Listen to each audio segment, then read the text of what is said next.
Hello everyone and welcome back to yet another tier list, a weekly one at that.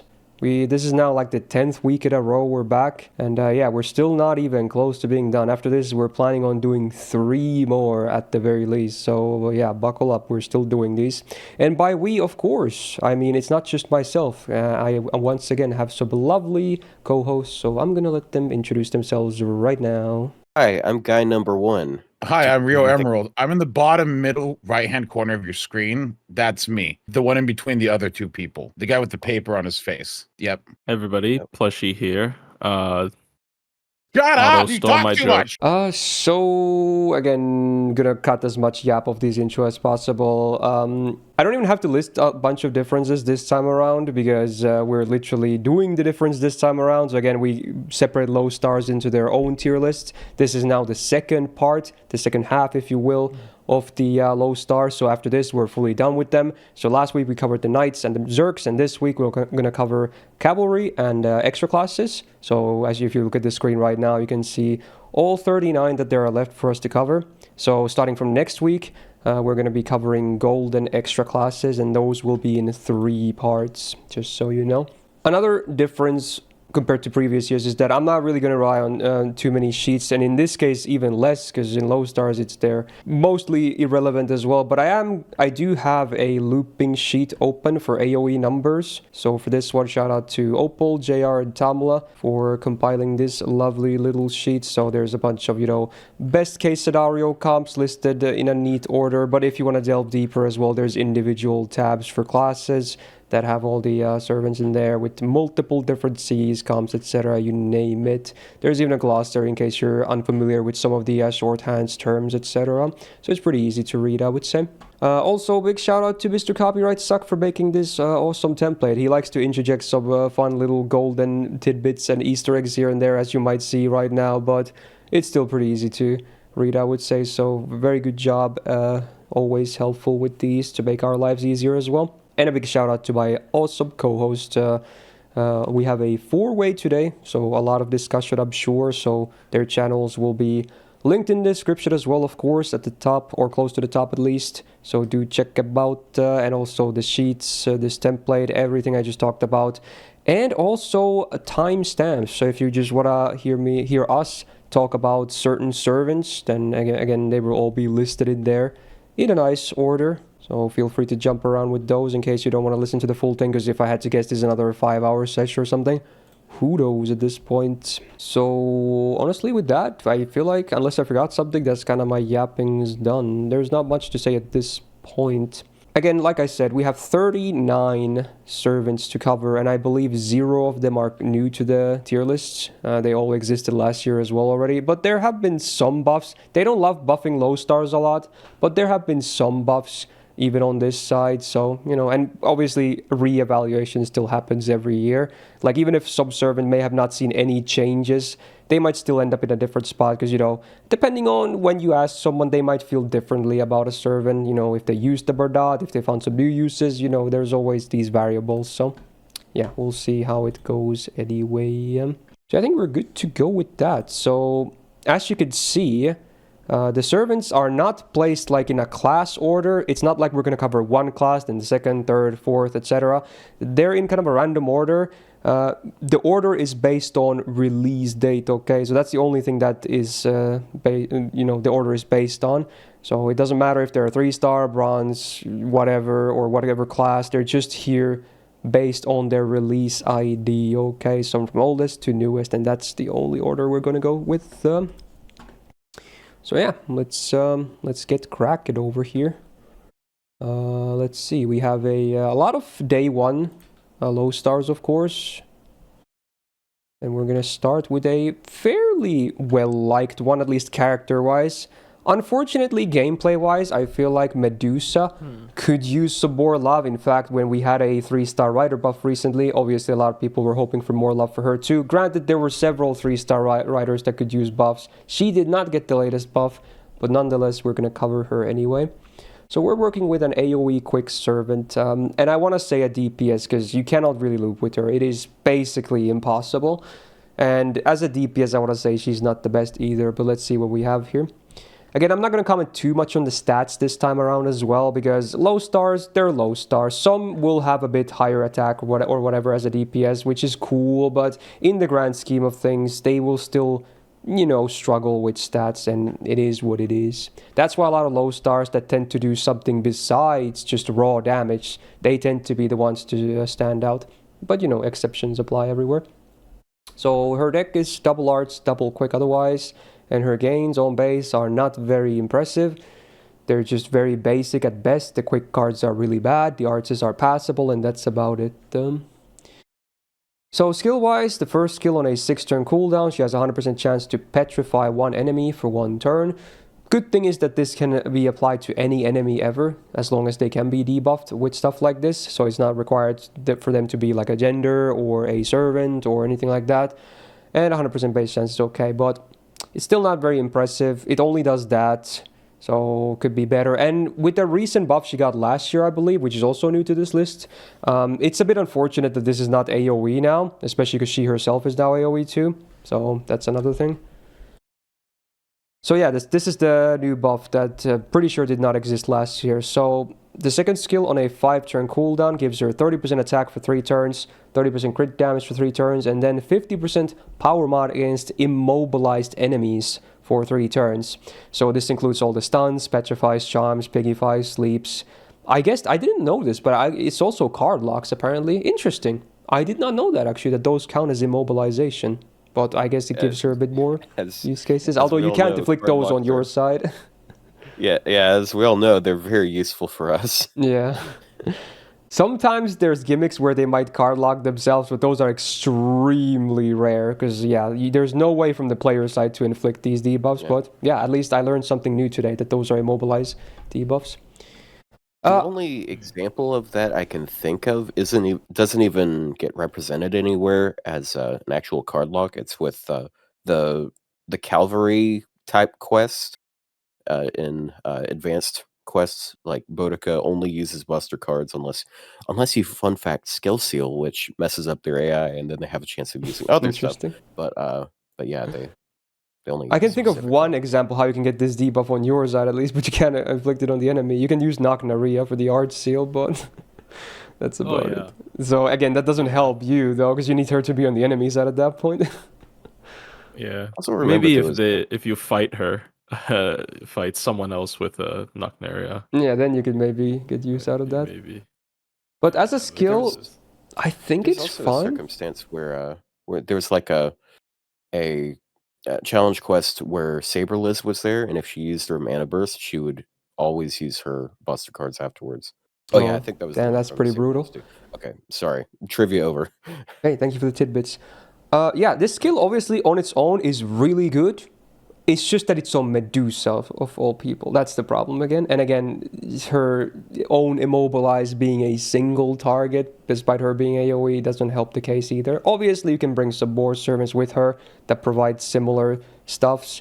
You probably, if you're going to bring her, you probably will actually, because 50% is still a good chunk of damage. But it's a bit unfortunate that she herself doesn't really get a ton of benefit from it. But the attack and crit damage still, they're okay. Crit damage could have been 50%, I feel like, but oh well.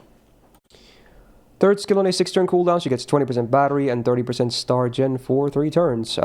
Pretty underwhelming. Her own star gen also not very impressive because her hit counts are very much bad. MP is a 1-hit quick as well, so it doesn't really help too much. And the 20% battery is kind of an awkward number as well. So yeah, just that on a 6-turn cooldown is just way too weak.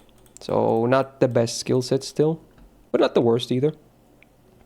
17.5% debuff rest is cool, 6% crit damage also cool, 11% quick is mostly for damage, again, doesn't really help too much with her gains or star gen, but it's still her main card type, so we take it. And some flat damage, which does absolutely nothing. She's anti-saber, which even on stun cases, I'm not sure if I would bring her, honestly. You would probably need a super effective as well or something. Anyway, buffed MP, AoE damage, does a 20% crit chance down on all enemies for 3 turns. And then the full party gets 50% star gen for 3 turns on base overcharge, scaling up to 100%. Which again, on herself, not that impressive, but maybe some allies could benefit from it. Again, let's say you bring like a Dolman for like the AoE terror or something, and then he could maybe generate more stars or something because he actually has decent hit counts and numbers. I'm just spitballing here, but overall, I think she needs more. To stand out as a 3-star DPS, I don't think she's there yet, personally. There's probably some things you can, again, do with this 50% power mod, but it's just probably too much of a workaround, if anything. What do you guys feel about Medusa? Well, people call her Meduseless for a reason, right? That nickname doesn't come from nowhere. Are you guys going in sequence? What do you mean in sequence? From left to right. No, that was just for we always just do. These are always like whoever wants to talk, go ahead. Okay. Yeah. Come on, Flusher. We're like always, 10 weeks in.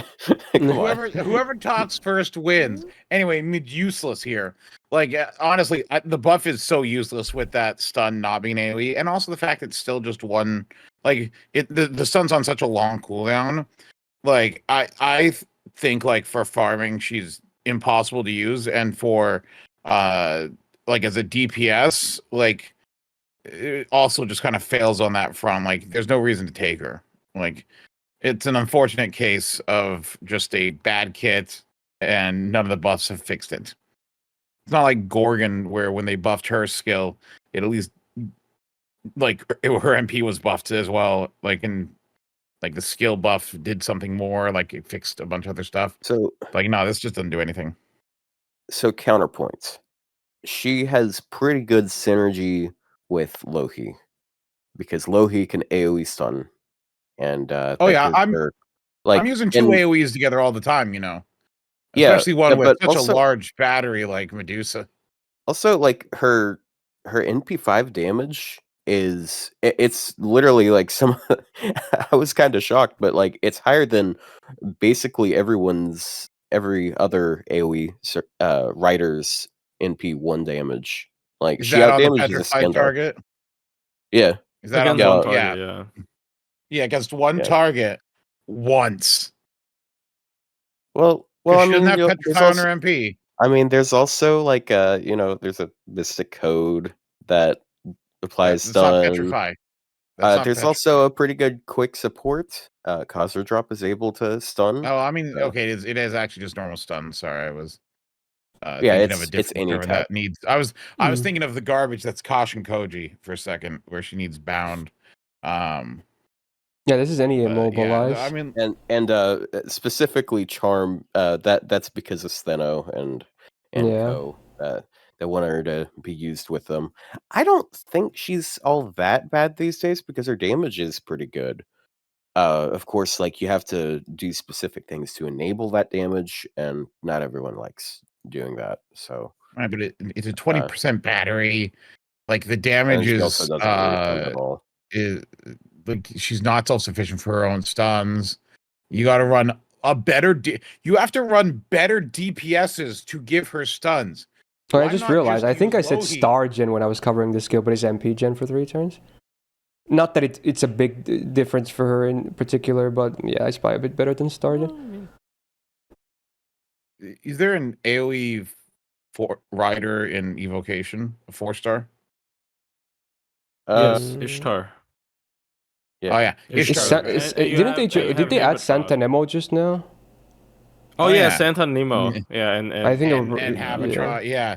So many better free options than her. Like, welcome to the AoE writer. Like, I want to say, I kind of agree with Otto in that she's not terrible, but I just don't really see reasons to really bring her. I'm probably not, and she's not going to go into the bottom left of the list, but just I don't options really make her look much weaker. I mean, there's better 3-star AoE riders here. So, I mean, you pretty much hit the nail on the head there, because like it's just kind of pointless to bring her. She has good single target damage, then you would probably just bring a single target like rider for it, which we don't lack good ones in the welfare sphere, especially if the end of April evocation happens and they add like rider Liz. There's even more competition. And AoE, we got better ones as well in evocation, and like it's just, again, the low star problem we already brought up last week. And like, yeah, she's not horrible. I think the second skill, the attack up and giving her like the attack up becoming 3 turns and giving her a 3-turn crit up is not bad at all. It's like a really big buff, but it's still not good. Like, I would still never use her. I would say used to maybe just like be a a two-turn flat attacker, right? C or something for Medusa. Yeah, something like middle that. of the road. Yeah. Like she's Just would use usable, her. but just you don't have a lot of reasons to use her. But if you want to, you can probably do a lot worse. Okay. Oh, you can do worse, but Yeah. That's why we have the lower tiers, I guess. Anyway, next one is an interesting one, I suppose. To an extent. We're going to talk about George, another day 1 rider, this time of the 2-star kind. So he's a tank who applies dragon to the enemy. That's basically what he is. But it's an interesting thing he's got going on. His stats, obviously, again, pretty terrible for a 2-star. With his taunt active, he can at least tank a bit, and the guts helps too, but base, the numbers are just, bronze numbers. Deck-wise, you got double arts, double quick, and his gains on base, very similar to Medusa, just very unimpressive, not much to go on with there. The 2 art scars are just passable, but besides that, not impressive. First skill on a 5-turn cooldown, he gets a taunt for 3 turns and 40% defense for 3 turns. For a tank skill, it's pretty much excellent. Like, it's a good uptime taunt and a very high defense up, so yeah, it's a very good tanking skill, I suppose, despite it being basic. Second skill on a 5-turn cooldown, he gets 100% mental debuff rest for 3 turns and a 2k heal. Can be okay too, at least going fully with that tanky thing instead of trying to mix some DPS stuff in there as well, because he wouldn't really do good damage anyway. So a heal can be okay, and then the mental debuff rest, there's some annoying debuffs like, charms, skill seals from terror, or confusion, and then terror stuns, etc. So yeah, not bad to have, I guess.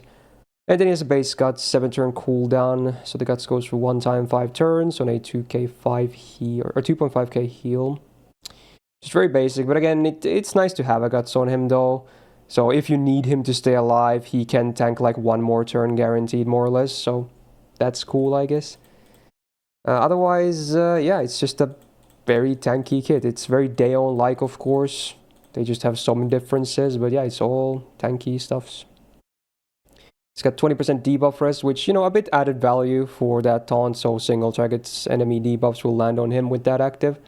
He's got 8% quick up, which is pretty useless on him. His anti-berserker, I guess it is a good append if you want to use him as a DPS, but you probably wouldn't, unless you're, the biggest George fan in the world. Unbuffed MP doesn't help with that case either. So before damage, he makes the enemy dragon trait for 3 turns. It's basically unresistible, unless they have a lot of resistance, or just flat out debuff immune. And then... No, it's not a debuff. Oh yeah, it's not a debuff. Yeah, true. That is true. It's interesting. I guess they just added bonus chance on it anyway, but yeah. It's because traits are not considered debuffs. True. Anyway, also an overcharge. Roman. I don't know why there's a 200% chance to inflict it. I guess yeah, if it's a buff, it's kind of weird, but yeah. Success. Like, I guess if they get like a buff success rate down on them, it's wouldn't guaranteed still.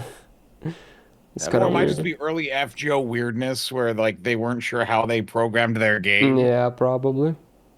But yeah, anyway, the overcharge still. So he gets 20% defense for 1 turn on MPUs on base overcharge, getting up to 40%, which can help him tank more hits. But good luck getting his MP. It's not very easy to get. Unless you've already been alive for like 2-3 turns with taunt active, then you can maybe get it. But yeah, I don't think it's that difficult to get his MP. It just depends the taunt what type of definitely enemy you're helps. against. His own hits won't really do you too many favors, but the taunt definitely helps in getting it. It's easy to get, like, if you're up against servants, it's pretty easy to get, like, at least 40% charge. Yeah, if they have multi-hits, well, I guess, yeah, it scales pretty nicely. So if you have team charge. I'd His say... bouncy also is worth before looking at, exactly. Before we start, I do think the bouncy is a major part about Oh his yeah, we kit. should mention the bouncy as well. True, very good. So yeah, this bouncy is used in a lot of esports stuff. So what his bouncy does is when he dies while wearing it, the full party besides him get an invul for 1 attack, and then also a 1k damage cut for 3 turns. Very solid and very usable. Again, there's a lot of people run level 1 Georges for some solos, but you can also run this on a max level copy too, depending on how you want him to function, if you want him to die instantly or not. It is a very, very good bouncy and very viable. Good stuff. Well, there's also enough units where you can actually just kind of run him as a buffer as well that can leave the field easily. Like, you run him with like a K scope, you level 1, and any servant who is anti-dragon, you have him Of which there NP, are many. of We got which 2 there new are ones. many now. True. There's so many anti-dragon He's units. funny because he will age really well because we will get more and more anti-dragon stuff as the years go by. So I guess he will never get worse. He can only get better, right? That's the funny part.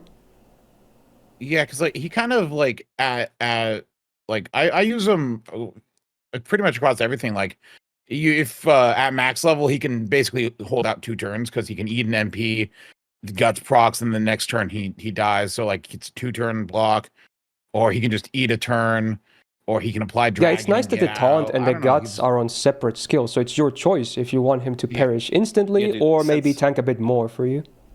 Since the last list we did, they have added 4 servants that have anti-dragon damage. Does that include buffs as well? Yeah. Okay. Martha is a recent one. Yeah, that's what I was asking for. Yeah, I wanted to make sure it wasn't just new servants, but also buffs adding that stuff. Yeah. Yeah, I did a setup the other day with Dobrynya, Martha, and George, and it was funny because he did like well over 100,000 damage just because he inflicts it before damage. Yeah, and he gets the Martha mod. Yeah, and also Dobrynya has team. Oh yeah, she has another one that's team wide. Yeah. Yeah, it's funny they did that for both of the AoE Buster Riders in General Pool.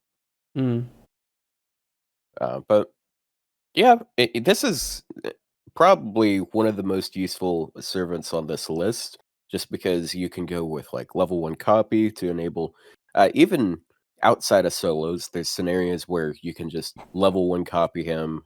It cancels the turn, and the team gets the Bond CE or charge or whatever. Or you can go with higher level, and you could just have him bridge a gap between. But because like people do complain about his absorb, that can be a bit of an issue. But I usually use him to bridge a gap between cooldowns. Like I'll have downtime where I'm not doing any damage, and then when he dies, someone else comes in, and then it's time to do damage again. But all he's missing is like some sort of damage mod.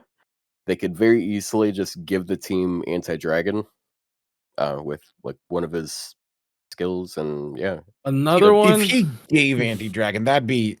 I don't know. George does a lot of things like as a tank character. I think he's perfectly good at doing that. I don't know if they'd ever give him like a party damage buff to where he's now more of a support. That seems a little much, doesn't it?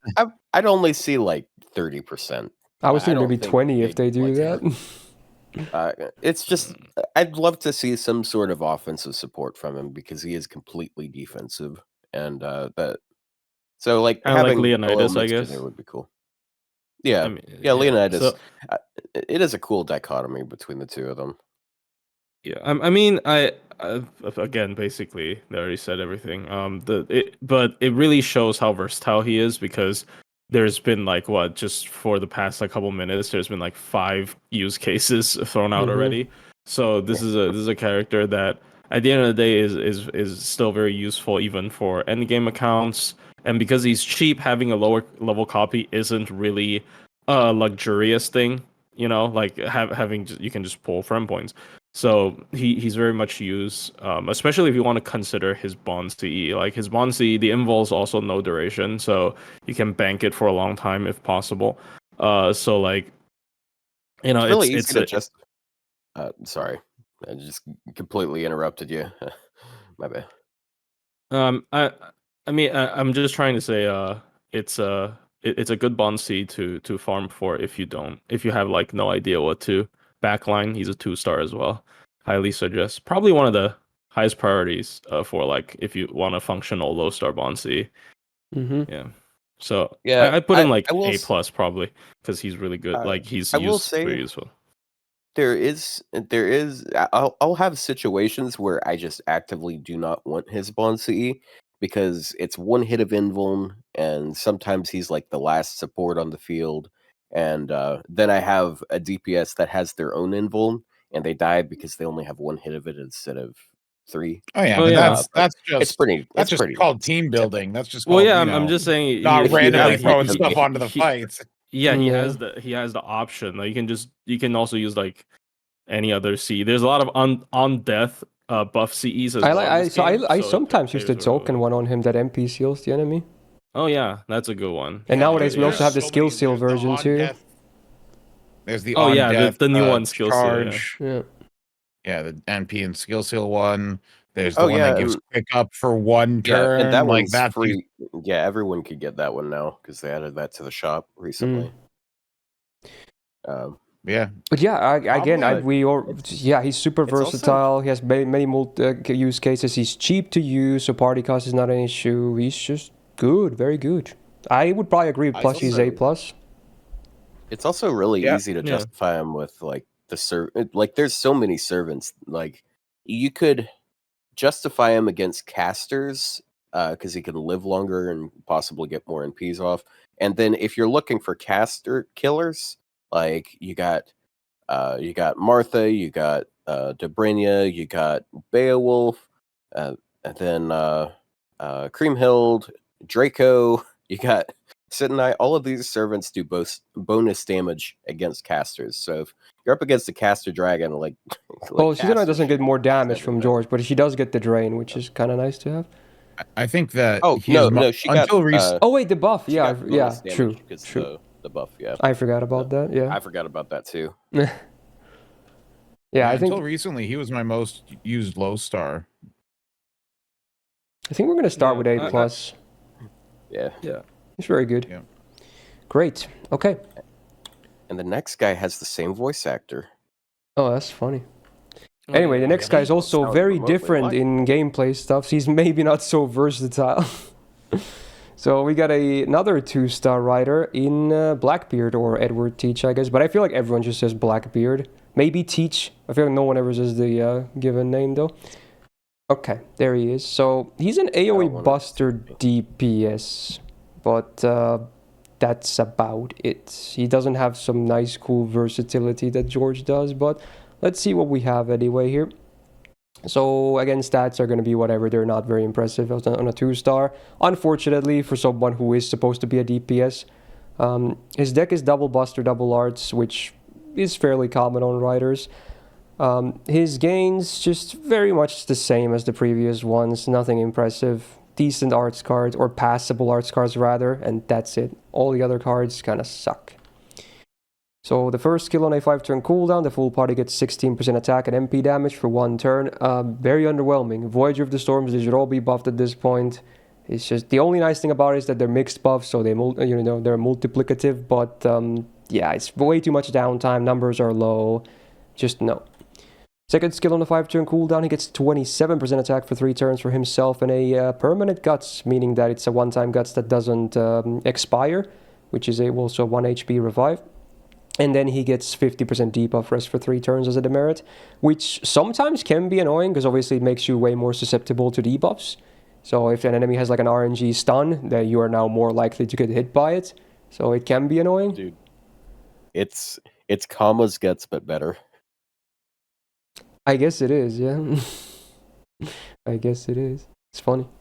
But yeah, honestly, it's not a bad skill though. And the demerit, while it can be annoying, it's, it's not like a self-stun or something. So it's still a decent attack with a good uptime, and the guts being, like that, meaning it's very easy to get a minimum 2 uses of this, unless some kind of dots happen or whatever. Anyway, third skill, on a 6-turn cooldown, the full party gets a 2k heal, and then female or feminine-looking trait allies get another 2k heal. So there's the good old Sib skill. Let's say, even if you have 2 female allies or feminine-looking allies with him, it's not a good skill. Just giving them a 4k heal and him a 2k heal on a 6-turn cooldown, nah, this is very misplaced. It's definitely a lore thing, unfortunately. Only passive is 10% debuff rest, which is basically as low as it gets on this passive, unfortunately for him. He's anti-rider, which I would not really bother with. Don't neutral with him ever. There's no reason to do that. Upgraded MP, AoE damage, you get 10 stars on use, and then overcharge, there's a 40% base chance to drain 1 tick of enemies MP gauge by 1, scaling up to 80%. And again, those are individual calculations, so they can be totally missynced as well. Assuming you fight the same class, you might just end up screwing yourself. But in the case there are mixed classes, maybe it could be good. But overall, I still hate the overcharge. 40% on base is way too low, and I don't like RNG drain to begin with. Whether it's skills or MP, doesn't matter. It just doesn't feel nice to use. So I think he's just very forgettable. He's just a basic DPS that doesn't bring anything really crazy to the table. I think he's super forgettable, and I would never really bring him to anything. Hey, I mean, we just see the problem. For what it's worth. See the problem.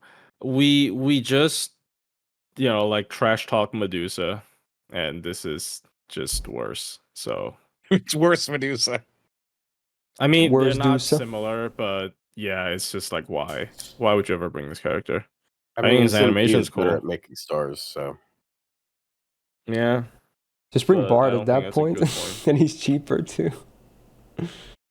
yeah. I like his second skill. His other skills are pretty bleh, but like his second skill is really good because it just sits there until you need it, and then you probably have it again by the time he dies.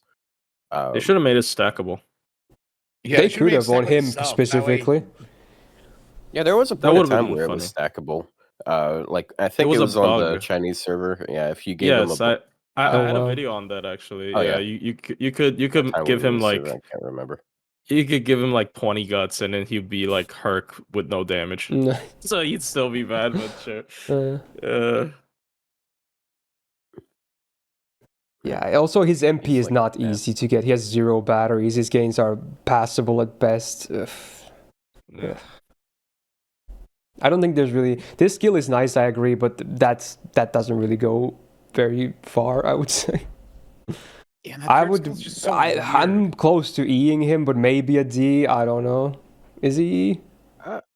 Maybe D? There's one I don't clear-cut think- case who's going to be E here later on, and it's the most easiest E ever, but maybe don't he's think better he's than worse. him. There's worse characters than him, so maybe. Yeah, there are worse characters than him on this Maybe list. D. I am. Sorry, Yeah, I don't D. think. No, no, it's a bit further to the left. The very beginning of that. Oh, I mean, yeah. We'll do D for now, I think. Just very unremarkable. No reason to bring him, but there's probably going to be worse servants, and that's the only reason why he's not on E tier, so there you go, I guess. Alright. Alright, let's talk an interesting servant next. A servant who has aged pretty decently. Still not super... doesn't have a crazy amount of uses, but definitely has uses compared to being just a much worse version of Mashu in the past. So we're going to talk about Boudica next. So she's a support that offers interesting buffs. Some a bit more situational, some a bit more easier to use. So stats are pretty okay, actually. Her HP on a 3-star is okay. And again, she's not going to do damage, so the more HP, the merrier. Her deck is double arts, double quick, and her gains, again, just not very impressive, unfortunately. Her MP would be nice to have, so it is what it is. Not necessarily needed, but it would be cool if you get it, though. So then the first skill, on a 5-turn cooldown, all Roman allies get 60%, or rather, I'm stupid, you get, the entire party gets 60% anti-Roman power mod for 3 turns, and then 50% crit damage to all allies for 3 turns. So this has aged pretty well, mostly because of queeriness, but also because the Roman command code exists as well. Because 60% is a good chunk, like that's quite a bit. And it's on a good uptime too. And the crit damage also a pretty good number, especially for a 3-star. So yeah, this skill is interesting. It certainly gives her a role in the game. So for that alone, she is at least viable. Second skill on a 6-turn cooldown, it's a targeted skill. Ally gets a guts for 1 time 5 turns with a 2.5k revive and also 2k max HP for 5 turns. It's basic, but I don't hate it, honestly. And I like that it's targeted, because otherwise chances are you'd prefer her to perish over your DPS, for instance. So you can just toss it to your DPS or another support that you might bring along.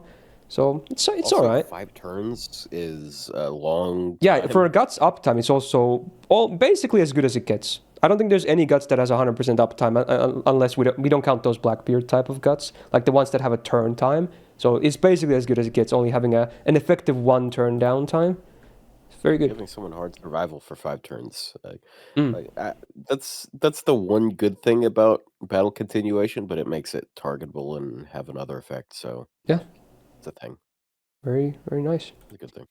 Then the third skill, on a 5-turn cooldown, the full party gets 20% arts for 3 turns. A bit underwhelming, but it's still a good uptime. And obviously, she gets better if you pair her with arts, but I feel like it's not needed, because most of her, if you're going to bring her, you're probably going to bring her for the first skill, and most of the damage she provides is definitely from this. Like, this 20% arts is not much in comparison if you actually activate this anti-Roman. Granted, more gains can be nice. Decent skill set, actually. Decent to good, actually. Especially for a 3-star. It works.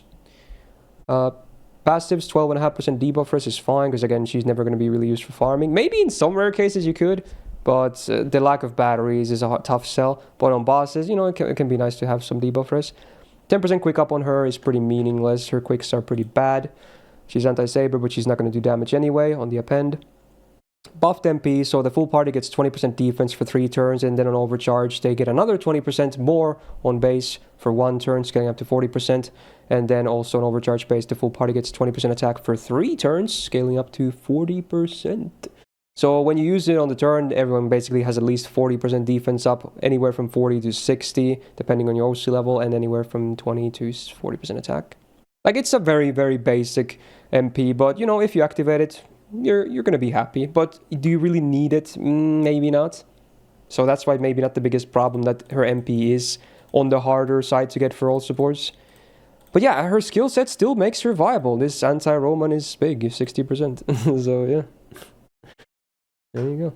So I don't know if this is a hot take, but like because of the Roman command codes, she's one of the best buffers for like free to play against bosses, because I think that's this reasonable. This is on a 5-turn uptime, 60% power mod, 50% crit up. So like if you crit, it's 110% crit up. I mean, it's the same buff type, so like power mod is better because you don't even need the crit. But like it's a lot, and like on top of that, her skill set still has the little bit of like attack up and arts up if you want.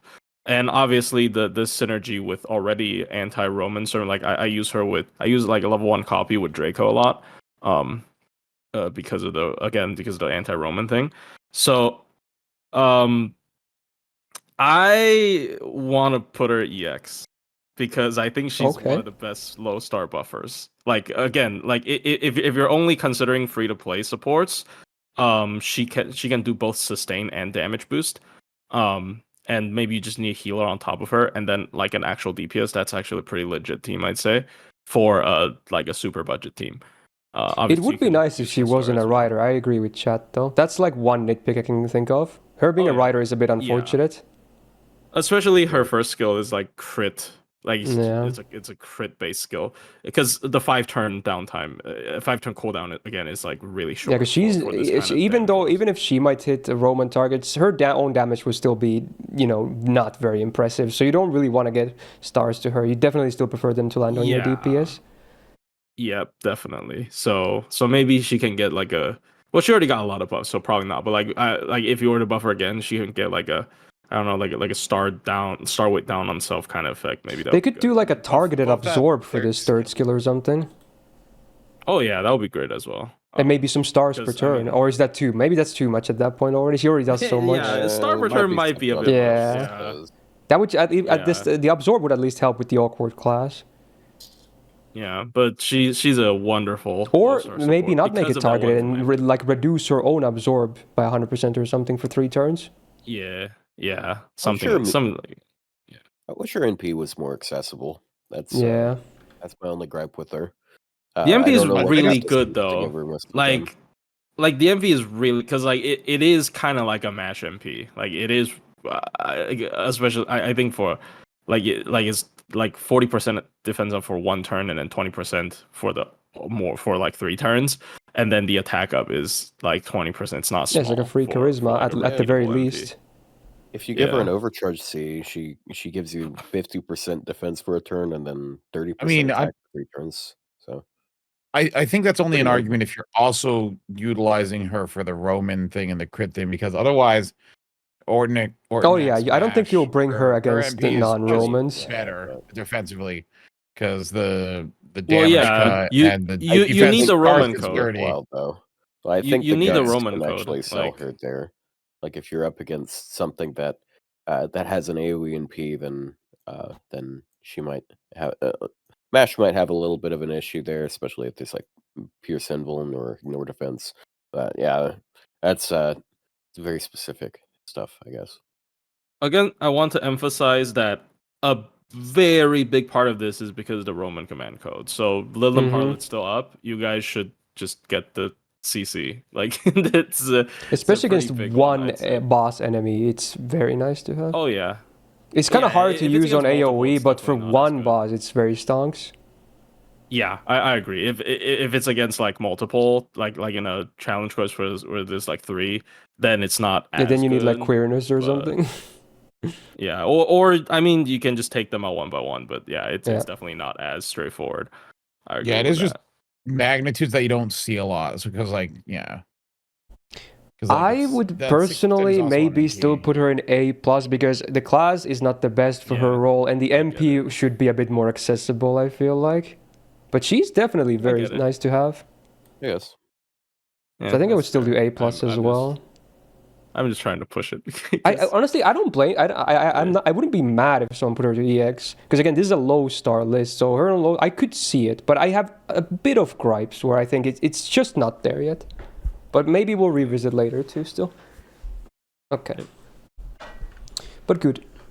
Next one is it is a raw DPS one, but it's certainly a standout among 3 stars, I would say, for someone that doesn't have any damage niches. So we're going to talk about Ushi next, the OG. We covered Assassin not long ago, and then, Taira. I'm not sure if she's going to be the first. I already forgot. We're Avengers on the first part, but regardless.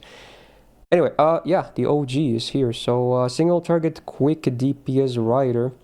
Even for a 3-star attack, it's just okay. It's not amazing, but it's fine, I guess. Her deck is double arts, double quick, and her gains, again, they're just not very good. 2 passable arts cards, and then otherwise just not good gains.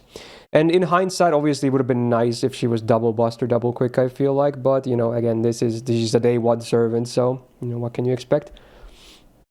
But besides, if anything, up here is like some of her weaker stuff. So then we get to see some better stuff. So her first skill on a 5-turn cooldown, the full party gets 20% MP gen for 3 turns, and she herself gets 20% quick for 3 turns. So while the numbers are not super huge, it's not a terrible skill. Her own quick card's obviously still not the best, so this is mostly a damage upgrade for her instead of a big gains upgrade for stars or MP. But, still the main card type, so can't really be too mad about it. Her second skill... I always thought that was 30%. Damn. Yeah, it probably should have been, because it's self-only. If this was AoE, then it would make more sense, but being a self-only, probably should have been at least 30, yeah. It is what it is. So second skill on a 5-turn cooldown, the full party gets 20% attack for 3 turns. She herself gets 50% crit damage for 3 turns and get 20 stars on use. Just a good upgraded charisma. Yeah, it works. This would be pretty decent on many gold servants too. I like it. It makes sense. You can just pop it, you're going to be happy. Yeah, great. Third skill, 6-turn cooldown. She gets an evasion for 1 turn and then 100% star gen for 1 turn. So it's cool to have hard defense because she is a relatively fragile low star that is quick based. So I like the evade. But the star gen, while it is huge, again, her hit counts are just not really favoring star gen too much. But, it can help a little bit, I guess.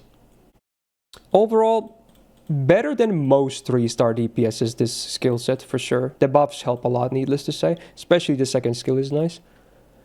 Now, past this, we got 50% debuff res. Cool. 11% quick. Again, mostly a damage upgrade, but still, we like to see it.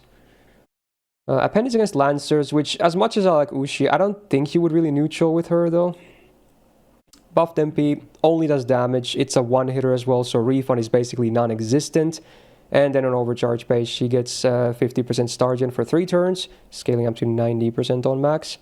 They really doubled down on that star gen. Like, the MP just sucks FX-wise, but at least it does decent damage, that's the thing.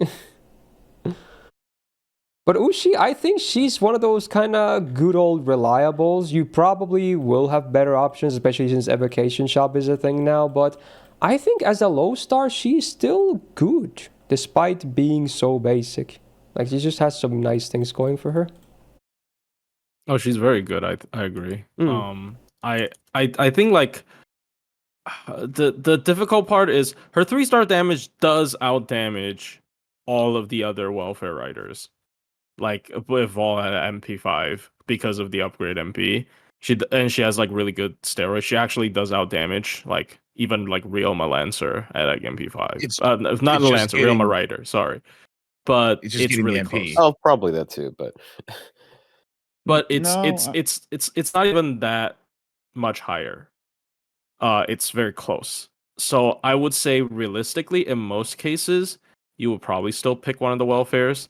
But I definitely can see like picking her. Like she needs, if they gave her like a battery, I can see. Yeah, right now she's mostly raw damage with a bit of self-sustain. Mostly just pretty decent or actually impressive raw damage for a low star. Yeah, second skill is really good. Like his skill's really good with levels. If you like grill her, like the second skill, like it's 50% crit up, and the attack is really good. And, yeah, this is a great DPS skill.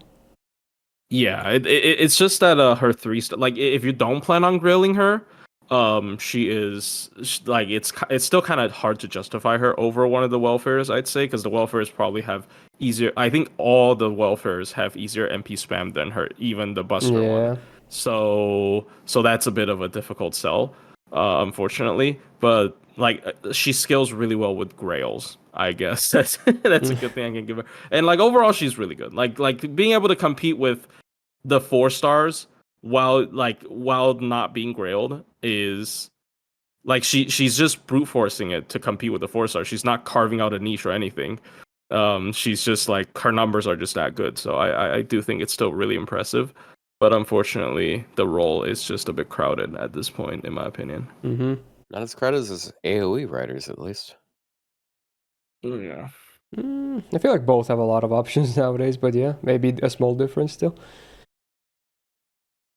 But is it really that easy to get her NP?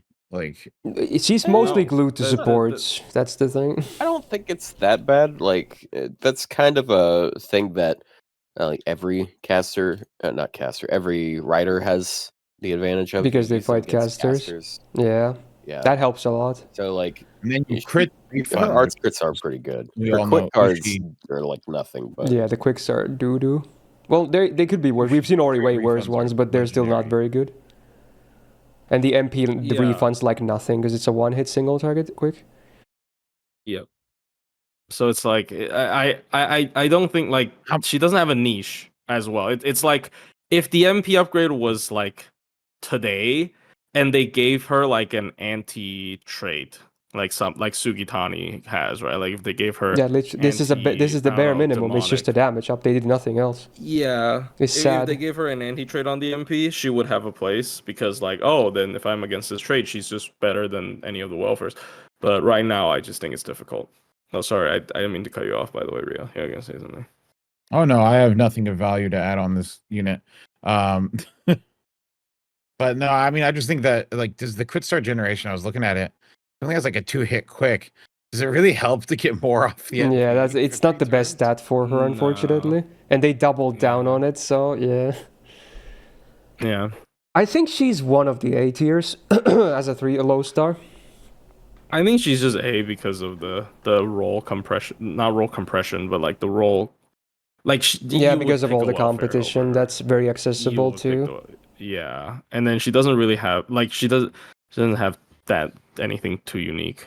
20 gifted to EX, tempting, very tempting. Damage and like okay survival, and yeah, she just has everything you need except that like maybe a battery, but like it's low stars. We can't be too picky.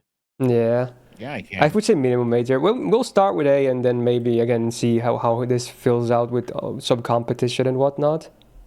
If she goes up or whatever. But yeah, she's solid. All right, now a fairly relevant one because I believe of all the 3 stars, this is the latest 3-star buff in the whole game, right? I think. Yeah.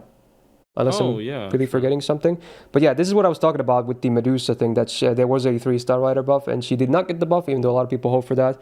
Alexander did. So we're going to talk about him next right here.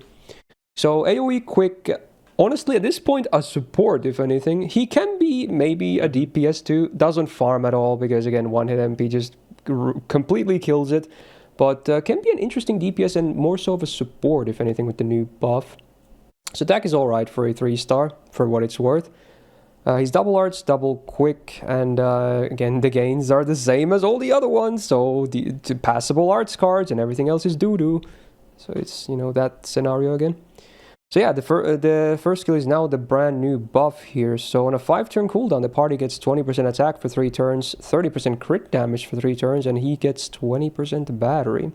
So this is cool. It's not a game-breaking skill, but it's certainly a nice modern skill, and he had no batteries to begin with, and much like a lot of the ones we've talked about so far, getting his MP was not super easy, so having some battery can be nice, and his MP can have some supportive utility as well.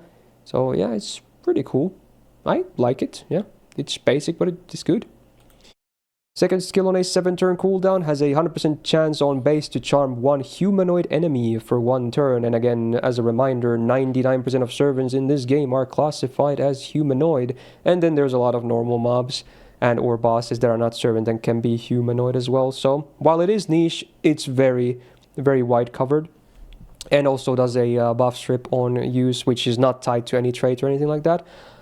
It has massive downtime, but it has 2 solid effects. So like a buff strip on command and a very versatile charm is still kind of nice. But yeah, downtime will be real with this one.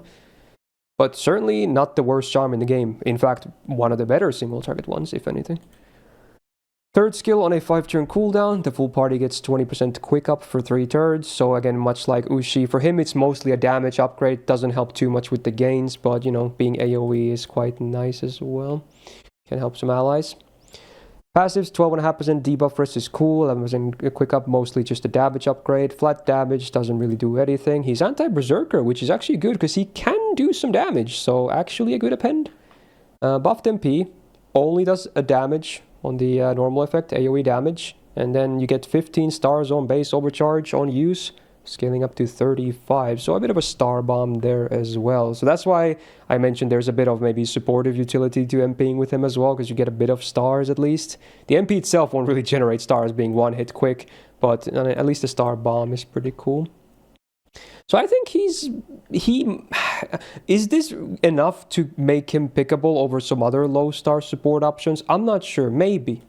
He has a lot of stuff now. If you need buff removal, then maybe there's some merit. Yeah. But besides that, you probably have, even for among low stars, there's still probably other supports that could bring you more. I agree. Like me personally, if I need to save cost for a buff strip user, I would use him now, because like before I might pick a Phantom, but now because this is more generic. My boy's come a long way. This is more generic. The buff this isn't on my skill boy, 1. by the way. Yeah, I knew you meant Phantom, but yeah. Yeah, skill 1 is just a nice mix of buffs. For all card types as well. But yeah, outside of that, if the battery was targetable or party, I think party wide is asking too much for a 3-star. But like if it was targetable, maybe make it 10% party wide. Yeah, maybe, because Bartholomew has that, right? So it's not too far on the 3-star. So yeah, maybe that would have been better. But yeah, I guess they didn't want to stop the meme of, oh my god, we need more low star quick supports. I bet if they made this like just a party battery, people would be really happy, because they always want it, even though I still disagree with him being a quick support. No, I'd complain it's only 20%. Yeah. You know, I'd be there. It's just a bonus. Complaining. It's like people say, Wu Zetian is a quick support. No, she's not.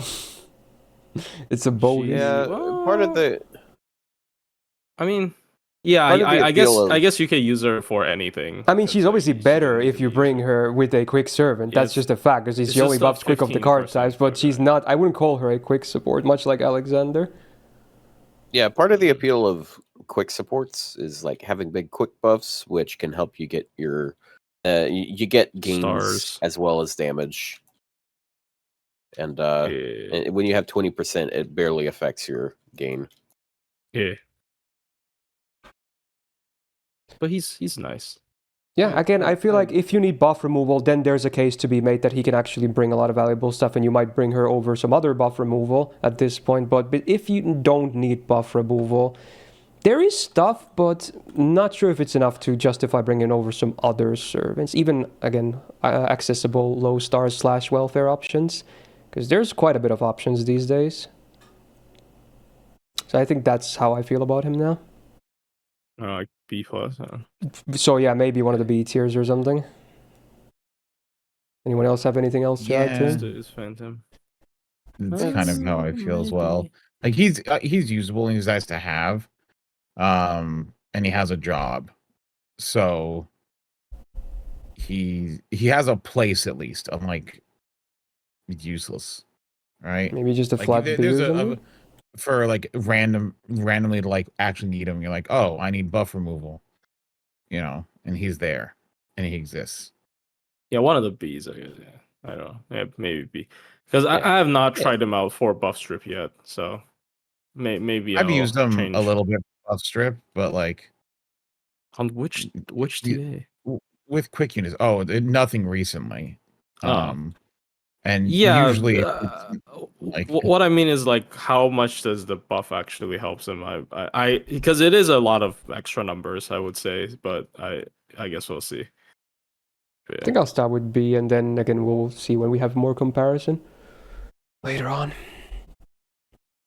The next one. Okay, so we finally get to talk about non-writers for now. So now all the day one casters, and there's a good amount of these too. So yeah, next one, a very tragic one, unfortunately. Also, rest in peace, Tanaka Atsuko. More unfortunate things for Medea over here.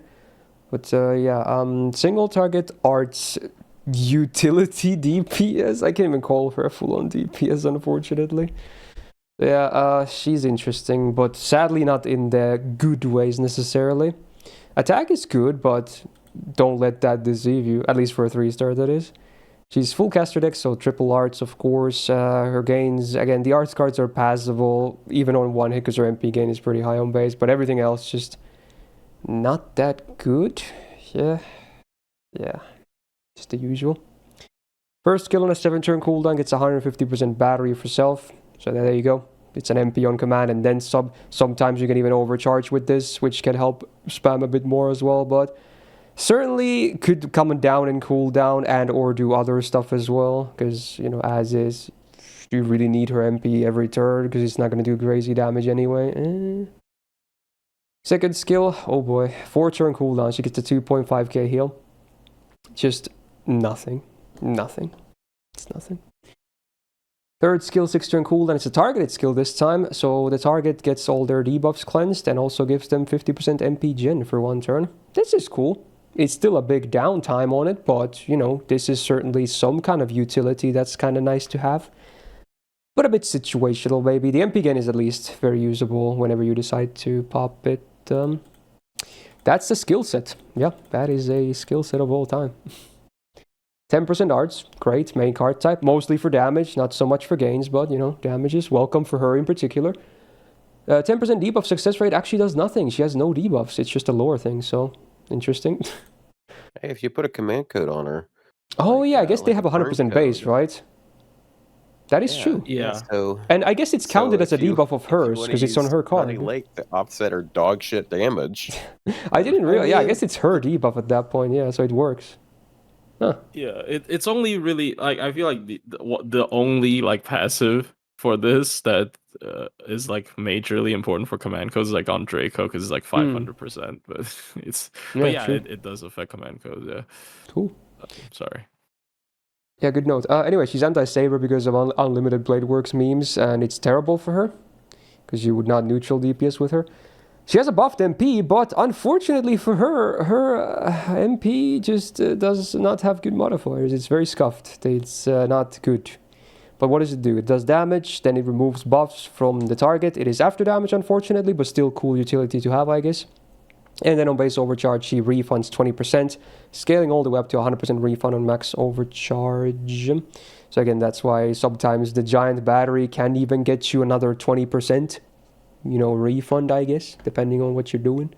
So despite her gains cards being whatever, with the big battery and this big refund, she can still spam fairly well, all things considered. But the problem is her damage, even with the black grail attached to her name, unless you have a crazy copy, and even then, it's just not impressive. And the other stuff that she brings, like, it's just the third skill, really, because there's not much else going on. So maybe if you need a lot of constant buff removal against a single assassin or something. Like, there was that, it wasn't single assassin, but there was that one Hassan exhibition quest where they had those clock buffs. So if you killed them, they put instant death on you. But because it didn't matter if it was after damage, because again, you kill them with the MP, it removes it. So before the clock would trigger, it would be gone anyway. So that's like one use case where I remember her being decent. But again, that's just reaching. I think that's the last time I used her. Yeah. Like, I don't think I've used her since then. That was like 17 years ago. Here's the thing. When the game first came out, she was a buff removal on a stick. We just talked about a buff removal on a stick, who's way better. And then back then, buff removal wasn't even all that common. Oh yeah, because like I remember like the quest you talked about, like it is exactly the one where everybody went to like level up their Medea, because it's like, oh, that's Wait, like. Dude, you still get that instant kill? I remember, didn't it work? I'd say the scaling on her. Okay, she has other scaling issues, but the scaling on her overcharge is kind of ridiculous. Yeah, it's 20% per rank, up to a max refund.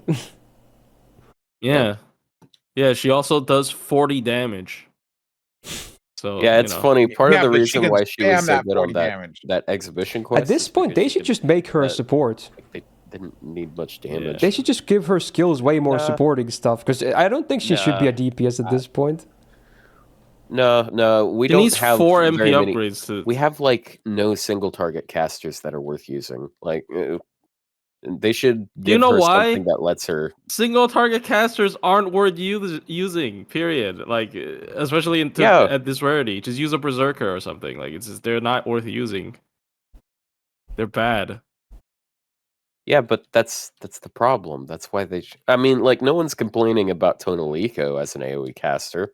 It's possible.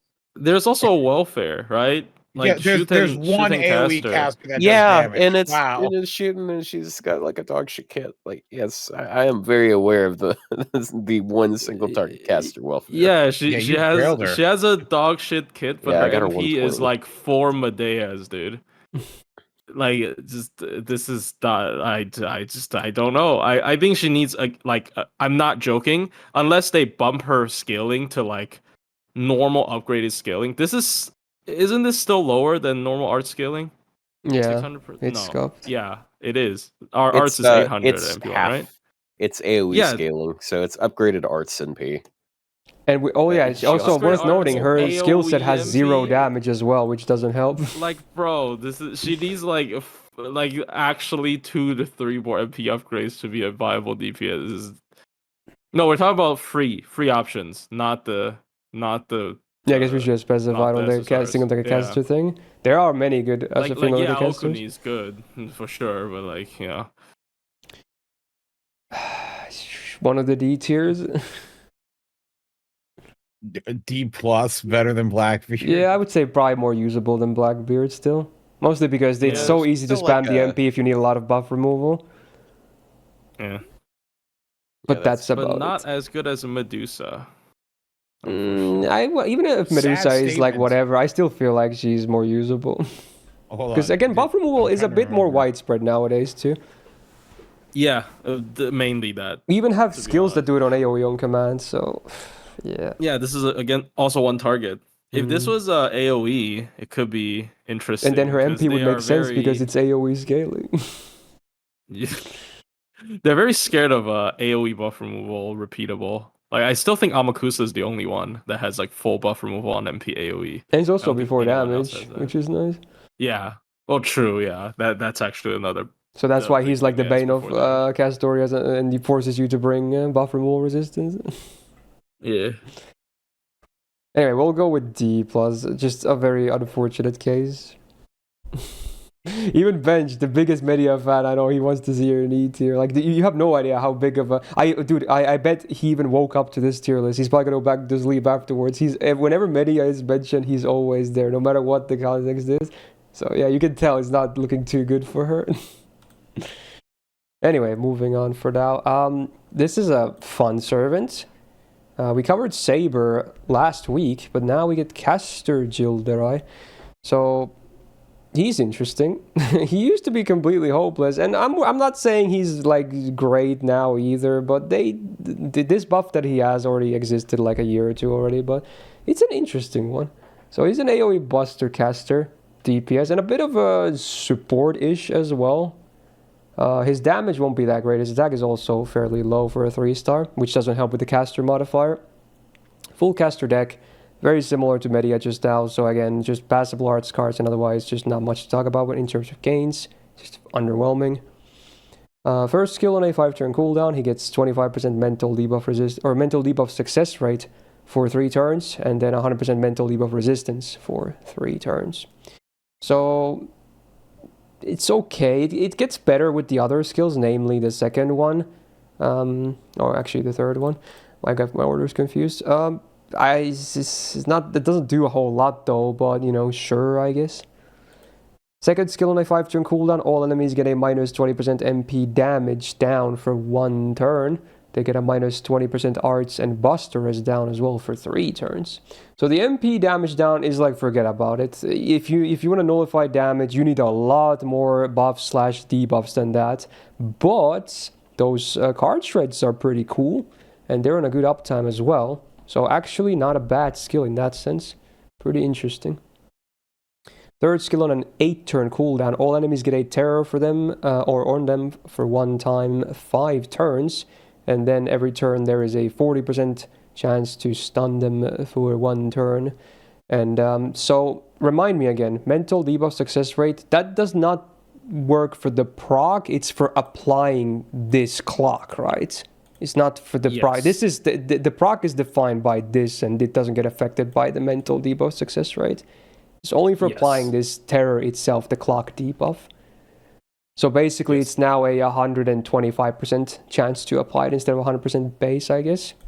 It would be cool if it helped with this, though. But yeah. Yeah. It's not the worst kit I've ever seen, mostly because of the buff to the second skill. This skill used to be arguably the worst skill in the entire game. This or Boudica skill pre-buff.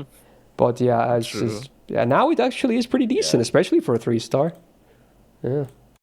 And this used to be a servant target only too. Okay. 8% arts up. It's alright. I mean, he has a Buster MP, but at least he has triple arts deck, so it's mostly damage, but a bit of gains as well, I guess. He's anti-foreigner, which is funny when you see the MP. He can't make up his mind, I guess. Well, it's pretty bad append, though, needless to say. Rare enemy, and you would not neutral DPS with him. So yeah, then the MP buff. He does AoE damage, and then all foreigner allies get 30% MP gauge. So it's a pretty big battery there. And then all enemies get minus 20% attack and defense for 3 turns on base overcharge, scaling up to 40. It is after damage, so it doesn't boost his damage a whole lot, but it is kind of a form of ramp up for both damage and making the enemies weaker. Like, honestly, effects-wise, this is a pretty good MP, actually. He won't do a lot of damage himself, but it's pretty good effects-wise, I want to say. Those debuffs are... I'm surprised they're 20% on base. But yeah, they are, which is nice. Yeah, but what foreigners are you going to take with them to get that advantage? I guess that is the argument. Like, it's a cute buff, and it's actually... 30% is a lot, but would you bring him as a foreigner support is the thing? I guess you can, but you probably wouldn't over someone else. It's not very good. There is one farming combo with Koen Dark, but it's not very good. I guess you can use it with Cuckoo, but Cuckoo doesn't have party charge, so I don't think that works either. But you can do like Cuckoo. There's also Van Gogh. Like you can try to build him as a Creepy Oh yeah, Pest, he's 'cause it's chaotic. really No. chaotic. Oh wait, that's Doman. I'm thinking. He doesn't have existence outside of domain. He should have. They should have. They refracted don't add that. passive. Sadly, they should. Yeah. I don't think he would be good anyways because he's a caster with 3 arts cards, 3-star stats. But Eventually, if you that stack him with high enough used buffs, him he for can do that. some damage. Brute force. If he has more foreigner charge skill on his skill set, there can be certain farming comps like multi-core with him. They should give him like a 20% AoE battery, but it only works on himself or foreigner allies. Yeah, something like that. But he doesn't. So I think he's a little bit short in terms of being like comboed with. Because I still think like his best combo is probably Koyan Dark, just because, you know, the party buffer plus party charge. So, but like even with double Koyan Dark, you're getting what? You're getting 90 on either of the. Oh no, wait, no, with a pen skill. Unfortunately, he doesn't have you get animal 100. characteristics, right? So it could be a better combo No, as he well. doesn't. Yeah, the comp is everyone has a pen too, and his has to be maxed with like mages. So you double Koyan Dark and you mages on him, and he MPs on turn 1, and both the Koyan Darks can MP later. But like that's just why. It's kind You of. said though that they Speaking don't of- add traits. What if they buffed one of his garbage second So or he could first give or third people skill? existence outside So the he domain. gives himself existence outside the domain. Oh, give himself. Honestly, that because they don't that add way- passives, that would be a way to do that. Oh, I thought you were that's gonna just a say he trait, could give right? other people. Dude, I mean, you dude, this skill is actually- called if he Evil could Eye give of the it- Abyss. He's looking into the abyss of all the Eldritch stuff. It should give him the trait. Guys, If he guys. could give someone existence outside the domain, that'd be a niche buff. Guys, But I don't think it'll be worth it, to be honest. But would you ever guys. run it? Out of what? What? Like, You got complaints? like no. I mean, I wasn't exactly joking, but like, no. I just spitballing. Come on. 'Cause we want to see him be I more just- viable. He's fun. yeah, he Yeah. is. He's fun. He's funny, googly He's a- eyes. Character. Also, speaking of his kit being short, have you seen how fucking tall he is? He's always hunched over, but he's like 6.5 Yeah. feet tall. I Really mean, Actually, tall. what is his height? Like, I mean, he he's is pretty a scary in I Fate feel like Zero, his what- massive collar helps a lot. Oh, I Yeah. was afraid of where you were He's- going with that. Holy shit. he's like Oh, over okay. 6 I feet kind of tall. understand what you're saying. Yeah. I was just looking at this sprite, but yeah. There's an out of context in the clip early moment that's just waiting to happen. His massive collar. His massive helps a lot, you know. Collar, okay, collar. All right. Oh, You know what? isn't there? Wait, Actually, no, he's not as tall as I thought. He's only 6'1". Yeah, again, I'm pretty sure But- it's his know. garb that I makes guess- it look like he's way taller. Okay, it's for I thought that when Darker. I thought Fate that Zero back when I was Also in Yeah, Fate Zero, he is really I tall, thought isn't I he? was Actually, he 5'11", is and now actually I'm- really tall. I'm 6 foot. Japanese I'm people are saying. small. Okay. Yeah, true. Anyways. He's next to Ryunosuke, who's probably like nothing in terms of height. Also, he lures Kit. Anyway, Mm. sorry. But does he work with the Jean animation update where she pokes the eyes, or Oh, is yeah. it just the Saber one? I think it's only I think Saber. that's just the Saber one. Because I don't think she really Oh, interacts with Caster. Oh, that sucks. Because by then Jean was dead, right? And he was already becoming evil and deranged and shit. So yeah, I don't think she Too really late. knows You can't Caster. poke him back anymore. It's too late. They're all over the place. But yeah. Anyway, what are we gonna should play? get it. I feel like he's fun, but he's just not very viable, sadly. Yeah. He's Like, is he- eh. Is he Medusa worse or tier? better than Medusa? Yeah, I think Medusa's a good baseline. I think Is he's. he? Oh damn! I Actually, that's a think hard it's question. close. I could actually be think willing it's to. I close would be because willing the to put him MP into Medusa tier. Yeah, I think it's good Yeah. because the MP, like you Can you said, the rename MP C to ramped up is Medusa? pretty good. No. By the way, just because that's our No. baseline here, is better or worse than Medusa? I mean, First Servant always does. Also, generic AOE, right? Like Yeah. I think that's the Like, reason. he's got some stuff going, but sadly still needs a bit more to be like properly viable. Anyway, next up, yeah, let's talk about another Pull fun up the one. document. I still have it open on a tab here, okay? Oh Anyway, my God. next Yeah, up, I'm not reading this Hans. whole thing. No. No. Yeah. It's Captain America. We got a very interesting support on our hands. So 2-star caster, which is one of the biggest drawbacks of him, I feel like, because sometimes he just dies, and it's a bit unfortunate. He doesn't really have any hard defense either, but if he does manage to stay alive, I feel like he can offer a lot to the table. So he has a standard caster deck of triple arts, and again, his gains on base are just passable at best. It's just not really impressive at all.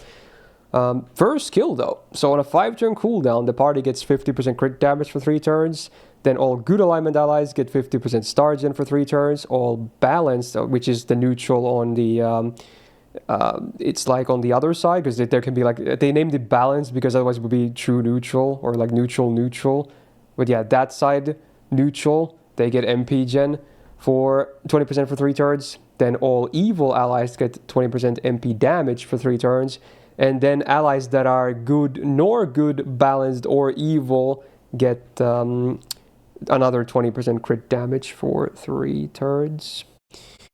Pretty interesting. I mean, it's interesting that they buffed this. They did increase the crit damage from 40 to 50 as well. But yeah, it's I guess now, depending on who you pair him with, you get some bonus as well. It's cute. It's honestly a good skill for a, especially for a bronze servant, is good. So, yeah, depending on who you bring, it depends on what you get. He himself actually gets, he gets the MP gain, right? Yeah, he gets the MP gain. Which is a good one. Yeah, it's of all of these, that's the one he wants. He would definitely take MP gain over all of these other ones. Yeah. Even if it's not the best buff for him ever, it's still the best. Arjun. They didn't do the dumb thing and let him have the MP damage over. Mm. Yeah. So The cool thing is, evil is actually like a stackable buff. So you can be both evil and something else. That's Arjuna Alter baseline as well. Oh yeah, he gets 2 'Cause buffs, right? He's good and evil. Yeah, he gets 2 buffs from it. Yeah, I forgot about that. Yeah, you can. And then you can use traits Ruler as well. Moriarty as well. Yeah. Okay. Yeah. Anyway. Oh wait, rather Archer, because he does the opposite. He applies it to enemies. Say, like, this isn't very Yeah. It's Archer. Yeah. Anyway, second Jacques. skill. I feel like Jacques is an easy True. one, Yeah, so she's maybe better for that fine. because she offers more support in general. Second skill on a 6-turn cooldown, he gets 75% battery. This is awkward. Because even with the append, it's still 95%, so you still need a little bit more oomph if you want to MP turn 1. There are ways of playing around this, like the Kiara C, for instance, on him is very nice because his overcharge. Overcharge on him is very valuable, at least in theory. So that can be a way to do it. Granted, it's not the best for longevity, but yeah, it's a bit awkward. That's why I don't really like this skill too much. The 75 just doesn't, it's not a nice number. Ouch. I just don't max it, to be honest. I have like. I don't have to, honestly. Yeah, it's usually used as 50. Cooldown is still nice to have, but yeah. If you add it to the append, you only need 10% more charge, and there's a lot of 10% more Hard specialized charge. Yeah, I support. guess. Yeah. Excuse me. Anyway, third skill on a 5-turn cooldown. It's a targeted skill, so target gets 15 stars per turn for 3 turns and 10% MP gauge per turn for 3 turns. I love this buff a lot. It's very basic, but it's good. It used to be a very sussy skill to use because it makes him die even faster, and it wasn't even that many stars, but now it's more stars. And you also give someone 30% MP gauge over 3 turns. It's good. It's good. Basic, but good. I still kind of like his skill set. I think it's good. It makes sense. The stars also make the first skill way better with the crit damage. That's universal. Yeah, it's good. 4% arts up. It's nice to have, but it doesn't do a ton for him. 6% debuff success rate. Again, maybe in this case it's even worse than Medea because he's not even a DPS, but I guess the command codes if you really want that. He's anti-alter ego, which is a really terrible case for him. Don't even bother with the appends. Thank you, Kiara, for that, I guess. So then the MP, the fun MP. So, okay. So on base, you have an 80% chance to give the full party 20% attack, defense, Stargen for 3 turns on base overcharge, getting up to 40% on max, and those are individual calculations for every single buff and every single ally as well. And then guaranteed the full party gets 1k healing per turn for 3 turns on base overcharge, scaling up to 3k per turn. So at least the healing is always guaranteed, which is cool. The Stargen, I feel like that's usually not a huge issue if it whiffs, because it's not a huge number to begin with. But you kind of really want to land the attack and defense. So it kind of feels bad whenever you end up whiffing those. So 80%. As much as I love Hans, I still have my qualms about his MP. You know, most of the buffs being RNG. And correct me if I'm wrong, if you give him buff success, like buff success rate up, it only boosts the like the chance of applying the buffs for himself? Or does it work with the full party? I don't know. I forgot how it worked. I don't know, but I hate Space Ishtar's 80%, and I hate this 80%. Yeah, I can. As much as I love Hans, I can't defend the MP too much. I still think it's good overall. Like Overcharge has a lot of value on him, again, assuming you don't miss most of your buffs, which you shouldn't. So yeah. I mean, the most important thing here is the HP regen. That's the least replaceable thing. Is it? Of, like, I guess Asclepius. I mean, I kind of disagree. I think it's the defense up. If you want a healer, just take Asclepius. Like, yeah, but Asclepius doesn't give you crit stars and crit damage. Like he's a lot less damage oriented. But if you want, well, I mean, Asclepius gives, you know, arts up and, you know, and arts up and arts up and arts up and arts up. Okay, the reason I said schemes outside of arts. The reason I said the defense up is the most important is because the defense up really solves the he's gonna die problem. Because it's really easy to get his MP to back. Like if you're running him in a team with like any sort of party charger, and you give him the starting jersey, it's very easy to get him to back MP. And if he gets like 40% defense up, he no longer is like at risk of dying from one hit. So I think the defense up low key is the most important one to land. I'm almost inclined to agree. When I'm doing pure free to play runs, like the defense up landing or not very much determines if he's gonna die on turn 1 or die on like turn 5, or like never die, right? So it is the most important, and also like the attack up, obviously, if you're using him with DPS. I think he's still like really overtuned for a low star support. Like if you look at his kit, like even his crit up on the skill is like 50%. Like that is not a small thing, right? And the first skill, one effect plus the 50% is a really good buff. Skill 3, you can throw it on someone before he dies, really good. And even has a big battery. I think like for these kind of supports, having big self batteries are really good. Like 75 is awkward, but it is 50 plus, so it's really good. I still personally think Hans is really good, but he's my biggest issue is still not even the MP. It's just that he just dies sometimes prematurely. Unfortunately, if you're going to use Hans, he is probably one of the better targets of the Cope scope, because that's 3k HP, 100% starting charge. And then you can MP back to back. Yeah, probably. I like to use 2030 max because it's 3k HP as well. I feel like 2030 can be a bit overkill because he already has 15 stars per turn. I usually go with the Chiara one, which gives you... I use that when I backline him in, because then he gets an instant MP with a good overcharge boost. But if he's frontline, I like to use 2030. Yeah. So, by the way, my dislike of Hans is not that I think he's a bad unit. It's from when I first started playing the game, everyone was like, you got to rail Hans. He's the best. He's such good... I feel like not really anyone says that anymore. I feel like that's like no one says it anymore because we've moved on. But it's like 6 years ago. Yeah, I feel like that's not even relevant anymore. You know, the crash was 8 years ago. I will not let it go. Let it go, bro. But yeah, I think it would be cute if he has like, if his second skill got buffed and he like buffs Chiara's damage a crap ton, but deals like 10,000 damage. Okay, we know you have a 120 Chiara. Okay, shut up, dude. No, but hold on. But I do think that they should have some sort of interaction. Here's the thing. They do have. He's really bad against Chiara because of his third event. That's the Chiara interaction. Yeah, she's evil, so she gets MP damage, and that's the thing she needs the most. Do you know why he should do 10,000 damage to her? Because she heals for 9,000 on MP for no reason. It's always wasted. At least have someone beat her up before she heals herself. Like I don't get it. Anyway, sorry. Oh yeah, I think he's super useful because like he sort of just makes someone a crit DPS and as well, and there are like higher rarity servants that are good at that, like Van Gogh, but as for low stars, someone you can just drop stars on, and then you can give 50% crit as well as other effects, and like he dies off pretty easily. It's pretty valuable because like stars per turn, like it's usually tied to the servant that is in there. Yeah. But he could just put. And it's nice that all his like effects, they're all 3 turns and they're stick to your ally. So even if the unfortunate case happens where he dies early, at least he will apply buffs that have some longevity. Yeah. Also, what was the version of the upgrade 2030? That was overcharge, right? That's pretty good on him too. Oh I think it's overcharging stars, a little bit less stars, but it's a bit of overcharge. A lot of the time, though, I prefer the starting charge because, as I Plushy might says, not have that. You can have them die. You can't not have 2031.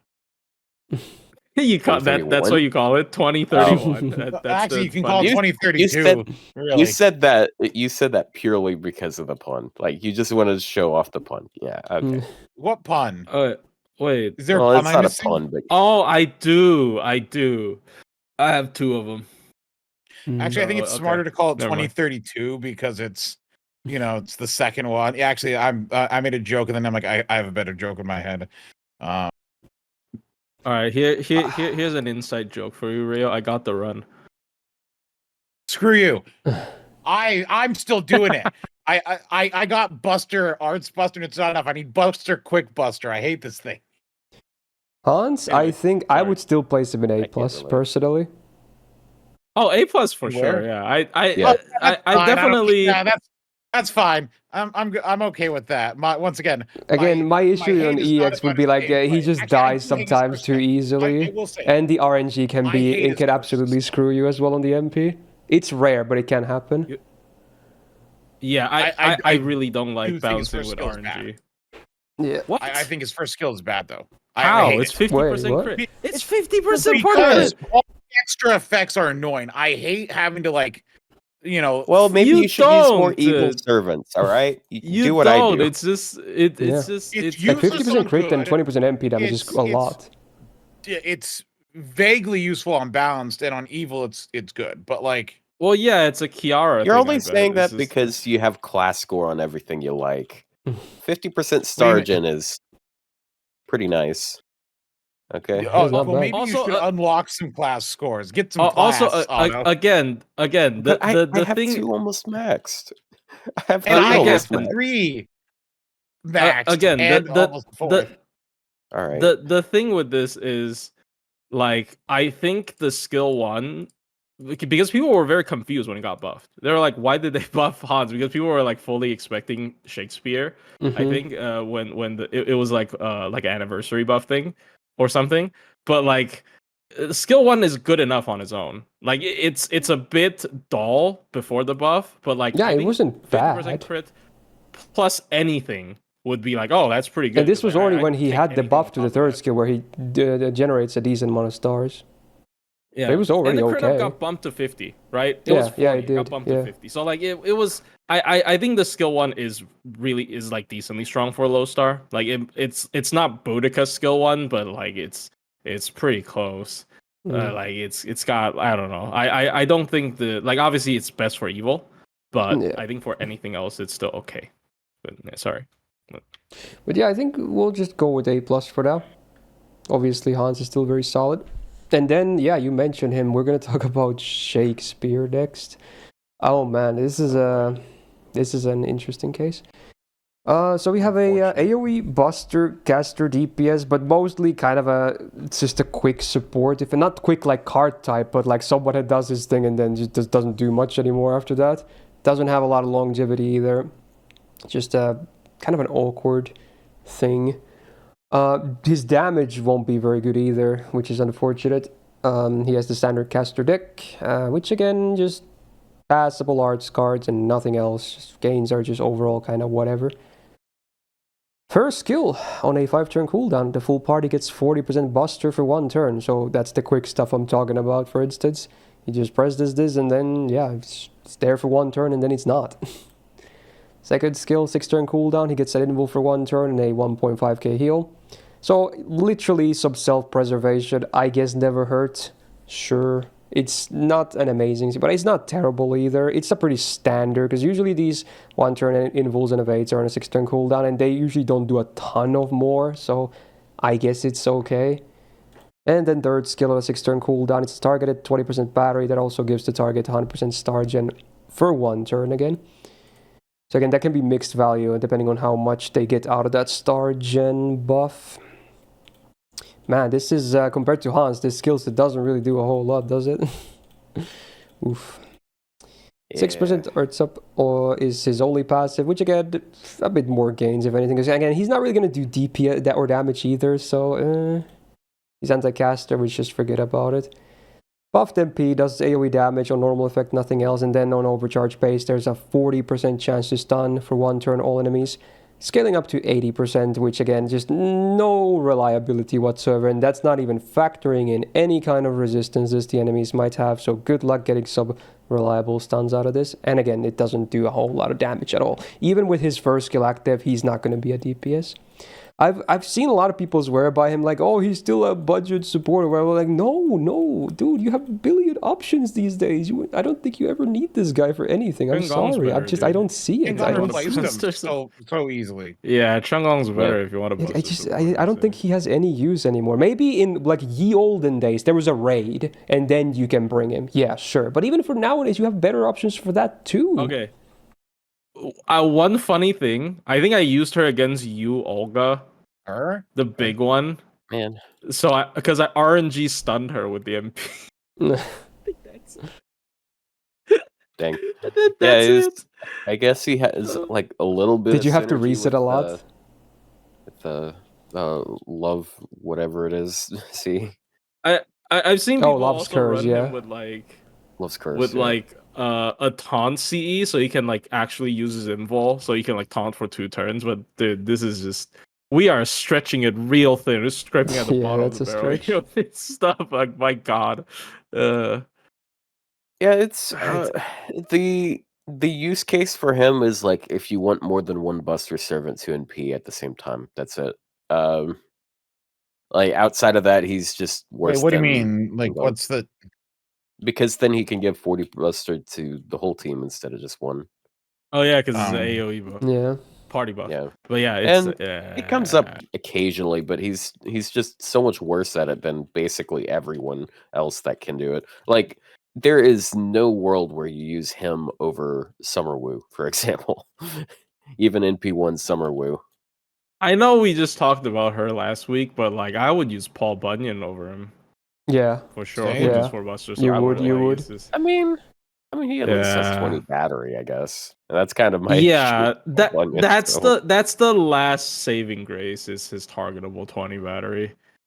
But it's 20. If it was is that why they didn't give Alexander targetable 20? Like, oh, we can't kill the Shakespeare.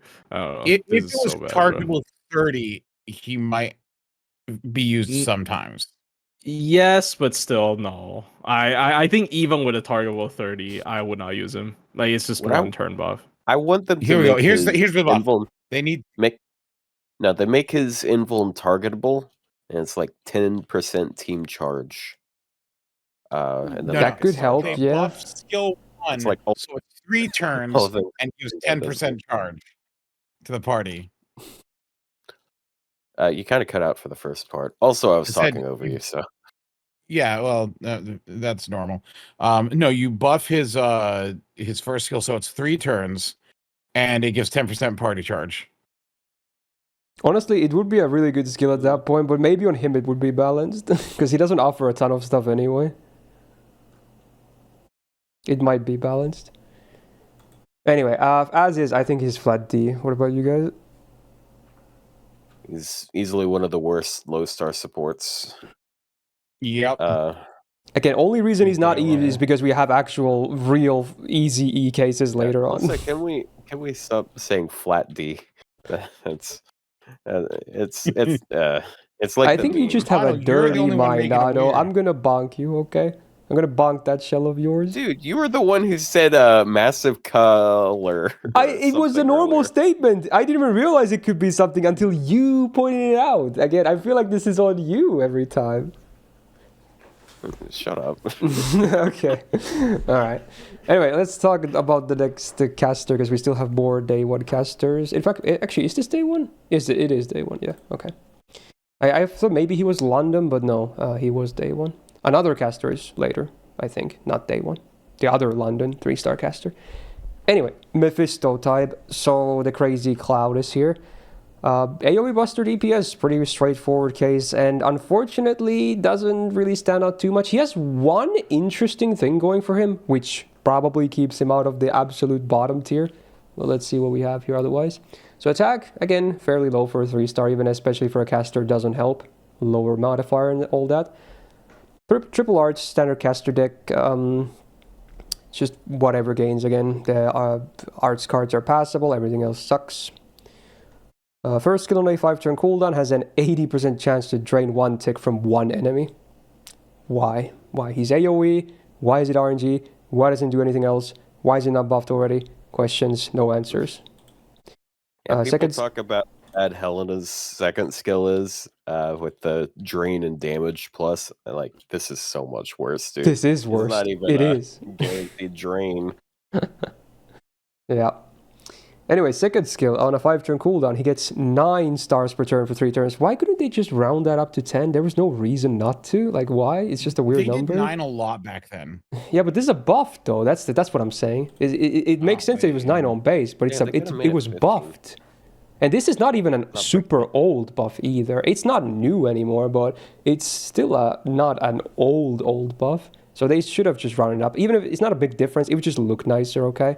Anyway, 9 stars per turn for 3 turns. He gets 30% attack for 3 turns and 50% minus healing for all enemies for 3 turns. Especially because the other effects have nice round numbers too. It's just kind of weird. Anyway, it's a good skill. It is a good skill. You might not always get value out of the healing down, but for a self-buffing skill, it's totally fine. No big issues there. And they removed the demerit too, which is good. Then the third skill. This is the thing I feel like can give him some relevance. So on a 6-turn cooldown, he does a 3-time buff block on one enemy. Just flat out 3 times. No duration there whatsoever. So it's going to be there until it's cleansed or until it blocks 3 instances of buffs on the target. And then it also does a 1k curse on 5 turns, which is mostly irrelevant. Never really, I would say, makes any difference. But yeah, that buff block is pretty interesting. It can totally, if there's a really buff heavy enemy, that, like, let's say you're fighting First Emperor, he MPs, he gets those giga buffs, including an invul and everything else, then this can, one instance of this fully blocks his MP. It's not even just like, oh, it blocks 3 of the buffs of the MP. No. They're instances. That's how buff blocks work. An instance of a buff is considered 1 block. So a skill, everything a skill does is an instant, everything an MP does is an instance. So this blocks 3 instances. So it can actually have some cool longevity, especially because, again, doesn't have a turn limit.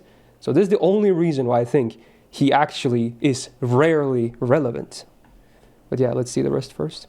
7% arts up is okay, mostly for damage, a bit of gains. 8% debuff success rate up, great, because again, you really want this to land. If you're going to bring him, you're probably going to want to make use out of this too. So a bit higher base chance to land is great. He's anti-berserker, which is cool, I guess, if you actually want to DPS with him. Buffed MP, it actually does ignore defense on damage, so it's not just flat normal damage, which is cool. Like that, AoE damage as well, of course. And then does a 500 curse on enemies for 3 turns on base overcharge, getting up to 2.5k, which in most cases also just a meme and doesn't really do much. But hey, the ignore defense, I guess, kind of cool, sure. But yeah, as a DPS, I think he's, even after the second skill buff, he's still very subpar. You can do way better, even among 3-star casters. But I still think this third skill, it has something going for it. I've used him myself for this in particular. He's just a 3rd skill, but yeah, I wouldn't blame you for saying that. I feel like these days it's not as valuable because we have a lot of buff removal options, even for low stars. I mean, I there's cheese my situations where- Kamazat solos with him. all the Sometimes time. buff removal That's can be a bit big more valuable. cheese. Like, let's say, I'm gonna rerun that example. It's first Emperor. He MPs first, and then if he crits you, Yeah. you just die. So if he doesn't even get those buffs, Yeah, you that's don't the die. situation So where sometimes buff like- plug is just better. Granted, again, buff removal is maybe easier to land because it doesn't have a chance to land, right? It's just 100% if it works. So there's the one negative side of But it is- buff plug, which can with. It is 3 Yeah. times. So like Yeah. that, I mean, that is a big thing. So like, But here's the thing, though. I have only used him in recent memory to cheese Kamazat's runs. Other than that, I have not used him. So it is very. Well, I feel like situational. it's, even though you say cheese, I think it's a legit use case. Well, yeah, It's not a True, common one, but it is a use case for him. yeah. I think if he has another supportive effect, it would be super solid. But Well, he generates a bit of Yeah, stars at least, I guess, which is, it's not a whole Yeah. lot, but it's a little. And then he does his healing down, which again, mostly hardly ever relevant, but sometimes it could be a thing. yeah, it's And the Draid, it's- which is it's, unreliable. It's yeah, maybe buff witchcraft, because man, having witchcraft. Yeah, on this a needs a buff clown demon, desperately. Like what's These what's two the are name fine. of Like, it? these are fine skills for a 3-star. They're totally good. In They fact, should this call third it skill is clown remarkable. craft. Ah, Yeah, they should call they should Otto, call it it's, clown fiesta. it's the school of thought that you belong to. They should call it clown fiesta and give Koyan Dark a buff. Because no, I'm joking. I don't think they can call it that Yes. because the third skill is already clown's laughter. They can't do clown Oh. twice, right? No, they can do it. Call it Clown Fiesta. We can all go to this best of Clown Fiesta. I mean, I'm not opposed to it. I'm just saying they probably won't do it because they already used the word clown in a What is skill that here. from? What is that from, Plushy? The Clown Fiesta comment. It's an old Twitch meme. It's from Forsen's stream. I'm pretty sure he started. He started always saying like clown fiesta, and everyone I picked still it don't up. know who that is. I've heard about You Force. don't know He's just a Forsen? streamer I've that never has the seen most anything unhinged about him. chat ever, and he there's a lot of unhinged chats nowadays, Oh, but it's he a was the League of Legends OG. thing. Oh, Every gross. deranged viewer always mean- ended up there, and his chat is full of spam, full of questionable I mean, comments and Forsen whatnot. plays used to play Hearthstone. I watched. Yeah, his he got Hearthstone big from streams, that, but now he just plays whatever. Yeah. And his chat is always Yeah, the same. They're just always spam. They're always probably racist and other bad things that come out of their mouths and whatnot. So yeah, and they love gachi, which is at least based because gachi memes are funny. And we do love. gay God, we people. should strive to be better. No, I'm joking. strive to be. I'm pretty like sure this guy. Clown Fiesta originated from his stream and the Hearthstone scene back then. But yeah, I digress. It's just a funny phrase. Gotta say, But he is. Yeah, no, he's carried by his third skill. Mhm. I don't ever Otherwise, use he would him be just a very outside of that forgettable third AOE skill. DPS. He's still mostly Otherwise, he would forgettable, be a but sometimes you straight can find a downgrade use to for him. Gilles Ray caster, which is a sentence and a half. Like if he was Yeah. he's a way worse DPS than he is. He has So- like his own niche. It's just not as valuable as it used to be. I feel. I don't know. Mhm. I think he's- We have a lot of bosses that spam that have like good old, every time they attack, they get an offensive buff, and it's just okay. Like it's gone instantly. Well, yeah, it just eats it up. Yeah, in those cases, it's kind of wasted. Yeah. Yeah. I think he could I- still be in Medusa tier, Sure.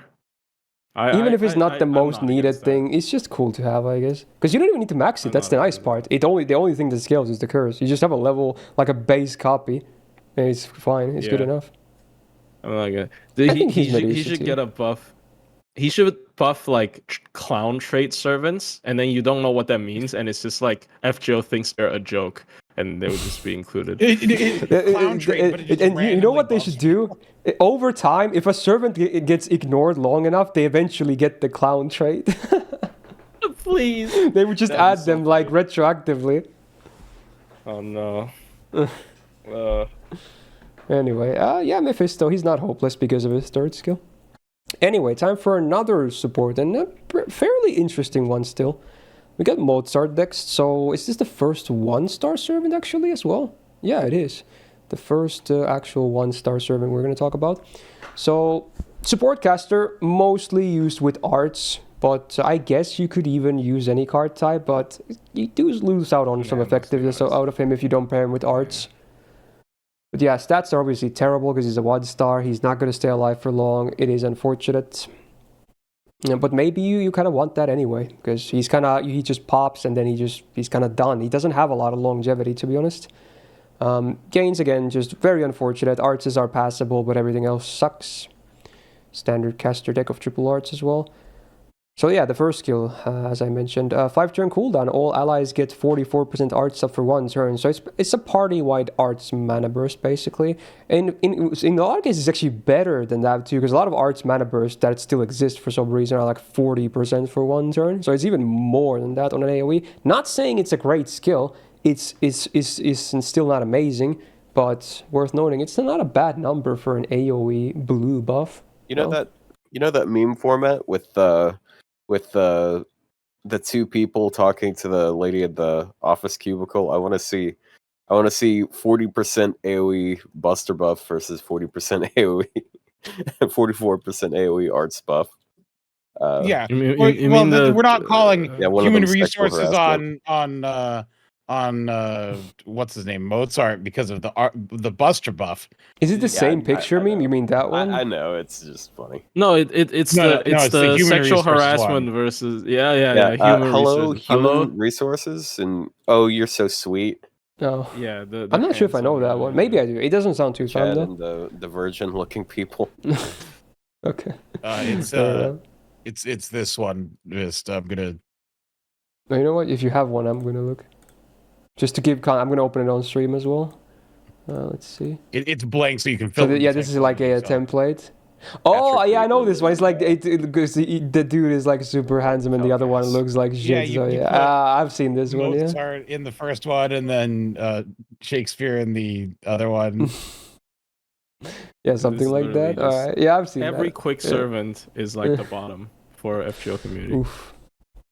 Anyway, yeah, it's passable. It's not. I don't hate it though. Second skill, also pretty interesting. On a 5-turn cooldown, one enemy gets minus 18% MP damage for 1 turn. So pretty much like the Gilles caster one, that part is just pretty negligible. Doesn't really do much. You need a lot more than that if you want to work with it. Also, it's 1 turn, so you have to just stack everything immediately. But then they also get minus 20% arts, res down, and crit chance down for 3 turns. Those are pretty cool. So hey, actually not a bad skill at all because of those 2 effects. Good. Again, tied for maybe the worst skill in the game before that. Third skill, Infamous. 6-turn cooldown, 50 stars on use. You're guaranteed crits. Yay. You just press this button and you have guaranteed crits, unless something weird happens. Yep, it's a thing. That's why I'm not too mad about the first skill being 1 turn, because this is a 1-turn thing too, basically. So he just... Yeah, he's a very bursty support. Yeah, this second skill and the MP, which we'll cover in a second as well, they have a bit of longevity, mostly the second skill, because you're probably not even going to get the MP in most cases. But yeah, mostly just pretty bursty for sure. Anyway, 8% arts up is okay. I kind of hate that the NP damage down is only 1 turn. Yeah. It's not that big. They could have made it like 20% easy for 3 turns, easily. Unfortunate. Did the same thing with Gilles. Yep, could have done that too. Alright, his anti-pen doesn't matter, it's a rare one anyway, but yeah, he's not a DPS by any means. Then he's MP, so he has an 80% chance. Hans is back, I guess, but this time instead of buff, we have debuffs. 80% chance to do minus 20% attack and defense for all enemies for 3 turns on base overcharge, scaling up to 40 on max. So again, those are individual on both of the buffs landing and then on all the targets as well.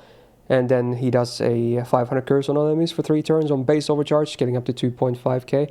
Which, much like Mephisto, is just a beam. The curse is not really irrelevant. So when you MP, you obviously just want to land the, probably mostly the defense down, but attack down can be very nice to land too.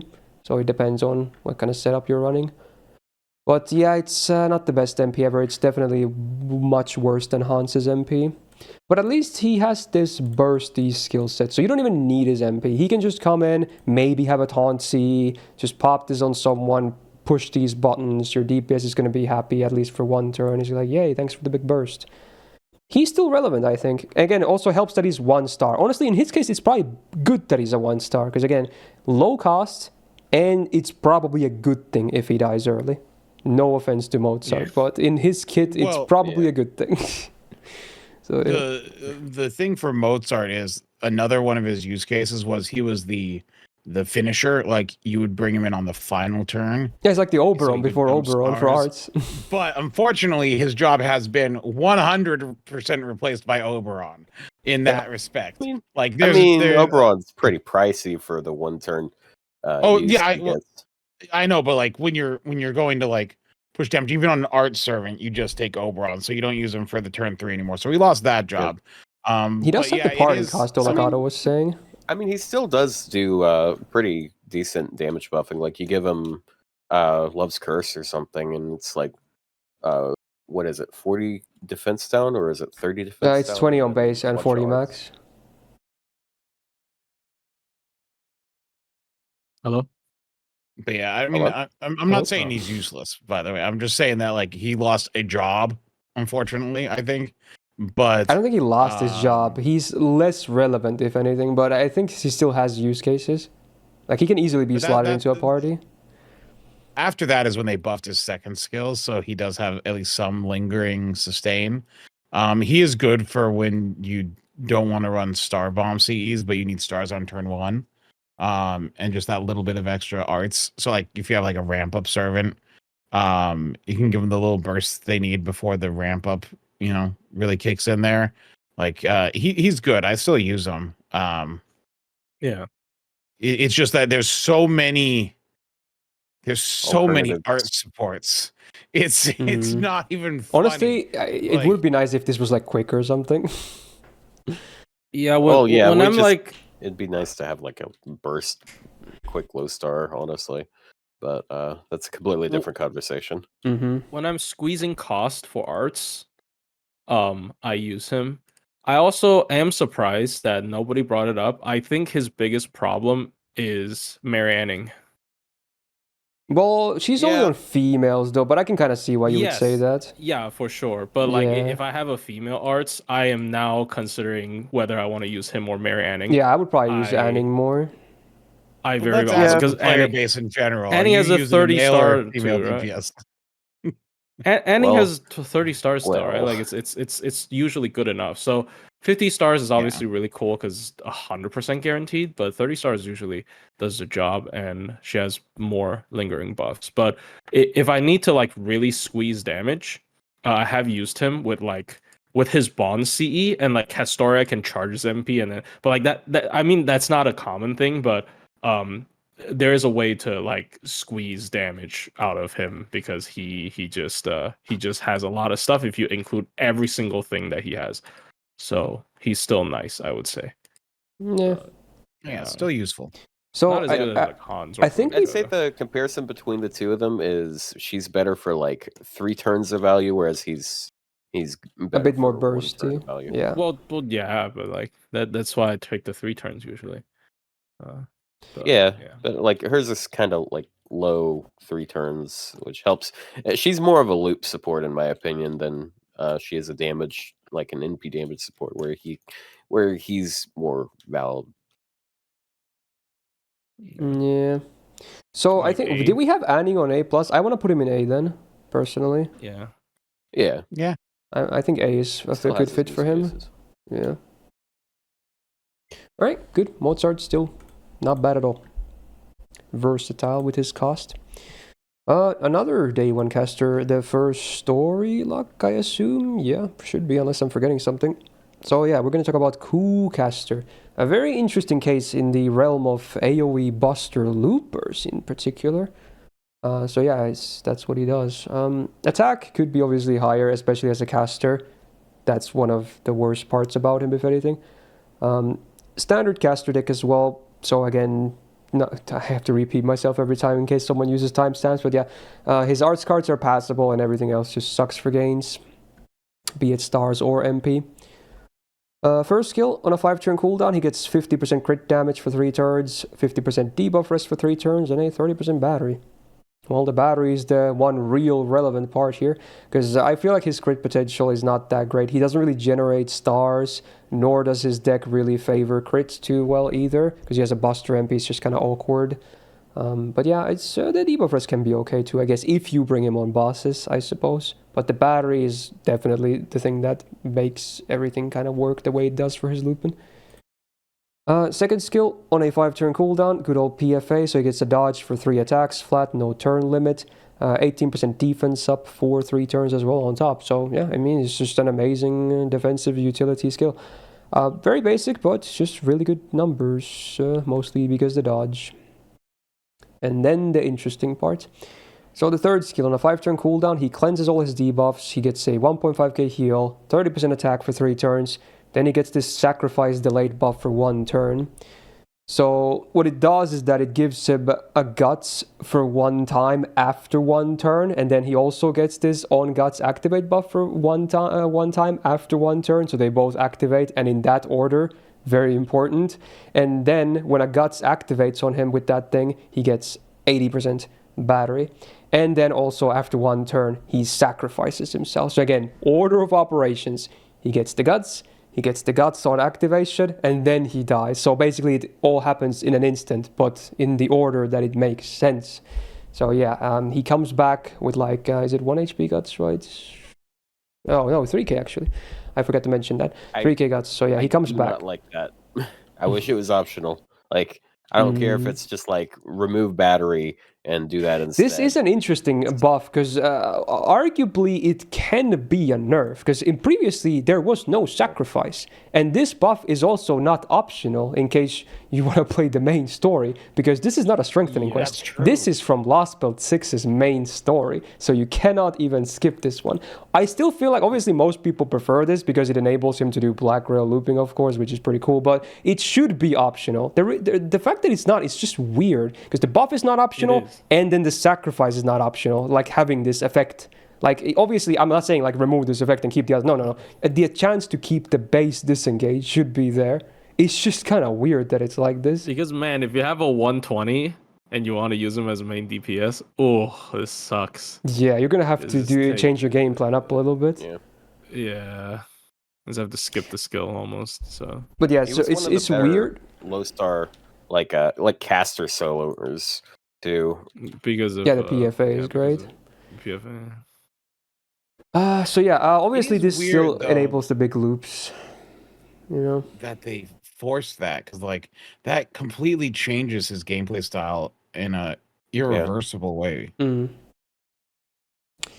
yeah, I guess we'll go with the rest of the kit first. 8% arts is fine, just a bit of more damage and gains, not a whole lot though. Flat damage, not really relevant. He's anti-foreigner, which if you have a really cracked copy, I guess, because of the looping, but otherwise just not a very good append on him. Then the buffed MP, he gets 20% buster up for 3 turns before damage, so pretty cool ramp up there. And then on base overcharge, all enemies get a minus 10% defense down for 3 turns, scaling up to 30%. It is after damage, but you know, on bosses it can be a bit of more bonus damage over time, and then also does a 300 burn on them for 10 turns, scaling all the way up to 1500. So I guess pretty easy burn up time from him as well, in case you happen to need that sometimes. Otherwise, the damage itself obviously won't be good on that burn. So yeah, the reason is that obviously he gets this giga battery. He gets like he can get 100% like twice on his kit, because he has 30 here, 80 here. You activate both twice. He gets 60% attack. He ramps up the buster on his MP. So while he's a caster, his stats are whatever. He's a 3-star. He can still Black Rail loop, and he gets all these stackable buffs too. So that's why he can still hit some pretty good numbers. So if anything, he is mostly a farmer nowadays. It's like his stats are just so shit. Like he needs Black Grail for him to do damage. Yeah. And as I mentioned before, like part of the appeal of being able to Black Grail loop, in my opinion, is more so just the ability to run without a CE. And if you're running him without a CE, better have some Grails for it to be justified. I mean, for like that, he's really solid. I still use him in like Iliafest, which is coming up soon in NA, I believe. Yes. I still used him for they actually already announced the pre-campaign like yesterday, I believe. Oh, so it's soon, yeah. It's the next the thing. Caution Koji thing. Yeah. It's the Iliafest that has the 3 Valkyries, right? I don't remember. Yeah. Yeah, that one that rotation I use Kucaster. So like he's still like a Buster Looper, but he definitely is the modern day like that Hans thing Rio talked about, where like people were telling you to grail him for gameplay because he's like, oh my god, Buster Looper.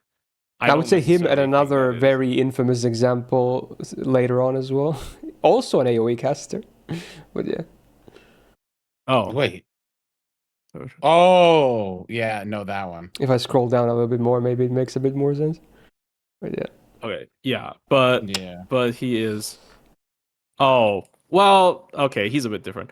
I think he's base. But anyway, but yeah, this guy, he is definitely, I wouldn't say a universal Buster Looper at all. I like to just random throw. He's cringe, just in the middle of the sentence. Plus, didn't you say, oh, he's base to the other guy? I said so like he's not base, he's cringe. You know, like based and cringe. Anyway, it's good input. The dichotomy of. But yeah, I think he's still good. Yeah. Like, you can't really deny the farming numbers still. Yeah. For a low start, they're very impressive. Probably the best in the whole game. Actually, no. The other one is going to have the best one in the entire game, but yeah. Oh, true. But yeah, you need Black Grill. Oh, God. You I can't believe you guys finally woke up to our boy Geronimo. I knew you were going to do a twist on it. I was waiting for it.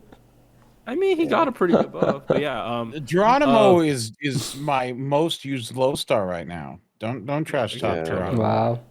But yeah, we can. But yeah, he's still good for a budget looper. I think he's one of the A tier still. Yeah, for sure. I think probably just A, right? A or I think is using him in like a Lotto 90++ rotation enough to put him A+. I feel like it could be, because again, it not only is a viable option that's, fairly accessible, he's also way cheaper on party cost, which is nice for a lottery farm, because you want more, you want cost for that. As a low star DPS, like if you're just looking at like being not farming, just looking to do an AoE DPS, he is one of the better options. So, but I think as far as that goes, but the buff really fucks him though. Like we talked about it. Yeah, it's not all positive. Well, I mean, for survival. Yes, but like options. Yes, yeah, but I mean, I think I still used him. I mean, hold on. If you really think about it, whether he has his base, piddly little 9,000 HP or not, like, he still has his PFA, which, you're going to be able to cast a second time because you're using him with Vich probably. So what's it matter if it's 9,000 HP or 3,000 HP? Well, the solo is at least worse, but again, it is a thing. Okay, solo's been trashed, but... Yeah. I mean, I guess. I still used him against like PFA Olga, really so it's probably good enough. I would say maybe a low A+ still then. He's versatile and kind of, easy to use. Yeah, forget. Let's start with that. Okay. All right, that's it for the day one casters. Now we go finally for the day one assassins. So we're still day one, 2 hours later. But yeah, there was a lot of day one low stars, so makes sense. Another 1 star. So never again. This is an interesting case. We got Regend or Kojirou next. So he's a servant that suffers from his rarity, unfortunately. He's a single target, quick DPS. I feel like he has a lot of nice tools, but the 1 star numbers really don't do him any favors, unfortunately. So he's rocking triple quick, as a lot of assassins are, most even probably. So there it is, and his gains on base, not good, and we only have 1 arts card that's passable. So yeah, not the best. It does get a bit better with the kit, even with these really not great hit counts, but yeah, it's just not very pretty to look at. First skill on 6 turn cooldown, he gets a dodge for 1 turn and 40% crit damage for 3 turns. I like it. It works. Some hard defense for, not only a quick servant, but a 1 star servant with like terrible stats. And crit damage, nice to have on basically any quick servant. Second skill, on a 4 turn cooldown, he cleanses all his debuffs. He gets this on attack debuff for 3 turns. So whenever he's using quick cards, he does a 10% quick res down for 3 turns on the target. It is after damage, but it also works with his MP, which is cool. So he has 4 cards that he can use with this. So as many quick cards as you can use in this 3 turns, you can get as many 10% minuses for this quick shred. Again, there's no hit limit there, so that's pretty cool. And then you get 15 stars on use. Pretty good. And again, really good uptime as well on that on attack debuff. It's only 1 turn of downtime on base. So that's good. And even 0 on if you get the 5th depend for the first cycle. Good skill, actually. Very good. 3rd skill on a 5-turn cooldown, he gets a sure hit for 3 turns. Then he gets 90% star gen for 3 turns and 500% absorb for 3 turns. With these and the combination of stacking up the quick res downs, even with his terrible hit counts, he can still generate a bit of stars and a bit of MP as well. So while the numbers are still pretty trash, at least this helps all of these effects. I think his kit is actually pretty interesting. I don't hate it. I think it's fine, totally good. It's basic, but it works. It has a game plan. He has 4% star gen, which doesn't do a whole lot as the only passive. Would have been nice to see more crit or something. He's anti-saber on the append. I would not neutral with him. Buffed MP. So before damage, he gets 20% quick for 3 turns. Cool little ramp up there as well. Does damage, and then you get 15 stars on base overcharge, scaling up to 35. So it's the same scaling as Alexander, I believe, from earlier. Pretty cool. Because again, his own star gen could be better. So it's not overkill with this star bomb. It's actually can be quite beneficial to have these bonus stars. Again, I feel like if he was like a 5-star, even if they changed nothing about his kit, I feel like he would be really solid. But these stats are so bad. He either dies too easy or still doesn't do enough damage. But man, his kit makes sense though. It makes sense. It's just the numbers up here that suck. If it was a 5-star, they'd bump up the value to like 20%, and for the second skill, and the crit would be 50. But like, yeah, it is really just his stats, because like he has a really good skill set. Yeah, I it makes remember sense. people thought we were gonna get a 5-star Saber Kojirou because he got the during like. Shimosa. Are you kidding me? He's a 5. He's a Fate Stay Night servant. Of course, he's not going to get any attention whatsoever. Ouch. Unless you're Saber. Yeah. I mean, like OG Saber. No, I'm saying getting alts. I'm just saying getting alternative versions, Oh. like a 5-star Saber version of Kojirou, right? Like I was being kind of in general, yeah. Yeah. Also, wait, who got a 5-star version? No, Yeah, he was saying from, people like, were saying he first year. he was gonna get like a 5-star Saber version because of his alternative sprite in Shimosa back in the day, but that never happened. Yeah. There was a lot of theories of a 5-star Kojirou, like the real Kojirou, you know? Night servants don't get anything. Turned out to be pure copy. That's actually so sad. Like, Well, they get replaced by future or past versions of themselves. Like, you never see Saber anymore. You see Castoria. You never see Medea. That's because you see Medea Castoria Lily. is legally distinct Saber, because she's not Saber, remember. She's an original Avalon character, which is not Saber. Also a bootleg. She just is original linked bootleg. in some sort of cosmic sense. They're not the same person. Dude, look at the treatment difference between him and Musashi, who grew a pair of tits and then got all the attention. Congratulations, video game. It is quite you drastic did comparison. This, gotcha players. You did this. I guess his NP kind of got carried on to a different servant. Yes. That one's better. That one is better. That was cool though. Like, I mean, I will say that is when doing Samurai Remnant, that was one of the cooler things actually. Mm-hmm. I guess I can't even say that because ERE did get really good treatment, but yeah. He did. He got premium treatment as a welfare. Yeah. Anyway, it's hard to place this guy because on base his kit makes sense. It's good, but man, how high can we place him with 1-star stats? Really, that's the problem. I don't know.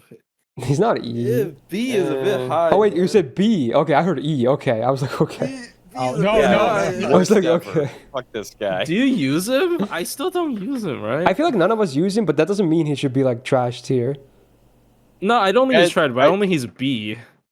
We Dude, can't you can buy like, Shiki Like Yeah, we we can't bring into the conversation Grails because that's going to change. Basically, Yeah. there's so many servants on Hold this on. list. like I There's said just earlier, Oh, Ushi who's in B? Rider would Who's in scale B? better. Like I don't know. Who's in B? Who do It's you just have in B right now? Alexander. No one's on B plus or C plus. It's a very empty So, middle portion right now. Is he That's- better than Medusa? I think so. Even if with his terrible feel like- stats. I feel like I don't know, she's more dude. usable as an AoE writer than like his. Doesn't Medusa have like really level high one. single target damage? I don't know. Yeah. I think Kojirou is too screwed by his 1-star stats. I wouldn't He is be way shocked if too She s- does better. She does better damage to one target than he does. But like to be fair, it's one target. Where do we rank like Yasun? Was he one of the I feel like they're C's? Yasun. similar. Jason. Yeah, what? Okay, bro. Anyways, I don't have a know what I'm son. the. You Hey, know- I okay, pronounce it whatever. like that too, so I can relate. That's the I know. correct I know what he pronunciation. meant You because, are like, equally if you look at incomprehensible, sir. look, Okay.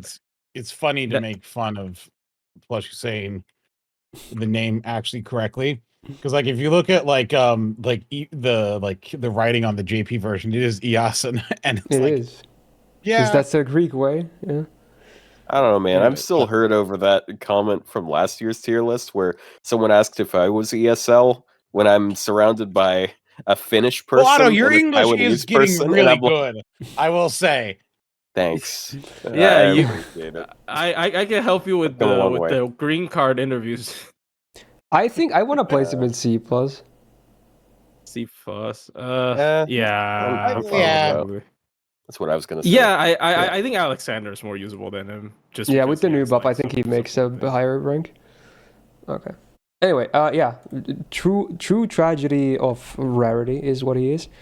Anyway, more Day One Assassins. It is unfortunate. Speaking of Stay Knight, not so commonly known, but also a Stay Knight assassin, we got Cursed Arm next.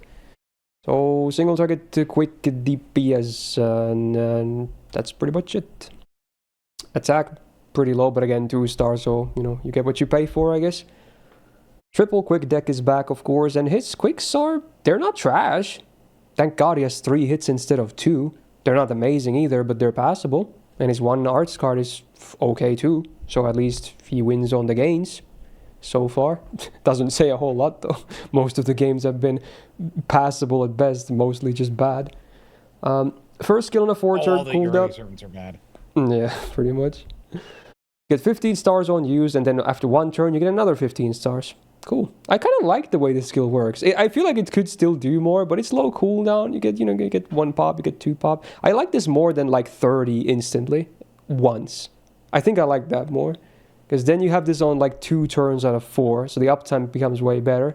Obviously, 15 stars might not make the cut. Depends on the use case, but I kind of still like that it's split like that. It's an interesting concept. Second skill on a 5-turn cooldown, he gets 50% crit damage for 3 turns. I mean, it's super basic. Sadly, doesn't have the absorb and whatever else, but it's fine. Still okay, I guess. Third skill on a 5-turn cooldown, he gets an evasion for 3 attacks flat. So while this is not PFA, it's PFW. So the only thing that changes is the other effects. So he gets 30% star gen for 3 turns instead of like defense. I think that's fine. His quicks are still okay, so I don't hate it over defense.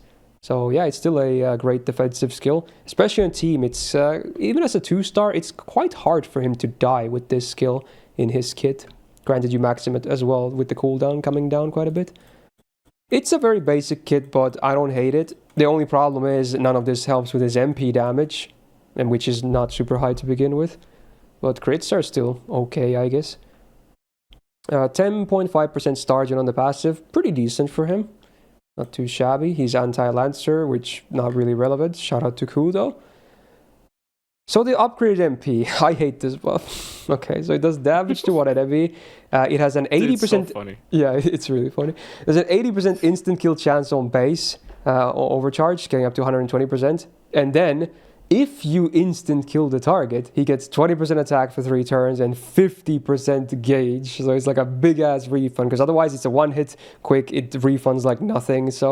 But the problem is, he's single target. He doesn't have batteries, he's not a farmer, he's a boss killer, you're never going to insta-kill any bosses, So the only thing that this buff did was add to the base damage, increase the modifier. It's still, something, but it's like, I hate it. It's a lore buff, and in this case, it's really bad gameplay-wise. It's just bad. Have you seen the farming comp that he did against like a 1-1-1? I don't know, some bronze garbage, and he could like loop because of that. It's so bad. Dude, there's some there's some advanced quests that he might be able to do. Probably. Anyway, I think he's just a subpar DPS. He's not trash, but he's just subpar. Nothing too impressive. Kind of easier to keep alive than some of these other options, I guess, because of the I'd rather use Kojirou. Oh, that's funny because I'm the opposite way. I prefer the PFA and such. And I think he's a bit safer as an option. Yeah. He does live longer for sure. The PFA. I think Kojirou has a higher damage potential, but if you want a more safe option, you pick Cursed Arm. Yeah. Otherwise, there's not a ton of difference between them.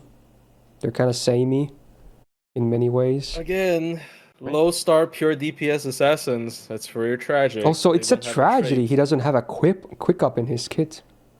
They should have given Regens over like a new buff for him for the MP, with that gives their ramp up a quick up for the MP.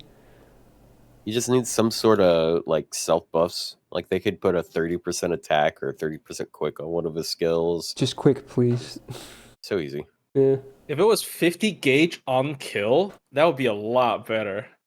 Yeah, then it would be interesting because his damage would still not be insanely high, so you'd still have to work for it. But it would be fair, I think. There could be some weird farm comp that can come up, but like on insta death, it's just what is this? He's like I guess same tier. I would also like Kojirou more just because I like the damage playstyle, but I also understand like a bronze stat is very difficult to keep alive without the PFA. So I think they can be in the same tier, to be honest. They probably can, yeah. Sure, but yeah. How about you guys? I'm okay with that. I guess. Like, Kojirou has a better kit for damage. Yeah, and he's more safe. That's like the main difference. Okay. I don't know if this song is just super quiet, but it's apparently playing everything, but I'm not hearing any music whatsoever. It must be a really bad upload that's like negative decibels or something.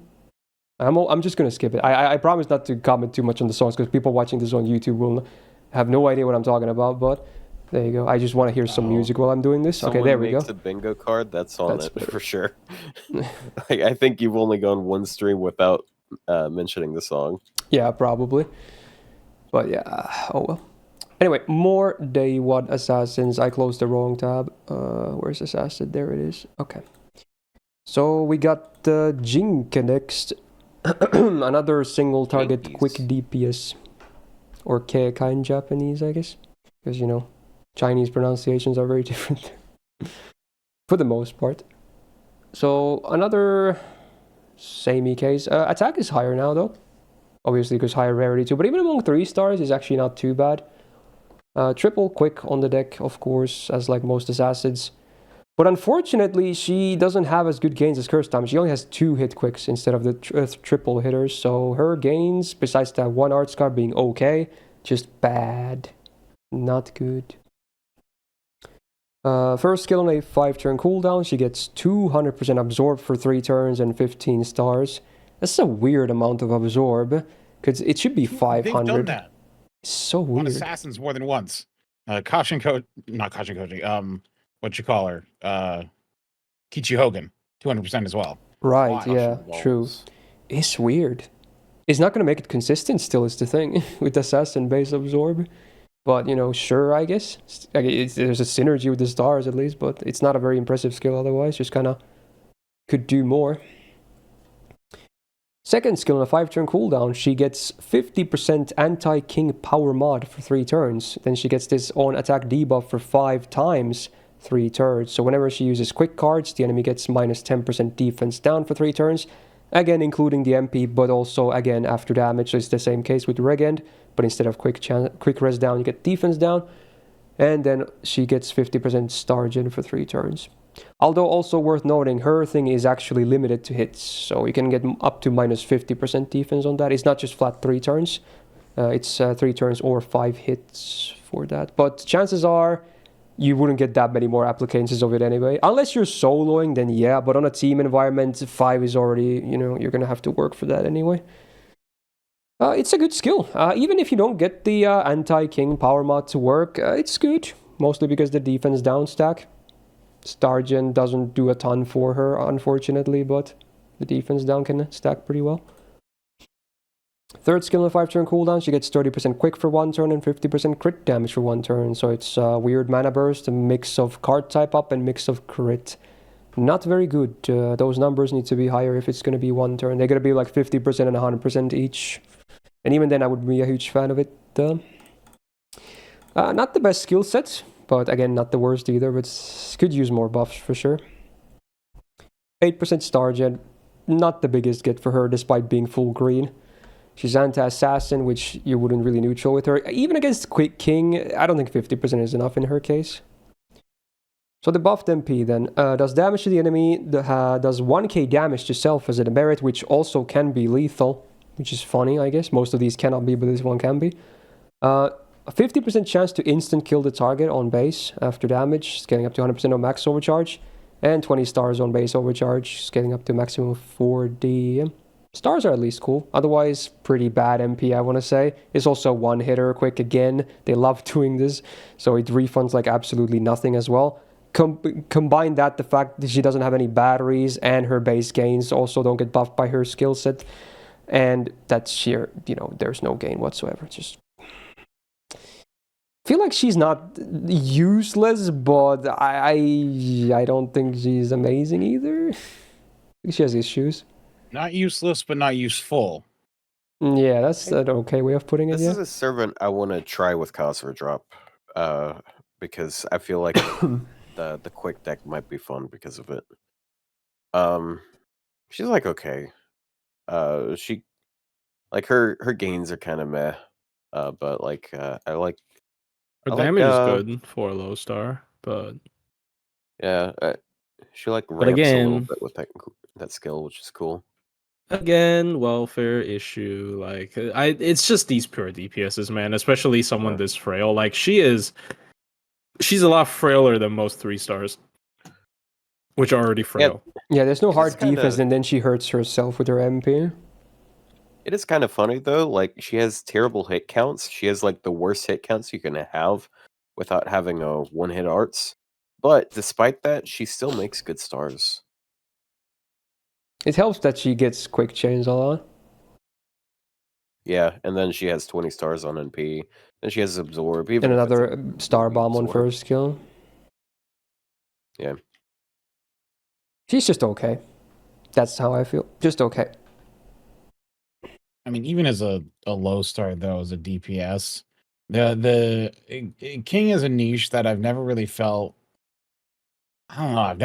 I've never felt like, oh yeah, this is the niche I'm going to target, right? Because like usually the servants that are King have other exploitable traits. The 2 anti-King low stars are the 2 that missed fucking kill. Why? Well, they're trying to retcon it. Yeah, you know what? They're Sugitani and Jing Ke both. They just fumbled. Didn't actually kill anyone. So you can only be anti-King if you fumble it. Yeah. You know who else is anti-King? Muramasa. And wait, is Muramasa anti-King? It's like yeah, it's on 80, a passive. I think it's like about 84 King servants, so it's a pretty common trait. I don't think in her case I would neutral though, because it's only 50%. But against Berserkers and Riders, however many there are, then you could probably make a case for her for sure. Yeah. Decent amount of those. I would maybe do another C+, personally. Yes, single target quick. Yeah, sure. Just the single target quick assassin. It might just be. Or how do you guys feel? Yeah. That's I fair, think C+ is fine. It's fun. Yep, single target quicks. But now we're gonna change to single target buster, and it's not gonna look very pretty. We're gonna talk about Sanson. Oh yeah, Mr. Executioner, who may or may not be very good at his job gameplay-wise. So pretty poor stats, obviously as a 2-star, and he's a pure DPS more or less. So that's not a great combo to start out with. He's triple quick as well, which I always found very odd. But they're like, oh, assassin, you gotta be full green, I guess.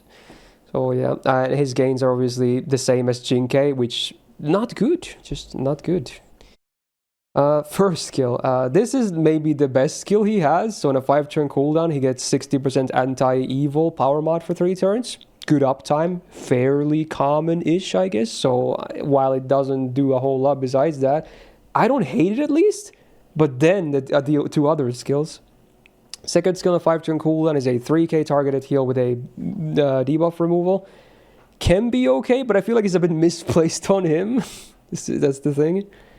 And then the meme, the third skill. So on a 5-turn cooldown, he gets 60% anti-human power mod for 3 turns. Again, this is human trait, not humanoid trait or man attribute. This is the third one, the one that sucks. Most enemies in the game are not human. Most bosses in the game are not human. It's only some normal mobs that happen to have a human trait. Very rarely do you fight a boss who's human trait. This doesn't happen very often at all. The last challenge quest or something, they were all human, right? Maybe. The recent one, I'm sure that translated into a good Minturn showing for him. Yeah, he was probably absolutely amazing. The White Day one was all human instead of servant. So right. Yeah, so this skill set not very good overall. 4% star gen doesn't help much with his bad hit counts. Sentai Saber, which don't neutral with him. Buffed MP only does damage on normal effect. Has a 30% chance to instant kill on base overcharge, scaling up to 80%. And then the one good effect is the other OC, so 30% defense down for 3 turns on the target, base overcharge scaling up to 50. So it's a good amount. It is after damage, sadly, but it is a good amount. But also, it's pretty funny. He's supposed to be an executioner. He has the lowest instant kill chance in his MP. Like, that's literally his job, to instantly kill someone. But he has the worst percentage of it. That's painful. Like, yeah, does it imply like the blade doesn't like pierce through fully or something? Oh, it's like, oh shit, dude. You need to sharpen that shit, dude. Anyway, this is the kill and it gives it 30%. I think Sanson is just a hopeless case. I think he's flat out E tier. I would never bring him for anything. He sucks. He's horrible. Yeah, I don't see anything worth anything with him. He's bottom tier. 30% defense down is like nice, but it's just not enough. That's the only thing. Even against anti-evil, you can do way better. There's a lot of anti-evil nowadays. You can definitely do way better. I feel like this is just a fairly fast E and just move on. Yeah. All right, time for Otto's favorite, his boy, as he said earlier. Yeah. Let's talk about Phantom of the Opera. So AoE arts, pseudo DPS, insane. You can be insane and try farming too, but honestly, some kind of a utility support, if anything. That's maybe the most uses he will see. Again, stats just not very great as a 2-star, so that doesn't help his DPS case or farming. He's triple quick as well, because again, every assassin needs to be triple quick on day 1 or something. His gains, he has 1 decent arts card, otherwise they're pretty damn atrocious. So that's not great. First skill on a 5-turn cooldown, he gets 9 stars per turn for 3 turns and then does minus 14% defense on himself for 3 turns. I cannot believe this hasn't been buffed yet. They've buffed, like, is there any other version of the skill that exists like this? Even Mephisto was buffed. Everyone else. Wait, who was the other one? It's funny because, like, you look at Casterliz, who had a better version of it already, but didn't have a defense debuff, and then they buffed that and add like 15 effects to it. No, Vlad Extra doesn't have it. His was buffed too, right? He has a taunt. Vlad Extra has taunt with stars per turn. Yeah, it's not buffed, but I'm saying like these versions that have the defense down. These need to. Is there any other one that has this version still? I don't think so, right? Meph was the last other one. Yeah, it doesn't make any sense that this is not buffed. Yeah, sometimes you don't even want to use this, honestly, because 9 stars is not the end all be all, and you might want to keep him alive if you are gonna bring him. That is. Anyway, second skill on a 6-turn cooldown. 90% chance to charm one enemy for 1 turn, and then does a full buff strip. So it's very similar to the Alexander one. This one is even easier to use. Grant the Alexander one was easy to use because it's humanoid, that already covers a lot, but this one doesn't have any trait requirement, which is cool. Does the same buff strip, and it's 1 turn less cooldown. He's not 100% on base, but I guess the 3rd skill can help a little bit with that. So on a 5-turn cooldown, the full party gets 20% arts for 3 turns. The party gets 20% MP damage on dark maps for 3 turns. He himself gets 25% debuff success rate up for 3 turns and 100% debuff res for 3 turns. This is a really good skill now. Like, if this was on someone else, this would be like, whoo, game breaking. So very good. So now with this, he obviously pretty much will land this charm now, unless you get something really weird happens. So I used to hate this skill because this was like, it was just a band-aid to, you know, his charm not being guaranteed, because all of his other debuffs were already 100% on base, and the mental debuff rest was like, yeah, sure, it's whatever. But now it doesn't feel like a band-aid anymore. Now it feels like a complementary skill that does so much more. So this skill is really good now. Just very solid. Good uptime on everything as well. So he's got this going now. 10% star gen. Not really useful for him, just a bit of bonus, but not much. Anti-assassin, no, don't neutral DPS with him. Upgraded MP, so he actually does ignore defense on the damage for what it's worth. Cool bonus. And then his interesting overcharge. So on base he does minus 50% debuff rest down on all enemies for 6 turns, scaling all the way up to 100%. So he can be an interesting debuff support, I guess, in a way, because again, this means that you will have an easier time of landing all your debuffs, including RNG immobilize effects, for instance. This is basically the best application of that. Also, I love how his buff kind of fixed one problem with that, where you couldn't, where sometimes it would just miss, because now he has general debuff success instead of just... Oh yeah, I didn't realize that changed too from mental debuffs. Like, they changed both of them from mental to generic, which is very nice. Yeah, honestly, just such a good buff for him. I still want one more for his first skill, but... honestly, if they do a good buff to his first skill, I'm going to be fully on the Phantom Believer camp. I'm thinking he still now will have uses, but if they do a really nice buff to the first skill, I think he's actually going to be really legit. Like, good, really good even. 1-star damage, though, like, actually... Well, it's 2-star, but yeah. 2-star, whatever. Sorry, 1-star, 2-star, all the same. Yeah, but, like... Who the fuck is using him for damage? Yeah, at this point, you wouldn't still bring him for damage at all. You would just bring him for all the utility. Shout out to Ventox. There's like a guy that does everything with... Oh, yeah. He's the streamer that only uses Phantom. I remember him. He's been in the scene for a long time. Yeah. Yeah, he's doing double... I'm pretty sure he's played NA since launch, too. Phantom, sorry. He is... Again, the cheapest buff strip, right? And has some arts buffs. Again, debuff resist down should have been debuff success up. It's... Oh wait, no, it is. I'm stupid. What am I talking about? Yeah, he has that now in his skill, yeah. It's all debuffs. Yeah. Anyways. Dude, they should give him battery here. Because it would be nice to use his MP, but it's hard to get. It really is. Yeah. He should have a battery for sure. Like, it doesn't matter if his MP doesn't do damage. It's just nice to have this overcharge from it. Because it's 6 turns. You only need 1 MP realistically. But even that can be hard to get sometimes. Yeah. Sorry, I was gonna use him as a positive example actually, because again, I really hate debuffs debuff resist down as an effect to counter debuff resist, because it itself can be resisted. So he's a positive example for that, I guess. I also forgot something. I forgot to mention how Gilles, like, so he has the same skill, and his mental debuff success is just enough, perfectly enough to guarantee his debuffs on Jean, because she has 25%. All right. Resistance. Anyways, yeah, just that's funny. Trivia. Also, I wanna. I assume you know, Otto, but the way the MP damage here works, is it a snapshot or not? I assume it's a snapshot, so you have to have the map, and it doesn't check. I believe so. Okay, that's what I thought. I just want to make like sure. if the darkness field wears off. Yeah, that's why. And it's so snapshot can be good too. Yeah, Because in that case, you just keep it still. Yeah, in that case, I Like- think it's actually better. So it depends on the that way, scenario. because Snapshot can be good or bad depending on the we scenario. have, like, It's kind of one hard to so that apply I can darkness enforce it. battlefield because only Lohi Well, does it. I mean, Yeah. Lohi is pretty Which- easy to justify Ooh, usually. I am. She's level 106. Also, right I guess with Lohi, you get Lohi and him, you get a party white rainbow. Good. yeah. But It's an yeah, interesting little thing. now. Yui Shosetsu. Yeah. I Wait, still Yui already gives more. our there. I still use him like once or twice. Like again, cheap buff strip that has arts buff. Like I think that's good enough Well, you for see, 2-star.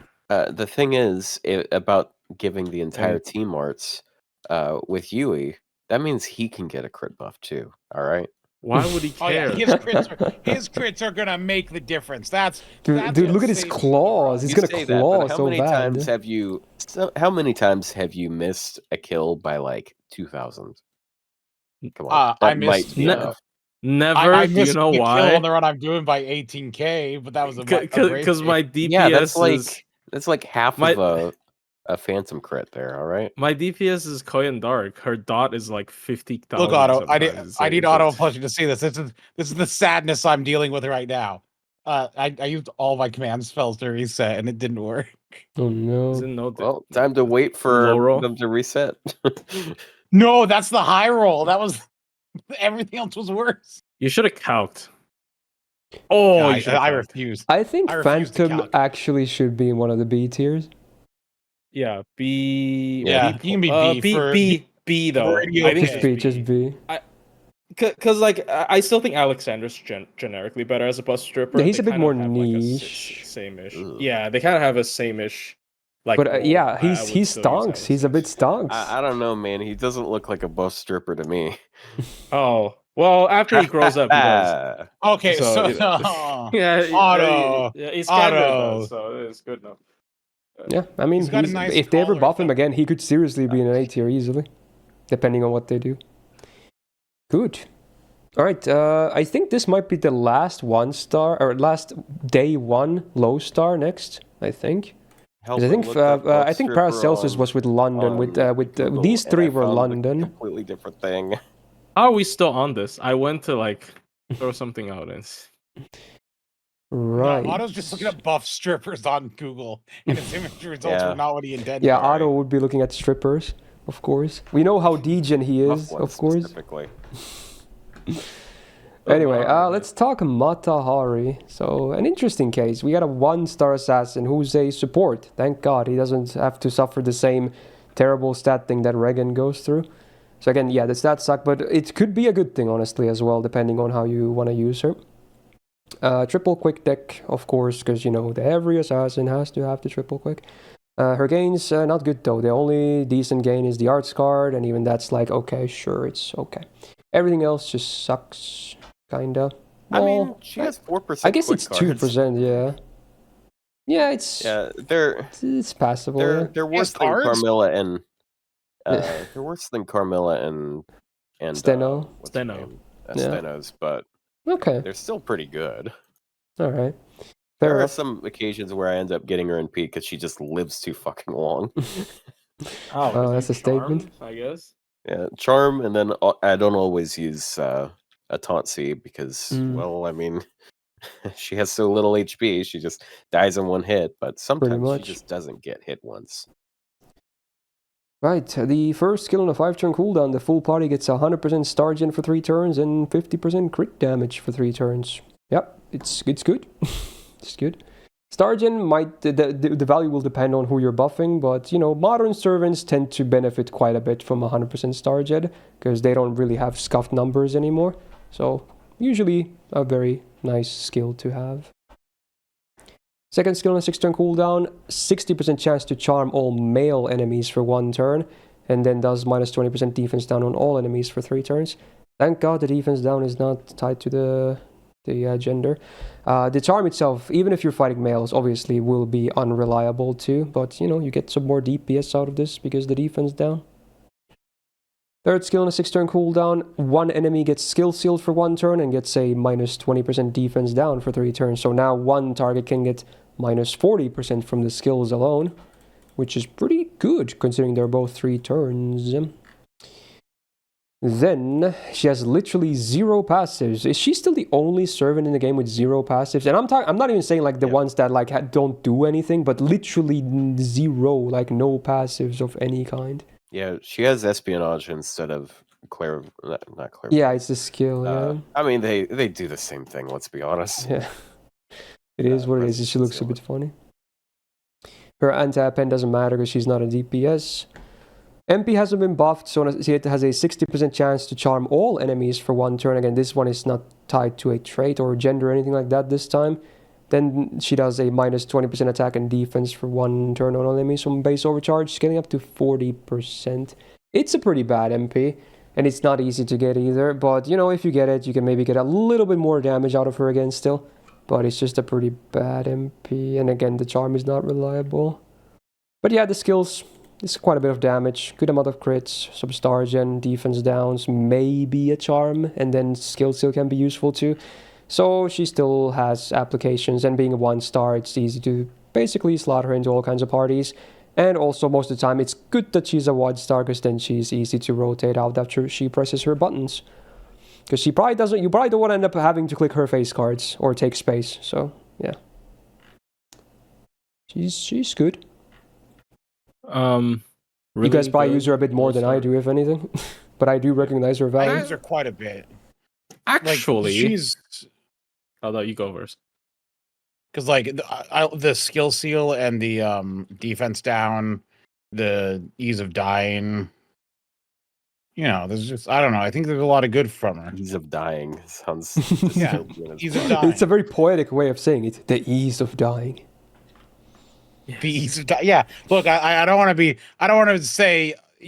Yeah. Well, actually, I don't know how to be more vulgar about it. Susceptible to death.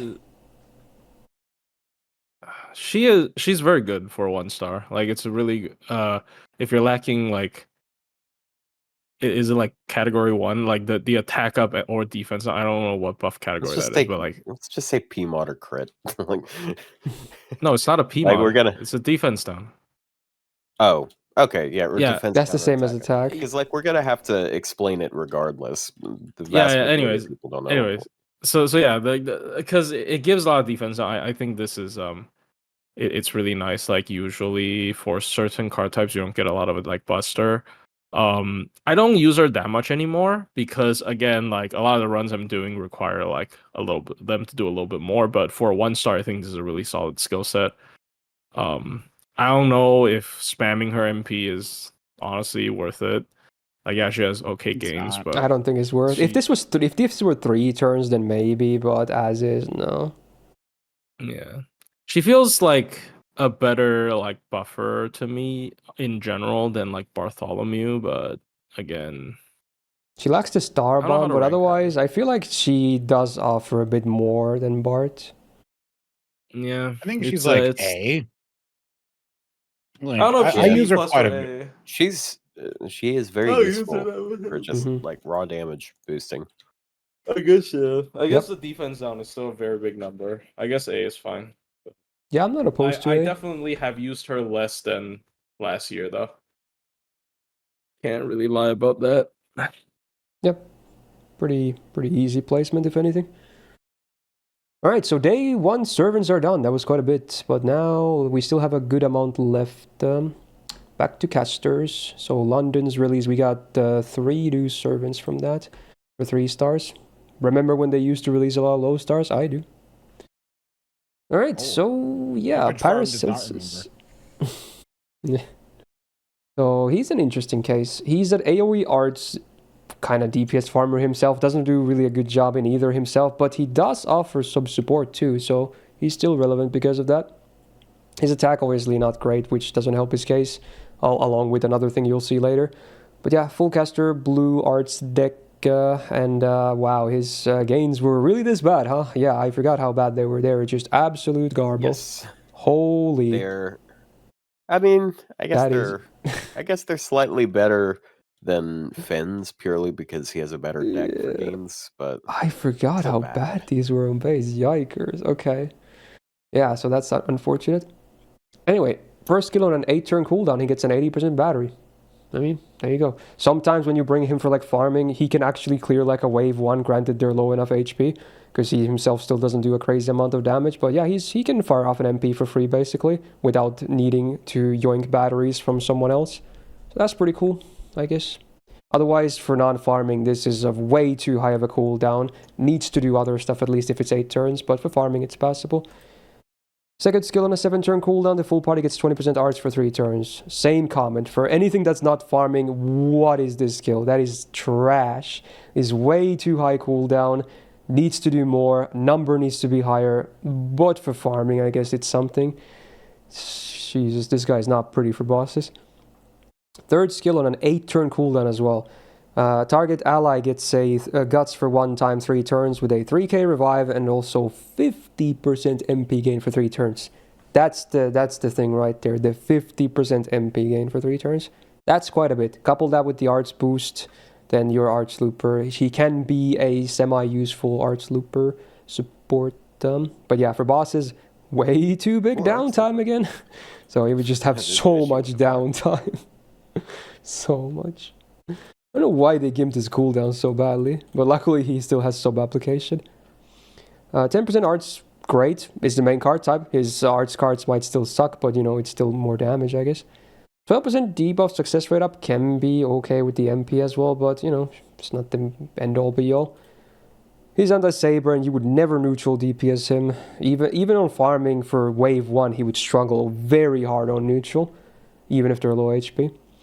So the MP then, it is buffed, but it's scuffed numbers, right? So that is really unfortunate. Yep. He doesn't have the proper numbers that he needs to have for the damage mod.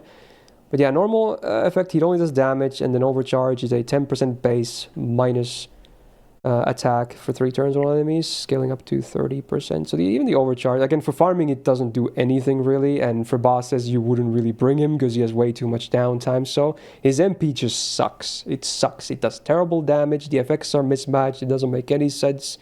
It's terrible. It refunds maybe a little bit at least, but even then you don't even need 2 MPs of him. He just does so bad damage. So it really is there for this skill, really. These two, I guess. There was he used to be useful because back before arts looping was really a thing. There were a few servants that could arts loop, and by a few I mean Jean Archer and Summer Melt, and you would use his probably not and Surf Mode, but like you would use his MP battery would literally be there just so Melt could pull, because this was before Pen 2. Oh right? Yes, you need to steal his Melt gauge. Pull in more battery. Yeah. So because the team was like, it was Waver, Melt, and a K scope, right? And so you know the Waver only spreads 20, so you know you get an extra 10% by using the battery. So it's like, hey, you know, now it's 50 battery on Melt there.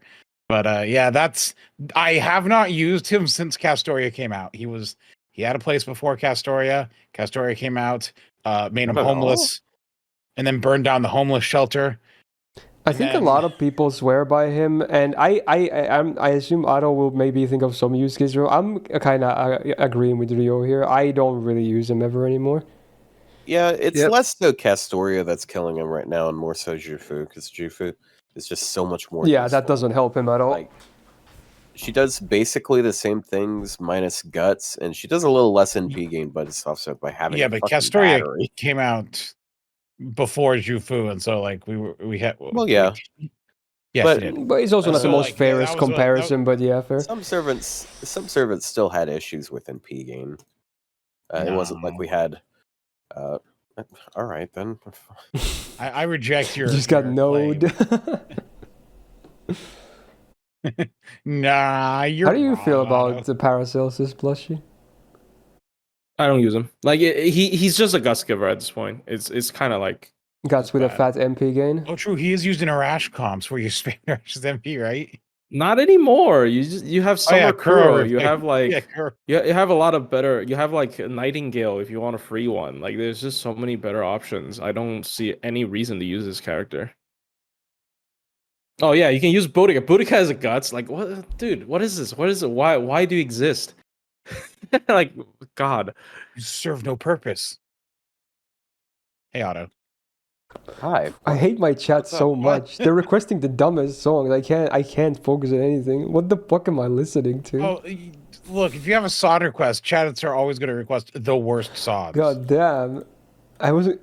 They enjoy slop. Or, well, not saying your chat enjoys slop, but my chat enjoys slop. No, they do it too. Yeah, I can guarantee you they do it. Which chat in general? Have you heard of Rock and Roll McDonald's?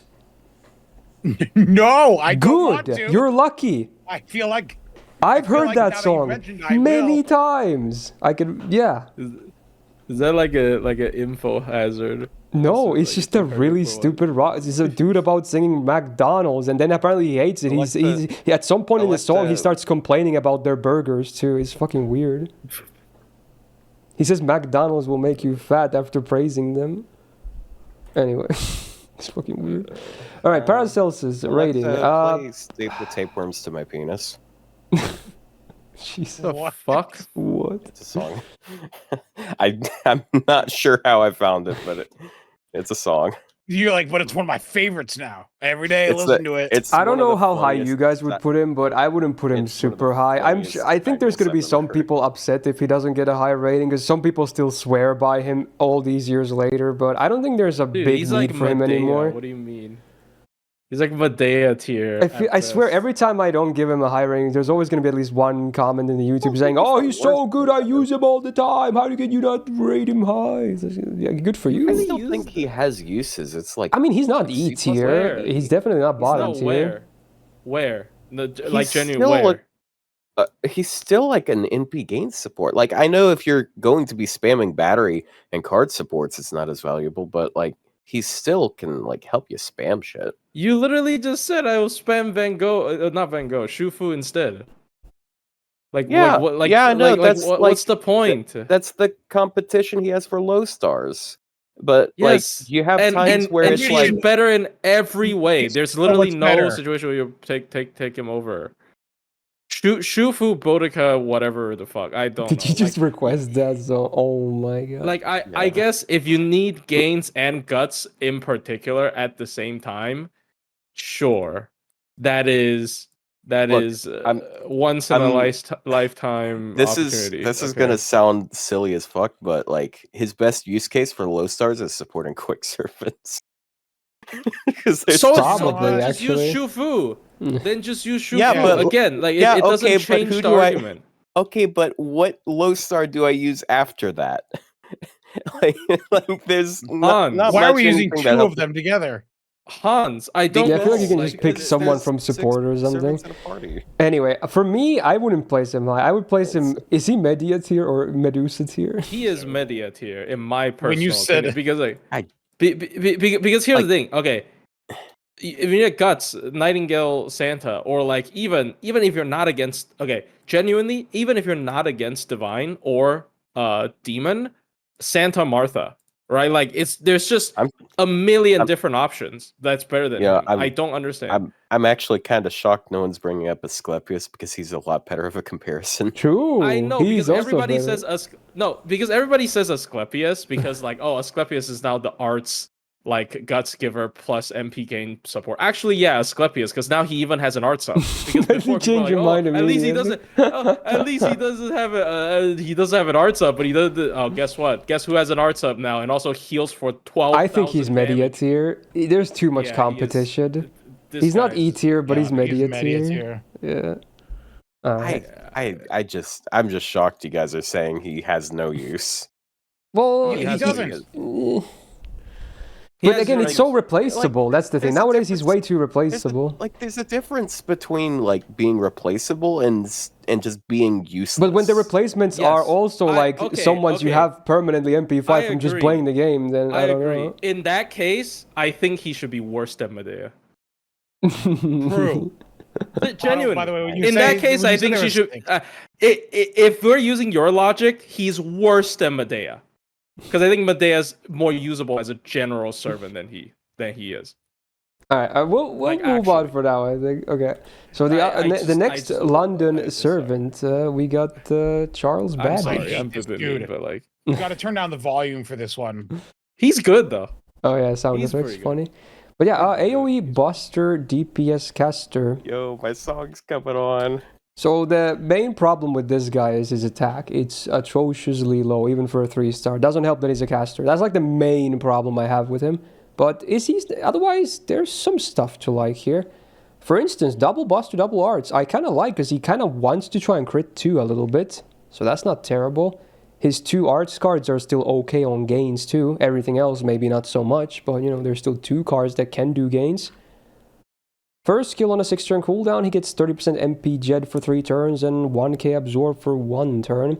It's a pretty weird skill, but they're both still fairly offensive effects, so I don't really mind them being on the same thing, I guess. The MP Gen at least has some longevity. Just a kind of weird skill, but not trash, I guess. Second skill on a 5-turn cooldown, he gets 40% attack for 3 turns and an invul for 1 turn. That's really good. Like, again, to reiterate, most 1-turn invuls and evades are 6-turn cooldown. This is on a 5-turn cooldown, and he gets 40% attack for 3 turns, which is already higher than most, and that's on a good uptime. So while it's super basic, the numbers are good. And again, that definitely helps with his low attack stat. Third skill on a 5-turn cooldown, he gets 25% MP damage for 3 turns, 100% crit damage for 1 turn, does a 300 burn on himself for 5 turns as a demerit, and you get 30 stars on use. This is also pretty good. Good uptime on the MP damage as well. It's a cute combo with the crit damage because again, they're both 1-turn effects. Also, what? Okay, I can't listen to this.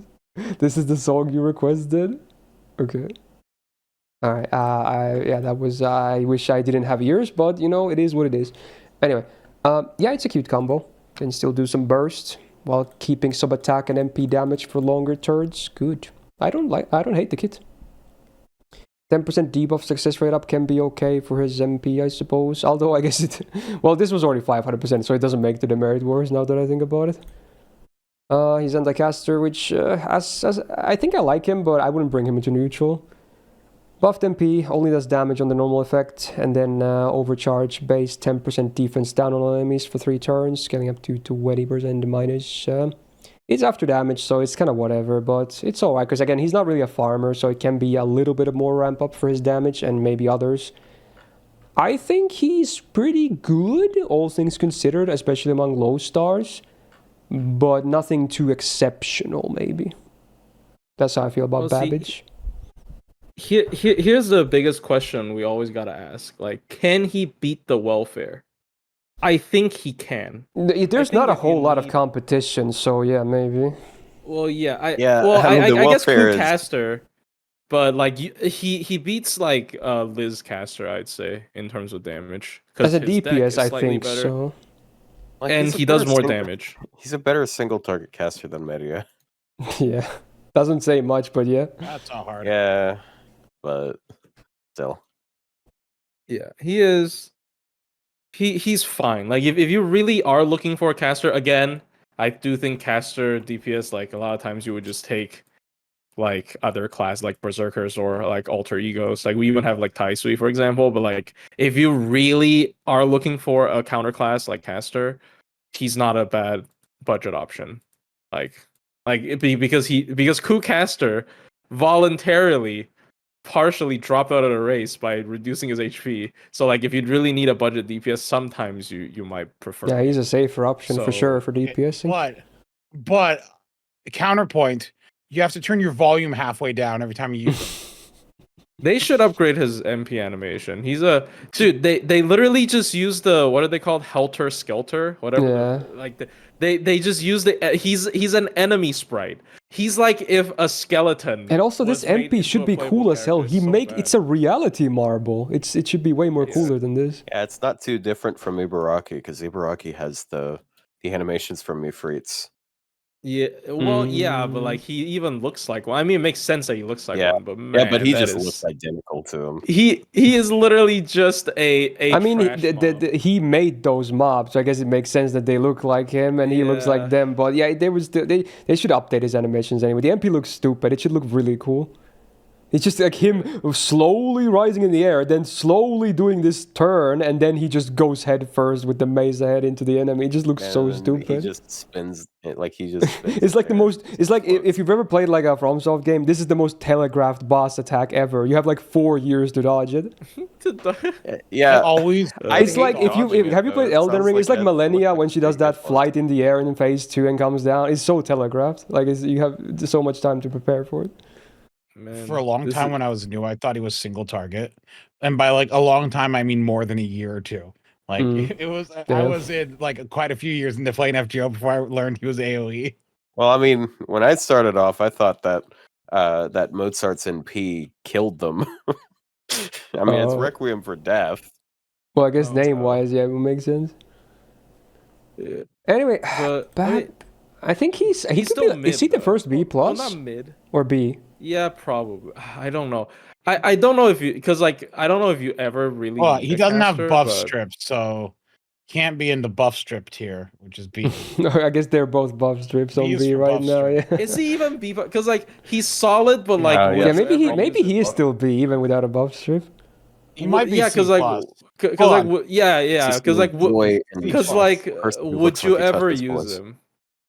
No, I think he actually has some merit against this competition. They're easy to obtain competition. I think he actually does have some merit. So maybe is he B plus?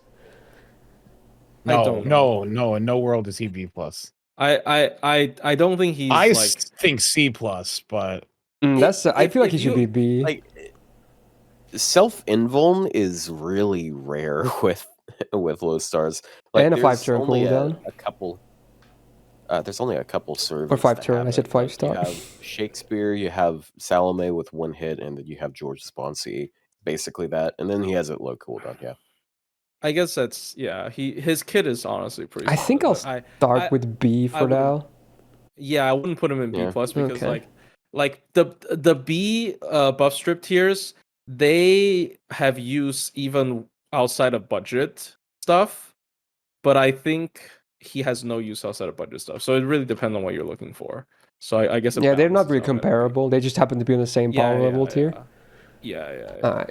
Okay, time for when does Medea get to join the buff strip tier? that would need a big boost. When she doesn't need to consume a card slot to do it. Yeah. Like genuinely.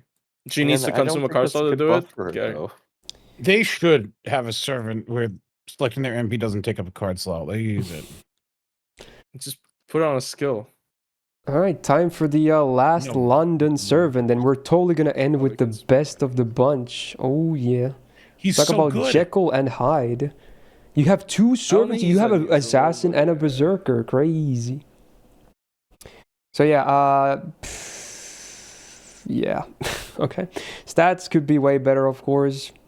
Unfortunate. They should crank up both attack and HP way higher. They should give him like 4 or 5-star numbers just for the hell of it. I know the MP increases HP. It's not enough. Anyway, double Buster, double Quick deck is interesting. I guess in this case they wanted to do like half Buster, half Assassin, which I feel like they should have just done like 2 different decks depending on what form they are, instead of doing the same deck for both. He should have triple Buster on Hyde. There's no reason not to, because he just doesn't have a damaging MP. It makes no sense. Yeah. And Hyde's gain or Jekyll's gains are so bad too. It doesn't help. I think he would actually be okay if he had triple Buster. I'm not. There could be an argument of some sort. No, he would be. Well, because then he could do Buster memes. Yeah, he could just do triple Buster scripts. Yeah, for stuff. It's not like he needs gains, and he's not making stars anyways. Yeah. But yeah, the skills. Oh boy. So on a 5-turn cooldown, he gets 15% attack for 3 turns, and if he happens to be Hyde, he gets another 35%. So if he's Hyde, he gets 50. If he's Jekyll, he gets 15. So quite a bit of difference. So this is one of the problems. You don't want to pop the skills until you morb. So cooldowns are going to be wasted a little bit. They don't have like disabled buffs. Like if they were like this should not be a snapshot, because you just get punished for cooldowns because you can't pop them early. Updates. That's one of the issues. He has so many issues, but this is one of them. But just don't make them snapshots. Make them checks. That would help with cooldowns. Second skill on a 6-turn cooldown, although in this case it would be hard to do it like that. He gets 15% stun success rate up for 1 turn. And then he has a 10% chance to stun the enemy for 1 turn. So if you're Jekyll, you will never land this stun. Forget about it. But if you're hide, you get a further 135% chance. So it's 150% increased chance to land it. Then you can land it. But in this case, even if it was not a snapshot, it wouldn't work because it's a debuff. So it's weird. So it's unusable when you're Jekyll, and it's okay when you're hide at best. Third skill on a 5-turn cooldown, he gets 15% crit damage for 3 turns, and then as hide another 35% for 3 turns. So again, 15 versus 50 again. And then with the buff, he gets an 80% battery. So this is them like them just being, okay, we know Jekyll is completely useless. Just morb on turn 1. You don't even need supports if you max the append. Just go for it. It's pointless to be in the assassin form. It's an active demerit to be an assassin in this case. He does nothing, no gains, no damage, no stars, nothing. So you just need to morb and then, but other issues. Anyway, passives. As an assassin, 10% star gen. Cool, doesn't do much, but okay. As a berserker, 10% buster up, great. Now where's the third buster card? Again, as an assassin, he's anti-saber, and I guess he's the only berserker whose append is actually anti-damage. So he's got that going for him. He gets rider damage instead of rider crit resistance. Right. So that's pretty cool, at least. That is unique to him. Yeah, no other berserker in the game has that. Alright, then the MP. So you can only use it when you're Jekyll, of course. You morb into hide, then you get 6k max HP permanently. You get, you fully heal basically. No matter what your HP is, you always go to full health, 100%. And then based on overcharge base, he gets 40% permanent buster up, scaling up to 80%. So have you been saying morb all this time? I say morb. Yes. Because, you know, Morbius, it's morbin time. I feel like I my mind's been going morph, and I'm like more, yeah. And then I just say more, but like a B at the end because it's funny. I always say whenever there's a transformation, my brain is so dead because of memes. I always say morb and everything. Anyway, yeah, his overcharge obviously is good, but again, he only has 2 buster cards and no damaging MP. By the way, you cannot even use this MP when you're hide. You can't get a full heal, no more max HP, no more buster up. It's completely useless. You can't chain Buster Brave as well. Yeah, that would be nice too because it's a buster MP. So he has so many problems. So many problems. Okay, what other problem? He can, even though he has like what 15, 16k HP on base level 70, he can still die easily. He has no defense. There's no defense of any kind besides a single target stun. His crit, while you might think like, oh, it's cool, it's 50%. It sucks. He has no absorb. He has no stars, no absorb. The attack up is at least good. This is the one good skill he has, assuming you're hide again, because his 50% attack is good uptime, you know. But it's so many problems with this guy. Like, he's just, with 2 buster cards as his only damage, he's just not gonna get there. He's not gonna get there. If you want a completely perfect Jekyll and Hyde, I mean, you don't have to, but like, you do need both Assassin and Berserker class score. He queues from different ones depending on his form. Oh my gosh, really? He's the only servant that does that, yeah. He should also benefit from both at any given point. That would be fair, because he sucks. Oh, so imagine if Kojirou needed the class score for the class you twice the amount of class score. It would be fair for Jekyll. It would be fair. Yeah, I mean, it's double the price as well. But like, I mean, usually you would just do the Berserker one if you really like them, because why would you stay in Jekyll? I assume this is unanimous, but feel free to add comments if you want. No, he can go. Wait, hold on. What about? I don't think he's but he's Berserker. What about in Grail fronts? No. Okay. Not Grail fronts, but here's the thing. He's a Berserker that can do damage. Can he? I think he's better than Sanson. Yeah, he can. He has a Buster card. I think he's better than Sanson. Because like, I think if you really want to, you can technically run like double Koi and Light with him, and then you can get like 100%. So like, he obviously that's really bad. But like, you can technically, you can brute force anything with Berserker. There's a guy on JP with a 120 Jekyll that does runs. Like, I'm not saying that's the defense, but I do think that is a defense for him to be out of. Look, I've seen Jekyll and Hyde runs, haven't seen Sanson runs, so therefore I think objectively. Well, that's just because Berserkers are stupid. Berserkers. Yeah, but have you seen not really Giga Jekyll runs? I think once or twice, but yeah. Look, D is fine. Nah, there's no way. No, he's better than Sanson. Ignore the comparison. They're both bottom tier. Yeah, one might be worse than the other, but they're both bottom tier. That's how I see it. I might actually rather use him over Blackbeard.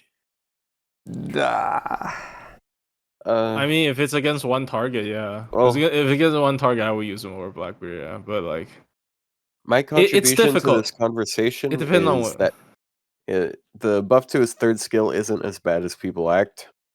Well, it gives him it gets him out of the form that is completely useless, so it's good in that sense. Yeah, no, because like the buff isn't. Nobody said the buff was bad. People said could give him he's starting bad. charge. No, there were people that were saying that it was bad because no, it's because he needs more. It's not because the buff itself is bad. Well, Did yeah, they actually just say the buff itself is bad? People also were saying that because you miss out on 35% crit if you use it that way. But I mean, you can that's bring on a CE all of his that skills. has 35% crit or more. Or you just use him with Vitch and bam, you have way more crit. Yeah, because he needs to I don't absorb know. I mean, anyway. His own crit alone is nothing. You need way more support with that anyway. I mean, we are definitely just arguing between trash and trash, so I'm whatever. But I personally think he could be D, but it's just because that's Berserker is a stupid class. Yeah. For a standard copy, I can't see him not be. I just can't see it. I'll say D, just to shake things up. You know what? Oh my God. I'm gonna leave him in E. All my hosts want to see D, but YouTube comments, let me know. Should he be in D? Okay, should he be? I want to know. YouTube comments definitely E. I think he is. No, like YouTube comments are like he is like the biggest joke. He's like no one's gonna say C on him. That's wild. Well, I mean, bro. he is bad. Like, Okay. I mean, there's no denying he's bad. Actually, it is really just semantics at that point of like, what flavor of garbage do you want today, sir? Okay. Anyway, next up is an interesting one. Actually, not an instant E tier anymore because he got buffed between last year's and this year's tier list. We have Geronimo. Yeah, him. Yes. Believe it or not. EX, let's go. A buff that does basically nothing for himself. Yeah. Hey, he's a very selfless guy, I guess. So he's an AoE arts caster, but basically a support still, because yeah. Attack, not super high, doesn't help his case with the class combination, of course. He's double bust or double arts, which is interesting, I guess, but honestly, maybe triple arts would have been better. His arts cards, okay gain, otherwise just no good at all. Again. Oh boy, the skills. At least there's one thing to talk about. So 50% buster up for self for 1 turn or 5 turn cooldown. It's just Garbo. It's Garbo. He has 2 buster cards, yeah, but he's not. No. Second skill, 5 turn cooldown. 50% arts for 1 turn. At least this works with the MP. That's something. It's a one hitter, so it still won't refund a lot, but it's, a bit more damage to it. Cool. So it's better than the first skill. And then we have something.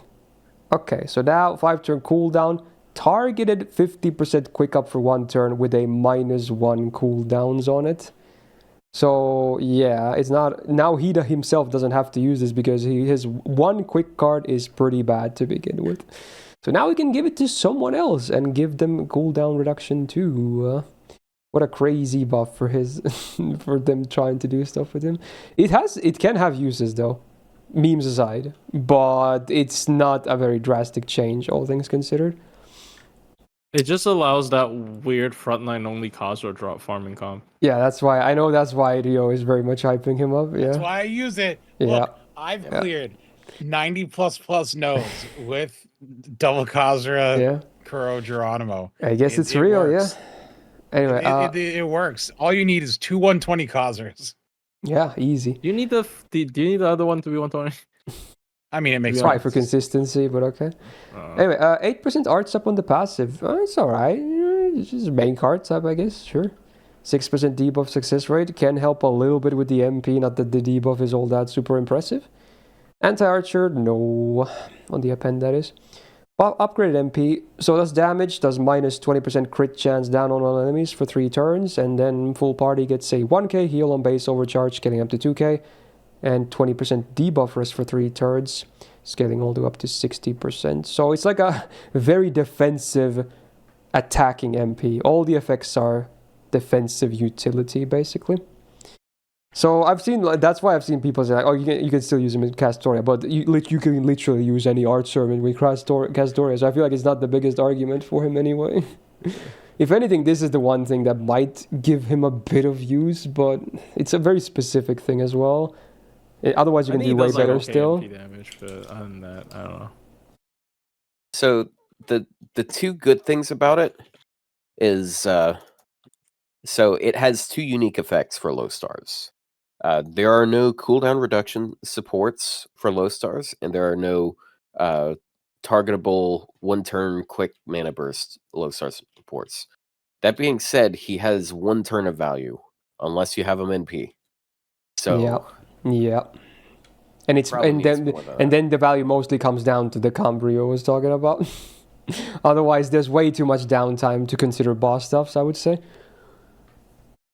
I mean, maybe with a pen 5, but yeah, because you're not going to use the cooldowns on himself. It's still big downtime. Yeah, in a free to play comp, I would not bring him. At least I really need to make some kind of breakpoint for turns. But yeah, I don't know.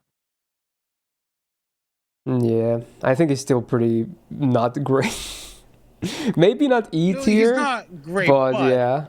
But here's the thing: is all you need is, you get your own Kojirou drop, you borrow a friend one, and that at like MP like 1 can do anything up to 90 plus. Like it'll handle 90 plus. 90 plus. Really? Yeah, it'll handle.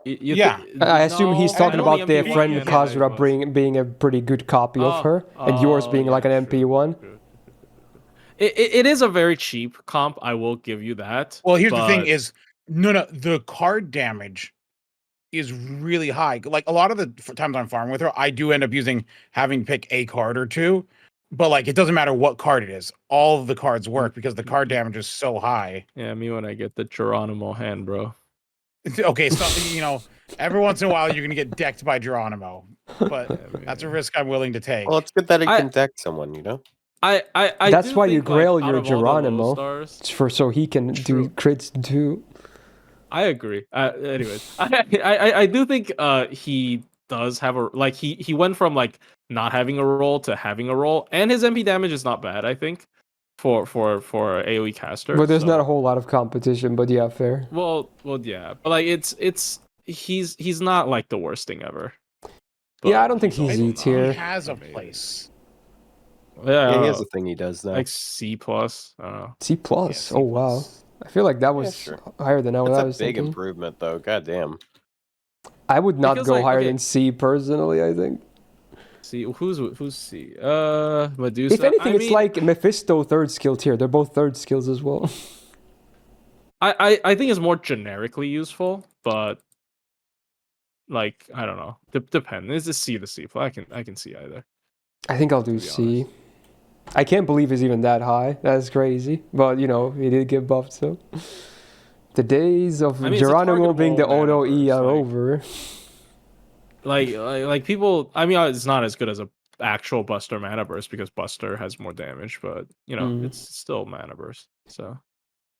All right, next up, we're going to talk about one of the 3 extra classes we have.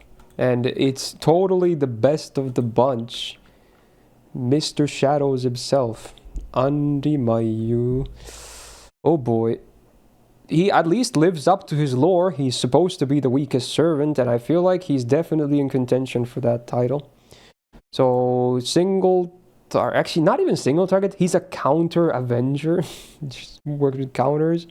It does do AoE damage. Yeah. When it counters. Yeah. So, yeah. Damage. Quotation. Yeah, we'll get to that in a second. But yeah, his stats obviously not very high, because he doesn't have a rarity, but his level and stats are more or less 2-star equivalent, so that's not doing him any favors. He's double arts, double quick, which he probably should have been triple quick, seeing his third skill.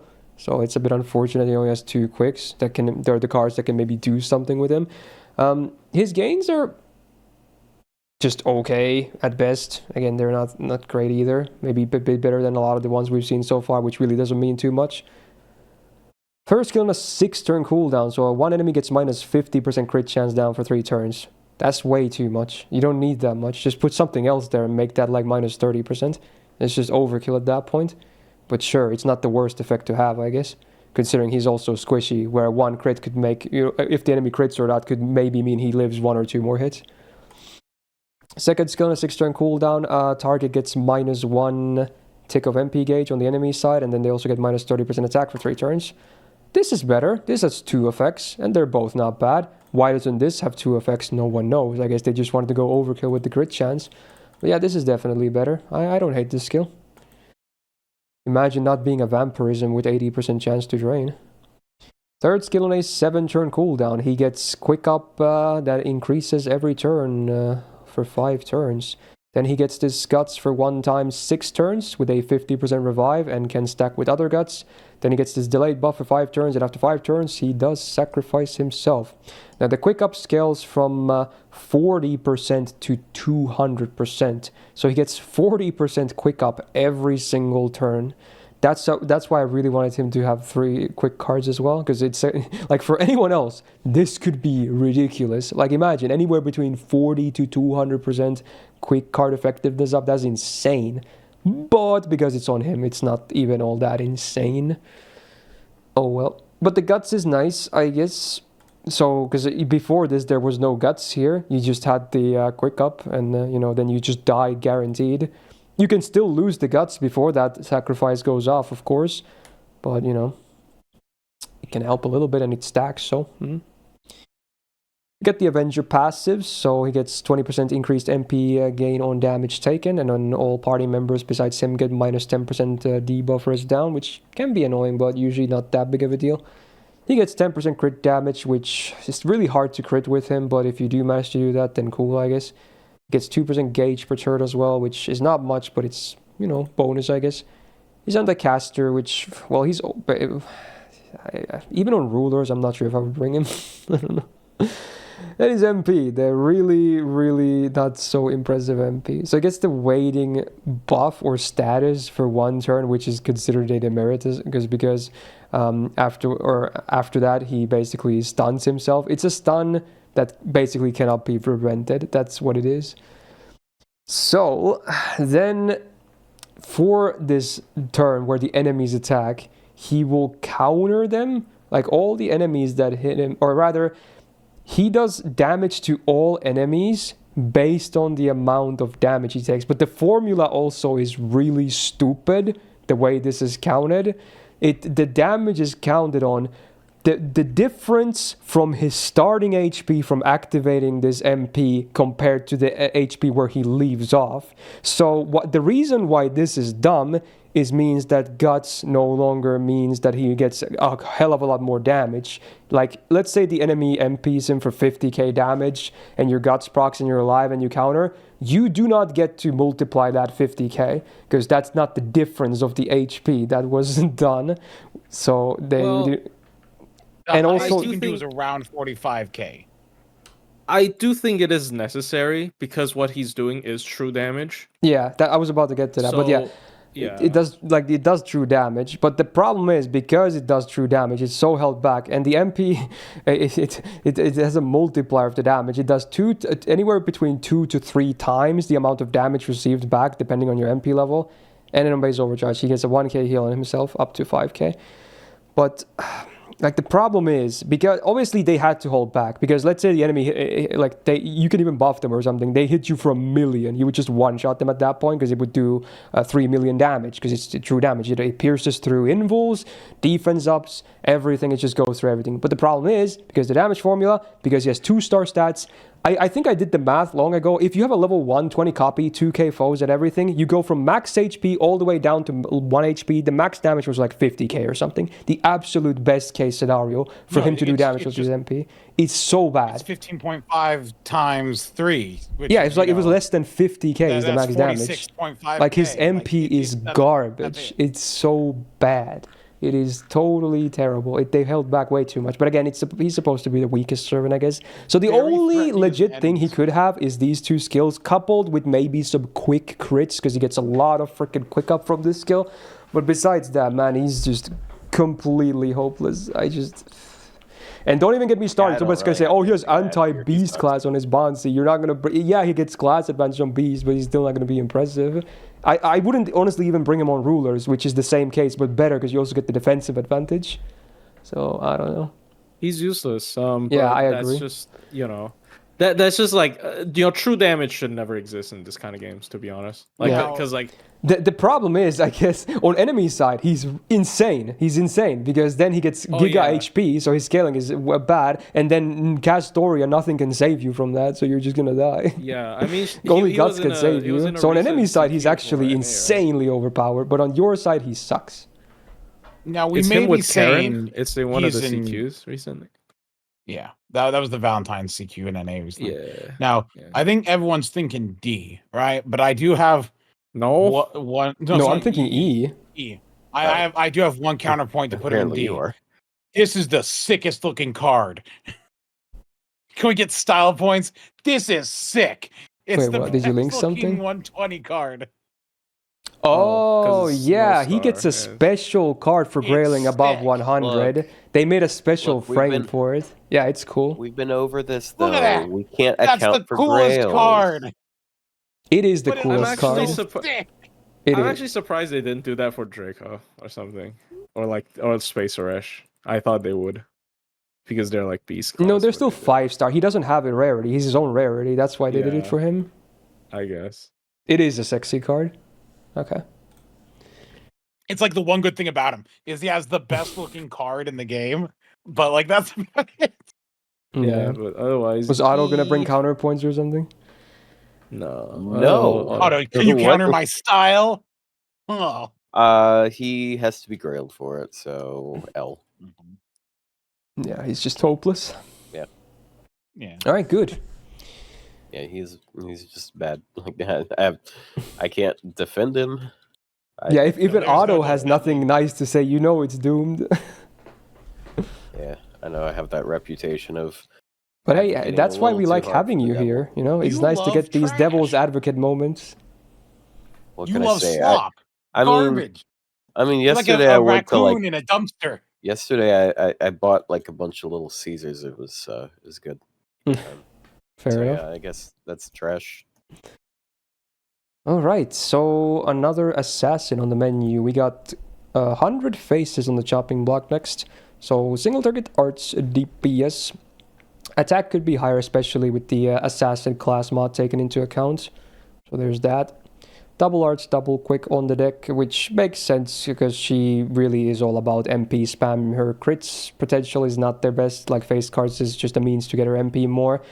And her gains, sadly, on base at least, they're not very impressive. They even nerfed the gain on MP specifically as well, because it has a lot of hits on it.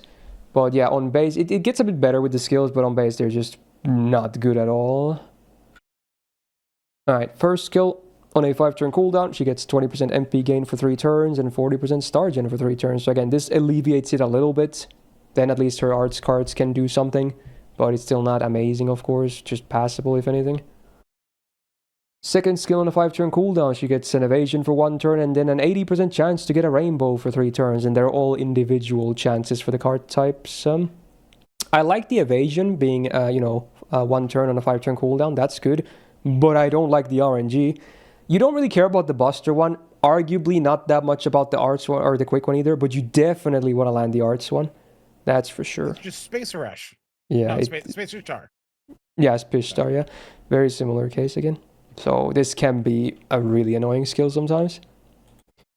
Third skill on 6-turn cooldown, she gets a 4k heal and then removes all her buffs. And it's 500% chance, so that goes to buff removal resistance too, right? Unfortunately. So that is very unfortunate. I hate this skill, I'm not gonna lie. I've seen a lot of people defend this, and yeah, you can maybe pop it on like off turns, but I hate this skill. I don't like it. It's too big of a demerit. Just losing everything that you have when you use it. For what? 4k healing? It needs to do more. It just needs to do more. I don't like that skill at all. It's not the worst skill set I've seen, but yeah, could definitely be better. I'm shocked it hasn't been buffed out. Yeah, I don't know. It's weird. 10% star gen. Honestly, is surprisingly okay on her. Despite being mostly arts focused, even her MP can generate some stars because it has so many hits, so I don't hate it. Anti-archer, not really relevant. So the buffed MP is the reason why she's still pretty relevant, I want to say. So does damage to one enemy, does minus 20% arts res on them for 3 turns. It is after damage, but, you know, makes consecutive MPs a bit more feasible, which is exactly what you want, because again, she lives and dies by the MP spam. Then does minus 50% crit chance down on the target for 3 turns on base overcharge, scaling to 100%. So that's overkill too, but at least you can make sure the enemy will never crit you when you use her. Granted, you can land those. And then, yeah, it's 13 hits. So they did nerf the game, but it still refunds quite a bit. And it also can, as an Arts MP, also generate some stars too. So yeah, I think she's still a fairly legit budget single target DPS. It's fairly somewhat self-sustainable too. I think she's good. Maybe not amazing anymore. But just good. What do you guys think? This is like victim number 60 of Ryogi Shiki. I don't feel like this. I feel like this character is a lot better at spamming. Yeah, she spams better. Is she? She does. Because of the arts res down and the high refund. I mean, I usually... with Castora looping, but like if you get one card, don't just get it back for Ryogi as well. Well, okay, so I usually don't count this as points because usually I'm talking about like Vlad who has dogshit cards, but this is a servant head that has pretty good cards and then also has ridiculous NP refund. Like it is actually kind of gross if you look at it. Yeah, even with the nerf, it's still good. But then again, let me check the damage. I have no idea how good her damage is. I'm on caster. Hold on. 100%. I think overall I still would like to use Shiki more because she has a bit more utility that I like more. But I don't think not Cursed Arm, 100 Personas is bad either. No, she's not bad, but like I do remember her completely prevents the enemy from critting. Yeah, it's cool. do remember her reputation of like being super OP because was it Hanako Green that said she was like really broken? I think Hanako loves her, yeah. He uses her old. At least when I watched his videos, it was always 100 Personas like everywhere. So in his low star runs. 100 Personas MP5 raw damage. I remember him doing like a Kamazot's low star run, and I think she did a lot of lifting in that one. Ryogi Shiki raw. I guess she has a 1-turn mana burst, not fair, and she ramps. Yeah. Up Also, damage, you're not looking at the damage with the ramp up, the second skill. Oh, really? They're doing lowest roll. Wow. Okay, never mind. Yeah. Yeah, 30% is quite a bit. Ryogi still does like almost double her damage, but I guess she doesn't ramp. Yeah, and Ryogi has a 1-turn RSUP, so she's fine. But again, I would never use her because of Ryogi. Like there's zero chance I would use her over Ryogi because I think damage is better. But I can see a world where, like, in a vacuum, she's not bad. I think this could be the first B+. I don't got much to say on this character. I actually think like I've used most of these low stars, but I think she's like the one I've like actively like just not really used. I really like her design just because like I don't like her design. Because I didn't see a lot of the main 100 personas in because I didn't see a lot of the main body of 100 personas in Fate Zero. It's mostly the one. There basically is no main, but that's the whole point. There's supposed to be a collection of personas. We tend to see this one, the lady with the ponytail, the most. But even we just have to have someone to represent the personas, basically. But yeah, it's a cool concept for a servant for sure. There's also like a baby 100 personas in there somewhere. It's in her like interlude or something. Yeah, the not like a literal baby, but like a child. Yeah. It says something kind of weird if you have, because like it's supposed to be like 100 different personas that serve different purposes, and one is just being a child. It's literally it. Is that the innocence or something? We all have some childlike side to us. I feel like I'll it's go with child B soldiers. plus. I don't know, maybe it's a bit high, but I feel like she's still legit.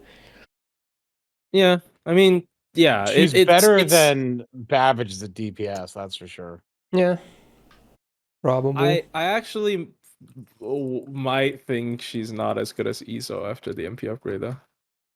We'll get to him later, but Yeah, okay. Well, we'll see. We'll see. Anyway, more assassins. Next up, we got Mr. Redhead. Kotarou is up next. So, AoE, quick, DPS, not really a farmer, but most importantly, like a debuffer, if anything, and can generate some stars too. Not that that's really like a thing you need anymore these days. You don't really pick someone just for generating stars with face cards. Yeah. But at least he has some cool debuffs going on. Attack is okay for a 3-star as well. He's full quick, which definitely is okay for him. And we finally start to see some not so day one hit counts as well. His arts card is very legit, and his quicks are okay too, so not too shabby. First skill on a 5-turn cooldown, all enemies get a minus 10% attack down for 3 turns and minus 20% crit chance down for 3 turns. It's not the highest amounts, but you know, just some of the debuffs he does, so can't be mad about some defensive utility. Second skill on 6-turn cooldown, targeted evasion for 1 turn and gives the target 50% Stargen for 1 turn too. The Stargen being 1 turn and 50% usually not that big of a deal, but it's kind of cool that it's flexible with the target. So not too bad either. Third skill buff, so 5-turn cooldown, all enemies get a minus 100% debuffers down for 1 turn, minus 20% defense down for 3 turns, and buff block for 1 time. So this is cool because the first effect is the debuffers down. So if you land that, you basically guarantee all his other debuffs to land. So you can do the third skill and then the first skill, and then MP if you have that too. So again, assuming you land the debuffers down, they're not really going to resist any of his debuffs. So that's cool. Pretty cool to have the buff block not on turn timer as well. So, you know, you're probably going to get some value out of it on bosses, guaranteed. Unless they cleanse it, which unlucky, I guess. 10.5% Stargen on the passive is good because his quick cards are actually pretty legit finally. Imagine that. Santa Alter Ego on the passive, which is a bit unfortunate. Dolman again ruining more. Cavalry class anti-appends. Upgrade MP does another minus 20% defense down for 3 turns on the normal effect. It is after damage and it's flat, but you know, more defense down never hurts. Then also does a confusion on all enemies for 5 turns. And then there's a base 30% chance to seal them for 1 turn on base overcharge, scaling up to 70% chance per turn. Can be okay too. The MP itself probably won't hit super hard, honestly. But again, he's very debuff focused. He's like a 3-star Shuten, if anything. It's kind of how I see him. This dude sucks. I don't think he sucks, personally. God damn. Like I use him on my free-to-play as well. Granted, I don't have a lot of options. Really. He has the defense down, but that's kind of it. I don't know, like he didn't. I mean, it's just but sometimes you want evade, this defensive utility debuffs too, and not always just stuff that increases your damage. Is targetable evade is the one thing, right? Yeah, there's that That's too. the only thing I remember about him. And then a bunch of debuffs. And I guess Hot Mom. Does that count?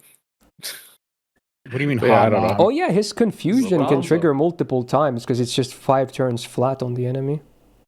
Yeah, but I don't think like RNG skill seal every turn is that broken. Like unless you're using, I don't know, Charlotte. Yeah, which is pretty cool. And so also 5 turns instead of 3 like it usually is. Yeah. Yeah, his thing is like he's got 1 buff block and then he can give you hard survival for a turn. The rest is sort of just like little and some soft survival on the first skill.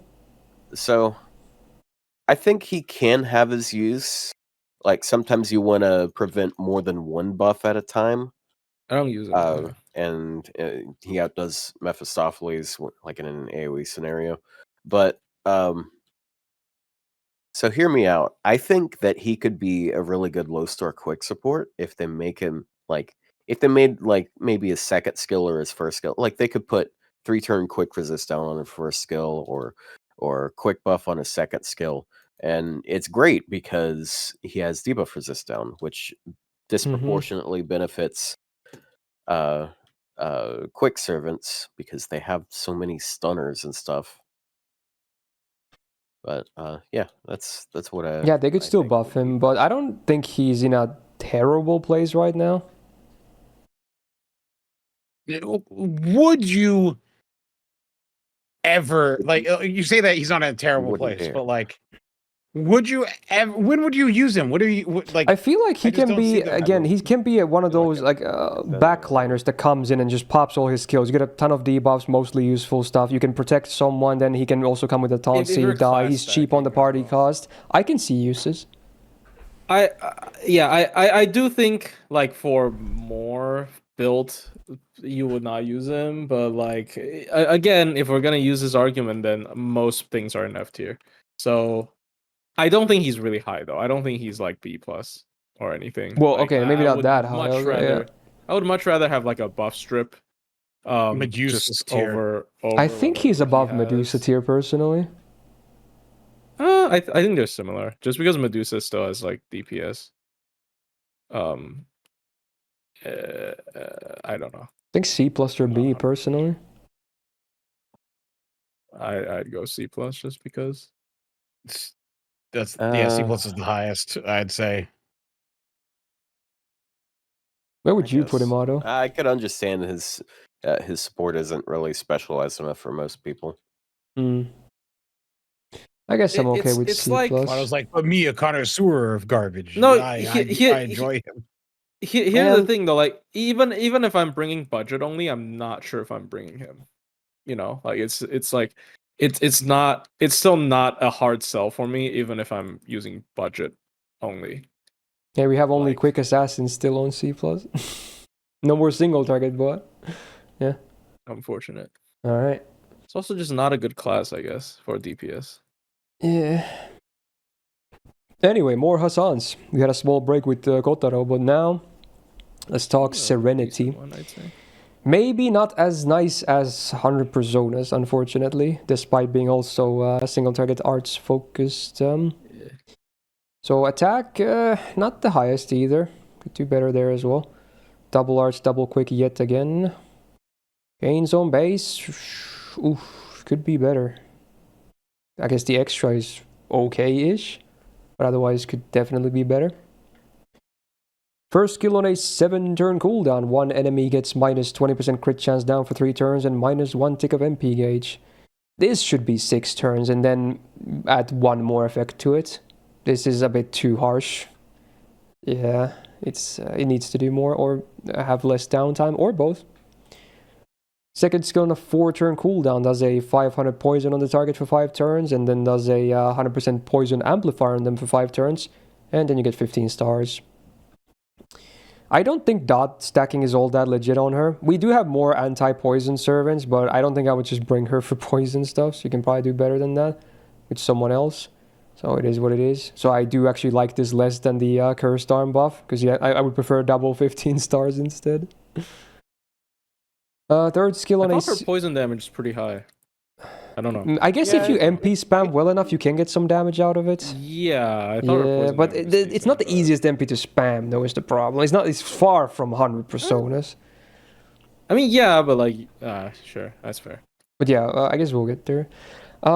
Third skill on a 6-turn cooldown, she gets a 50% instant kill success rate for 3 turns, 50% debuff success rate for 3 turns, 30% arts for 3 turns, and then this on attack debuff for 3 turns. So whenever she uses arts card, she does a 1k poison on the target for 3 turns, which also counts the MP because it's all arts cards.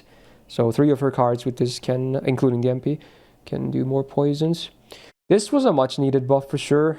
It's a pretty good skill now. The instant death rate just sucks as it's pointless, but everything else pretty good and nice to have. And maybe even can stack enough poison to do some meaningful dot damage. Maybe not amazing, but something that can actually just hurt the enemy, which is okay. Not the best skill set overall though, but this third skill at least is nice. 10.5% star gen is not really relevant for her. She, unlike 100 personas, she doesn't really generate any stars. 10% crit damage, also not super relevant. She doesn't really have a lot of crit focus either, besides a small star bomb. She's anti-berserker, so that's at least nice. Very cool. buffed MP, so it has a 2k poison on the target for 5 turns, 40% chance to skill seal and MP seal for 1 turn, both individual calculations. Does damage, and then there's a 60% chance to instant kill on base overcharge, getting up to 100%. So I kind of like the MP, minus the instant kill, of course, because, you know, this I just don't like the RNG. But otherwise, effects-wise, there's some okay stuff in there. But yeah, I can kind of see why you would be able to stack. It's just you would need more amplifiers, right? Because you only have this one 100% amplifier. It is on a 4-turn cooldown, and it is 5 turns. But like she can stack some poisons that actually have decent numbers, but you would need more amplifiers, if anything, at that point, to do some real damage. For a couple of seconds, forgot that Locusta existed, so never mind. Well, yeah, they she's just like gotta a buff her free version of Locusta, if anything. Well, a lot worse because no. the Doesn't scale anti-poison based on damage. poison. Yeah, Yeah. the anti-poison But they the MP damage is insane on Locusta. They should buff her first skill to give her like just 50% PMod against poison targets. Just 50%. Like, We wow. have so many All right, anti-poisons fuck you, now, dude. Chiome. We have so We many hate anti-poison. Chiome. Dude, we have Semiramis, we have Locusta, we have Bichonne. There's a bunch of anti-poisons. Crazy amount of. As is, I so, think like, Serenity is pretty underwhelming. yeah, never mind. Even with the buff to the third skill. I like Serenity, but I like her costume. she is. That's it. Yeah, I feel Yeah, like it's pretty she's cute. generally a worse version of 100 Face. Like they're very Yeah. similar in damage proportions. It's just one has like a poison gimmick instead of being a spammy. Honestly, if your MP damage don't scale with poison, like a lot of times you see dot as a dead effect, and then her MP has 2 dead effects because insta kill and dot, and it's just like, okay, bro. Yeah. The only server that can justify that is Dolman. It's like the only good servant that has like insta kill and dot on MP and is still good. It's Dolman. When I was very new to the game, I thought about Wait, hold railing on. The Serenity. only one with dot and insta kill. All right. What about Summer Aris? Thank you very much. Oh yeah, she has. Oh yeah, of course. Aries say. Oh yeah, I didn't mention it, but the MP is also one hitter, so Very yeah, it safe doesn't to like refund that. much at all. Wait, Compare that to hold 100 faces who refunds quite a lot. Doesn't help. Her MP version? animation is exactly like Shuten's, where it looks like it has more than one hit, but it doesn't. No, Does it? Myst, do you no, she say He kisses and then it Aries say explodes, or no? Eris? Yeah. Oh, what was It's only that, like Rio? 3 debuffs.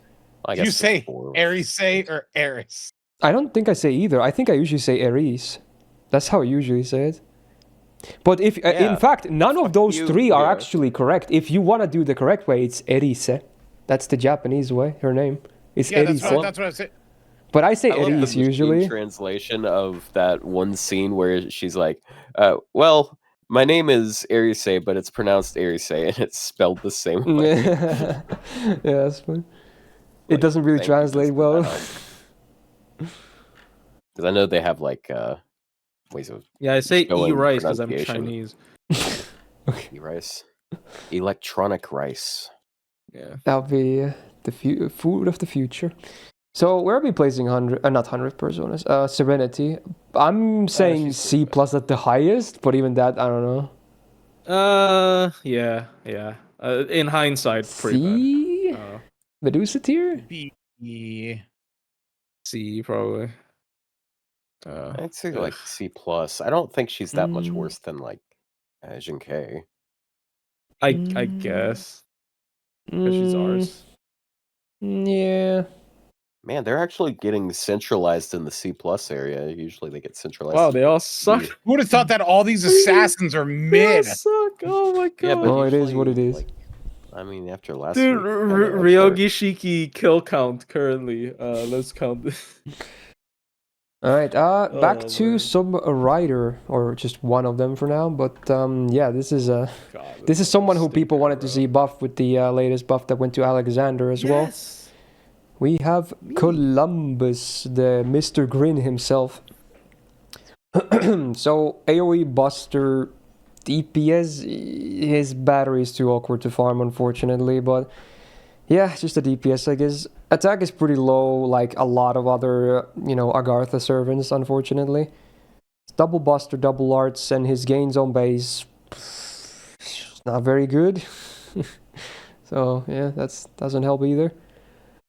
First skill on a 5-turn cooldown, the full party gets 14% attack and MP damage for 1 turn. So wait, who had the other one earlier? Blackbeard? This is even worse. That was 16%, I'm pretty sure. This is even worse. Yes. So it's so bad. He does do less damage than Blackbeard, which is... Yeah, this is a terrible skill. It's like combined, it's less than 30 and it's 1 turn. Like, why?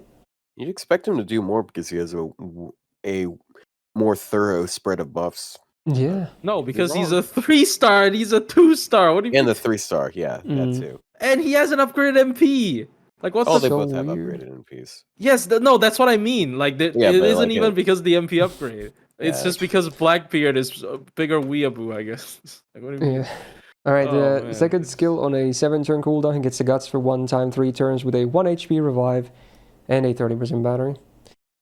So he doesn't get a permanent guts either, but like in the downtime is a bit too high. But, you know, a bit of battery. Yay. Because his gains are not the best, so you don't hate it, I guess. Cooldown, though. Third skill on a 6-turn cooldown, he gets 20% buster up for 3 turns and 15 stars. I like the effects, but the numbers could definitely go up with the, you know, the amount of cooldown it has. And considering they're the only 2 effects, it should be like a 30 bomb, like 30 each, you know? I feel like that could be like decent, but I don't know. It just doesn't do the most. It's supposed to be his unique skill, like Conquistador EX rank, but like, yeah. So wait, why does he even have Conquistador EX? Shouldn't that go to like Cortez or something if he's ever released? He's the Conquistador. Why does this guy have like the EX rank? But, I joked about he should do extra damage to Geronimo. But that's wow. Ouch. No, well, that evolved into just extra damage to everyone who's not from Spain or something like that. Oh my god. Yeah. Anyway, passives, 12.5% debuff is not much, but something. 8% quick up, pretty not great on him with his 1 quick card. That's very underwhelming. He's anti-rider, which, neutral, you shouldn't probably bother with him. Upgraded MP only does damage on the normal effect, and then overcharge is a minus 50% crit chance down on enemies for 3 turns, getting up to 100%. So it's basically 100 personas, but now it's AoE. Sadly, doesn't have that nice ramp-up effect on the normal effect, though. But at least you can kind of guarantee the enemy won't crit you. You just won't get a whole lot of damage out of the MP, if anything. So, yeah, he's pretty underwhelming. Just doesn't offer really much utility at all. No love for the team. His own damage kind of sucks. He should have gotten the buff instead of Alex. And he's not a free MP5. He's actually one of the rarest 3-stars in the game, I want to say, for people to MP5. Because he doesn't get a lot of rate-ups either. And most people don't touch the story banner. Love his VA, though. Otsuka Hochu I love that guy. He's fucking amazing. The story... Like, events also love him. Like, there's the Columbus egg... like enemy, like there's like Columbus. Like both him and Blackbeard are in a lot of event stories, but they don't get a lot of love gameplay wise. They like them. Yeah. I don't know why, but like, well, yeah, they're funny, but like, and they just don't buff him. Like, I don't get it. Like, yeah, man. It's a pretty sad case. Again, also, his MP feels like it lags the game, but it's not. That's it's fake lag. It's just a weird stutter that just happens in the animation itself. Again, I am a firm believer that he is actually just straight up worse than Blackbeard. So he has to at least be on the same tier with Blackbeard. Yeah, they are just as bad as each other. Also, he's racist. That's an added point. Buster I'm joking. Epicone. Well, now I gotta put him in C because he's racist. I like that someone in chat says he's the worst that I have him 120. I think it's always funny to have like 120s who you're like, yeah, they're garbage. Like I got Say. Yeah, I feel like more often than not, people who grow like 120 a servant that's not giga popular, they say, yeah, they suck. But you know what? That's the fun part. Like I think that's that's the charm of FGO is like every other gacha game. You know, the charm is your favorites suck, dumbass. No, the charm is that you can take your garbage favorite and you can like dump a bunch of resources into them to make them. Yeah, a lot of other games, like the low stars at the end game are completely unusable. They're there for like early game fodder and to ruin your gacha rolls. Yeah. Yeah. But that's a whole other topic, I guess. 4 stars or like, yeah, this is off topic, but yeah. Once again, he can Buster Loop. And Oh, because he has 20 charge with like. Oh, it's 30. It's 30 charge. Yeah. Oh, It's 30. barely enough, yeah. Oh, Yeah, so it is enough. you also got to get Wow. coins. So you need 2 pins for him. Oh, I it's feel like, 7 as much bro. as I heard the Blackbeard comment, I feel like he's D+ still. Because he can farm. But that's about it. What the no?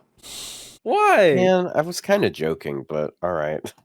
I mean, look, Blackbeard has Is he a the better same tier? survival than him, right? They're the same Honestly, they are kind of the same servant, even if he can farm. Yeah. I don't know. It doesn't matter. It's whatever, dude. We're same tier. Okay. Yeah, I don't know. There you go. I just hope he gets more love gameplay wise, because again, he gets so much Yeah. love as like a villain. Dude, or, like, just as a remember him joke before the MP buff. He did negative damage. character. Oh my god. Okay. And then most people only had MP1 at best. Doesn't help. Yeah. Anyway, it's Lost Belts time. Next up, we have someone I like quite a bit.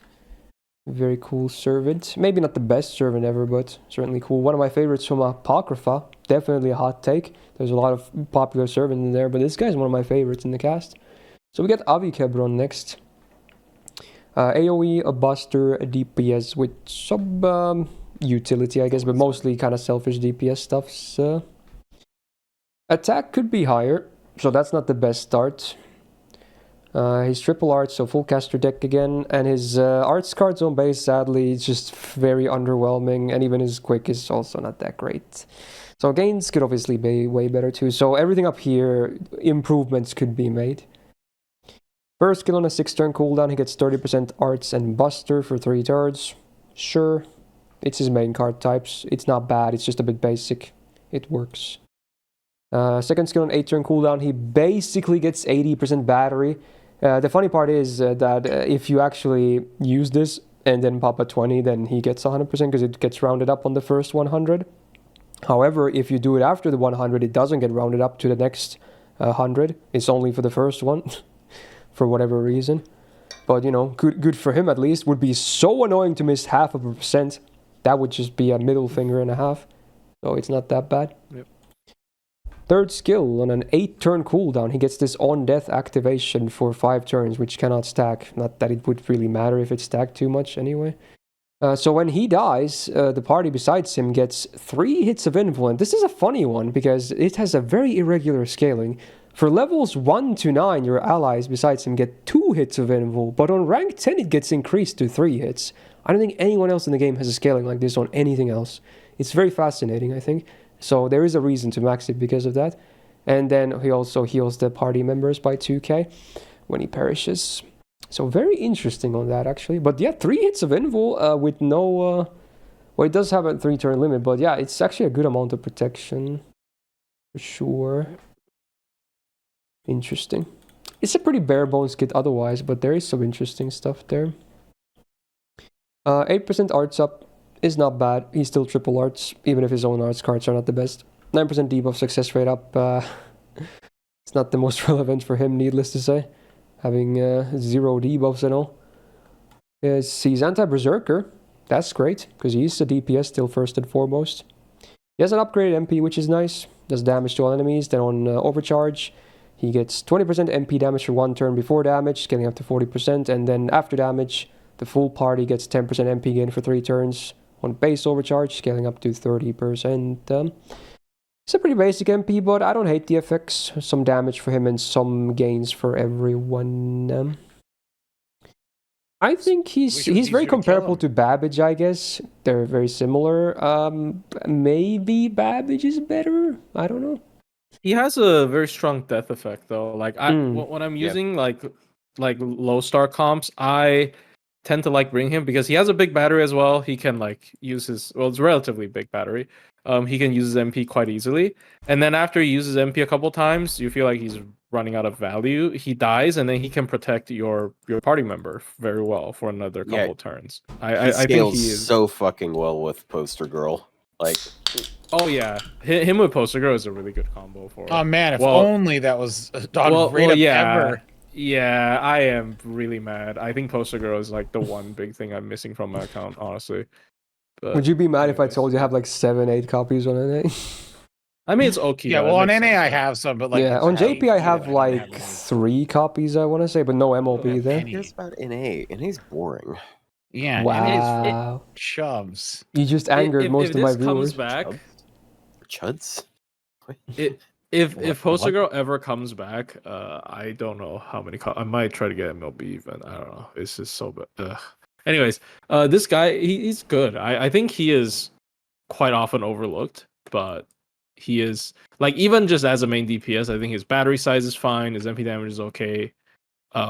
And most importantly, the skill 3 is very unique.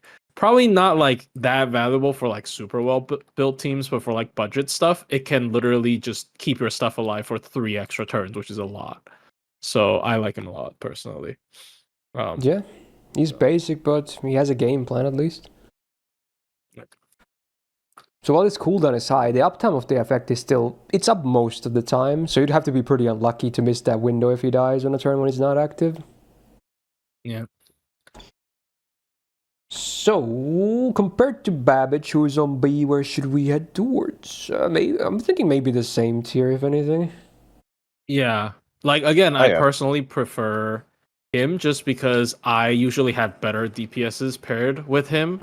With like a caster DPS, for example, and then like I would rather keep those alive than because like Babbage is like instead of keeping other people alive, he's keeping himself alive. But yeah, he's a bit I more would rather offense keep someone focused else than alive. Avicebron is. Yeah. Yeah. I personally like him a lot. Yeah. Yeah, very useful. And you can like, yeah. I don't think I have much more to add. Yeah, it's a pretty straightforward kid minus the 3rd skill. Yeah. Okay. Good. So next up, our second extra class out of 3 that we have in this list, and someone who I believe has a new buff compared to last year as well. Pretty sure it's new. Yeah. And it's also a buff that actually does help, which is cool. Oh, it's actually one of the biggest buffs compared to face form. Oh yeah. So yeah, we're gonna talk about Salieri next. So AoE Arts Avenger. And worth noting, I believe he still has the highest 3-star attack in the whole game. So that's pretty cool. I mean, Avenger and all, I guess it makes sense. So that's not bad at all. He's double Buster, double Arts on his deck, and his gains on base, again, just not very impressive. But his MP at least refunds something.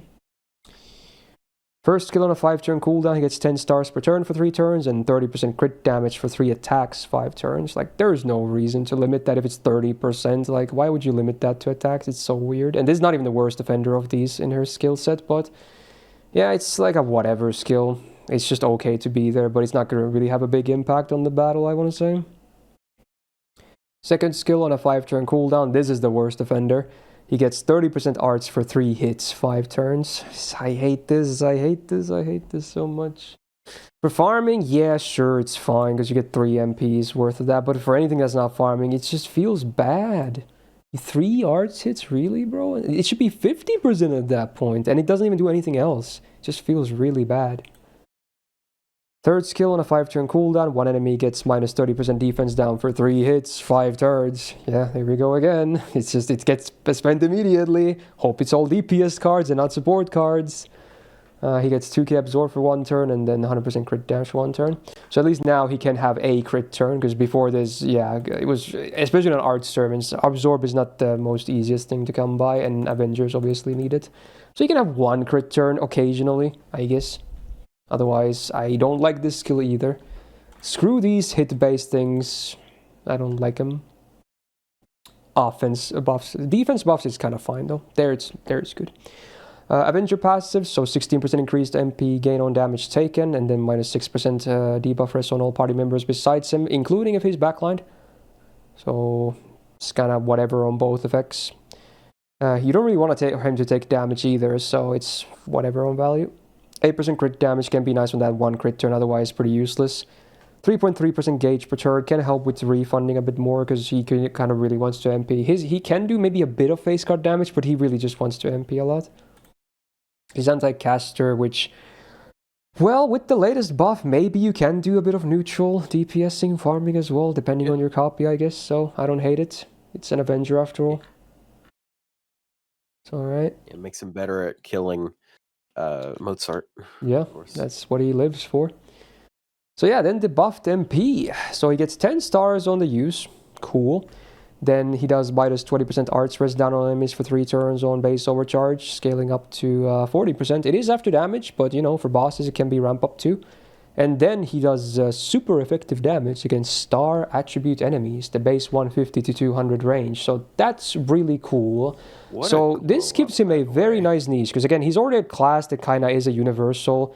Yes, it's neutral most of the time, but honestly, with the buff upgrade MP, high attack to begin with, and having a niche that's not so common, considering he's a universal DPS, this is really cool. He can actually do some very legit damage on star attribute enemies Mozart, but he Yeah. just deletes Jean for no reason. Yeah, that's a pretty Collateral brutal. damage, my friend. He would do like Nice. better than single target damage on John at that God, I point. hate French people.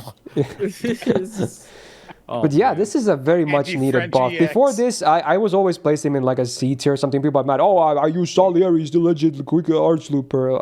Have you used anyone else, bro? But now with this, For sure. yeah, he actually can be legit. Because that is, with the upgrade MP and anti-star, you can actually get legit numbers, even on neutral.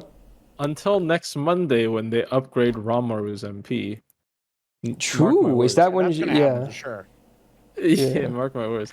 Anyways, but yeah, I mean, this is obviously a really good. They also removed the star gen down demerit. Oh yeah, there was right? that That's demerit there yeah. too, which was kind of weird. I mean, it's not necessarily that relevant, but yeah, it's a nest. It's a. I don't know why it's there. Like realistically, is it because Mozart makes stars, so he wants to make no stars? Like that's just logic.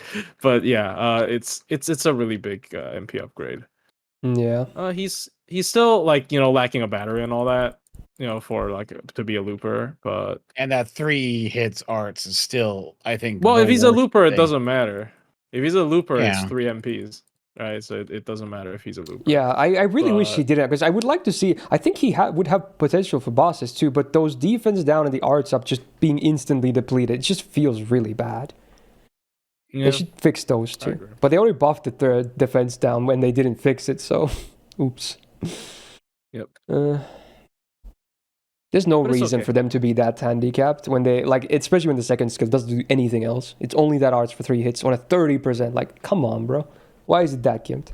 They should just buff it. They're gonna make the skill just make it 3 turns. Make it and 3 give 'em- turns and put like anything on it, basically. Yeah, that would Yeah. just fix a Dude, lot. it is such a good glow up. Like it's so funny how we went from reducing Sargent for everyone To making stars. Yeah. making stars. Yeah, so he makes 20 per Mhm. turn. Unfortunately, he still sucks at using them. Yeah, he has that Because, one he's turn. so If he busy. was Buster, it would be a bit easier because of the boards, but Arts is still a bit hard. You would probably need to slap Johanna next to him. Yep. Or Mozart. Okay. True. but Yeah, just I mean, brute force the I'll work crits, with yeah. it. Yeah, he's I would say good because like he in terms of like budget loopers, he's the one with like I think one of the best refunds, but he has no battery. Like that's kind of like the two sides. Like It's like do you Summer want, Musashi again. yeah, do you want better refund? Like if you want a battery, you probably would go for like EO, right? But like if you want a better refund, you'd probably go for him. And if they're star, then you So- definitely go Salieri. Oh yeah, so he's I pretty just good. got killed by someone's name. I love fat bitches. Sorry. What are you playing now? TF2, Team Fortress 2. of course. It's obviously not You gotta Overwatch. You can't have the luck of concentrate. it. Yeah, can you just concentrate, bro? Yeah, I'm concentrating on multiple things. He's concentrating on It's- getting killed by I love fat bitches. Okay. bro. Yeah. Anyway, he's definitely gonna go up in the ranking. I don't remember what we placed him in last year. I remember, if I had to guess, maybe a flat C or something. But he's definitely him, gonna go like, up now. B to B. B+. I don't know. B to B plus. plus. B+. Yeah, I feel like yeah. B plus would be okay. Yeah. I mean, I still don't. I still haven't used him a bunch. Like I used him a couple times after his buff, but yeah, it's pretty. It sounds pretty nice. Mm. Yeah, he like Otto said, he had a good glow up, so can only go up from here. Hopefully, fix this a good skill. I mean, no, he could go down. They could give him a buff that makes him terrible. Well, I don't know when- if they've ever when done did that, happen? but like, I guess, yeah, theoretically, if they ever change their mind. That actively makes a servant worse. No. Well, we did have the cool caster buff, which is not just a ones. positive. So there's that as an example. But yeah, I'm pretty sure they avoid, because I see a lot of buff ideas where people are like, oh, Plushie, what do you think about this buff idea? And then the buff idea would add a demerit, and I'm like, FGL almost never does that because they want to like avoid complaints probably. Other than, again, Kucaster, he's like the only example. But yeah, anyways. But yeah, he's good now. All right. Anyway, next up, back to assassins. We got Okada Izo. Let's talk. He has a new buff too. Very nice. So single target arts manslayer. Attack could be higher, unfortunately, especially for an assassin who gets an attack penalty. Double arts, double quick on the normal deck, and on bases gains again. Despite not being even close to day one, it's still not very impressive, unfortunately.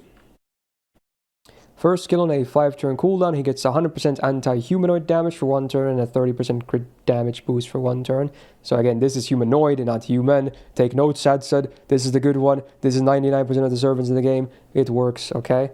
Now, granted, it is kind of a mana burst still, because, you know, it's 2 offensive effects, a 1-turn uptime, 5-turn cooldown, so I still don't love the skill, but at least it can give him some serious damage against servants, which is cool.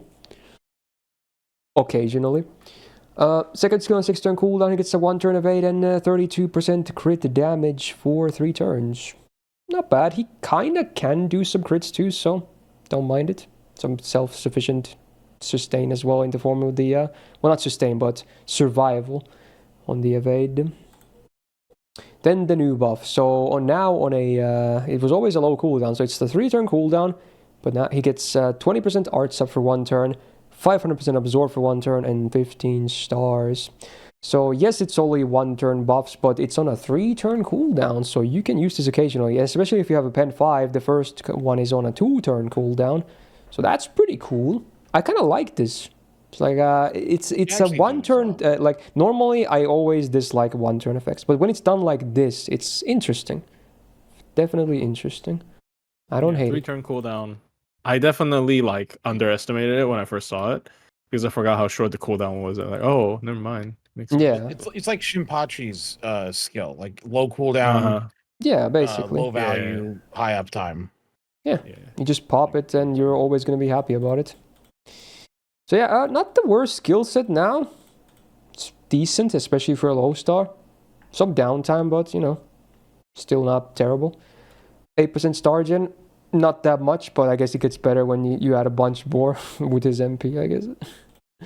His anti-saber, which maybe you could do some stuff with that, depending on, you know, if they're a man attribute or not. And speaking of which, the MP does damage to enemy, no other normal effects.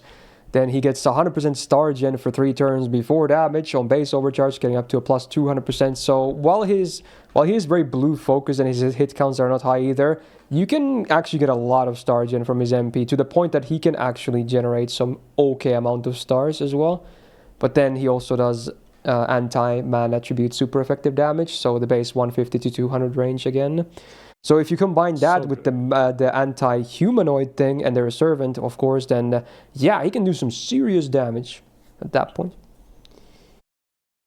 And man attribute, obviously the most common of the attributes, so that's cool too. I'm so glad that they added it in the MP upgrade, but it's still skills with overcharge. Usually these, if they add it, it's just like a flat 150. Yeah, the fact that it's skill, because like with arts it's very easy to use, like Castor MP and then his MP, right? And then he would have like even more anti-man, which is a lot of damage. Yeah. So. In a way, he reminds me a bit about Lee Assassin. He just has anti-traits too. But there's some similarities. I think like he's very bursty. The important part here. Oh, sorry.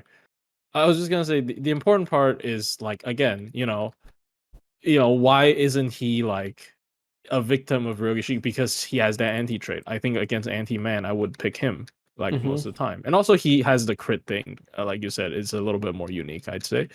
So I personally rated him very high, mainly because of the upgraded MP with Anti-Man. Like again, you know, he just does a lot of Anti-Man damage. Like it's just Yeah, as a 3-star, he can do some obviously need serious MP5, numbers. But yeah, you obviously need MP5 because he is a 3-star, but yeah, he has super high Anti-Man burst damage. Like it's insanely high. Yep. Yeah, like it's God, if you just, hit both, look at that damage. If you hit both, that's like higher than higher than most 5-stars. I'm so happy they didn't give him any anti-human because he's the manslayer. They went, well, let's go man trait instead. That's way better. I'm so happy there's no anti-human anywhere. Sanson crawled so Izo could. Yeah, he was the beta version. Yeah. Oh man. Sanson crawled so Izo could do actual damage. Sanson is permanently on a wheelchair. This is so sad. one of these days they'll give him new legs, but no, they won't. One pump chump. I mean, I They'll give wouldn't him call one new him leg. a one pump chump because his MP is still anti-man. Like if you spam it against a man, And his third skill has decent uptime and good effects now. It used to be only absorb, and was like, okay, and then what? But now it gives you the art boost and the stars too. Yeah, like he still has really good damage even without the P mod. He obviously has insane damage if he has the P mod, but like I think he's at least an A. For sure. Sure. He's like one of the Yeah, good. Is he A+? I like that he's Yeah, go I for like it. that even though he's not as spammy because he doesn't have his battery, he doesn't have like longer lasting NP gain or arts buffs. He still carves out a niche in being good at doing damage against something, which not every low star ends 3-star, up justifying. Mm. Yeah. Is he A+? I'm A to A+. I'm not sure. I'm still torn because like again, I could still use him if I grailed him, but like normally I probably still won't use him if it's not against man. But if it's against man, he would be a pretty high choice compared to like. What would you say, Dio? I think, oh gosh, I think A+. If like Just because the damage potential is so high. He has like the damage that others don't have. Yeah. Yeah, it's remarkable for a 3-star. I know this is like TA talk. Like as far as like single target DPS go and 3 stars, like is he the best single target 3-star DPS? DPS no, but like assassin single target 3-star. Like what other 3-stars are better? Like he can probably have the best damage potential of all single target 3-stars though. Yes, if you hit trait, yeah, he might have the highest damage. Yeah. I can't imagine anyone else would have higher anything though, because again, it's double. It's high power mod with a super effective. Yeah, like he could. I know. Again, I'm because everybody already rated him, so I say this, so this doesn't affect rating, but he can vinter the Okuni. CQ. Just because of hitting both trades, yeah. Because he's anti-man. Yeah, and it's a caster with like effectively 5 million HP on last. I mean, obviously, I think it's a grailed one, but like, come on, that's crazy. Yeah. Anyways. All right, let's talk about a writer next. Someone I still think needs more buffs. We got red hair next. Oh yeah. Oh, totally not Lubu. It's the bounce. So yeah, AoE quick DPS, not really a farmer, definitely a DPS more so. And much like a lot of Lost Belt 3 servants, his attack is not very impressive, which is the first problem. He's double large, double quick on his deck, which I also think is a problem. I feel like he should have been double buster, double quick, or maybe even triple quick. But this deck I'm not a huge fan of on him, especially because his art cards are not super impressive on gains. So it is what it is. First skill on a 5-turn cooldown, he gets 30% quick for 3 hits, 5 turns, and 50% star gen for 3 hits, 5 turns. Like, come on, why are we doing this? Like, even if it was both of the effects for 3 turns flat, it would just be like, yeah, it's okay. But now it's like, why? Just why? I don't get it. It feels bad. Stop doing this. And they kind of did stop doing this, but I'm retroactively being mad here. It's so fun. It's called 1,000-mile sprint, so you think it would last a long time. Yeah, it would have longevity. More like 3 meter sprint. Yeah, it's like a 3-meter dash. It should be called It's like, start come on. dash, like the spurt you get from the starting the dash. But no, it's like there's not longevity at all, man. Someone needs to bring him to a marathon course or something. Anyway, second skill on a 5-turn cooldown. This is at least something. He gets an Invul Pierce for 3 turns. He gets 600% Absorb for 3 turns. Evasion for 1 turn. 15 stars per turn for 3 turns. And then 15 stars on use.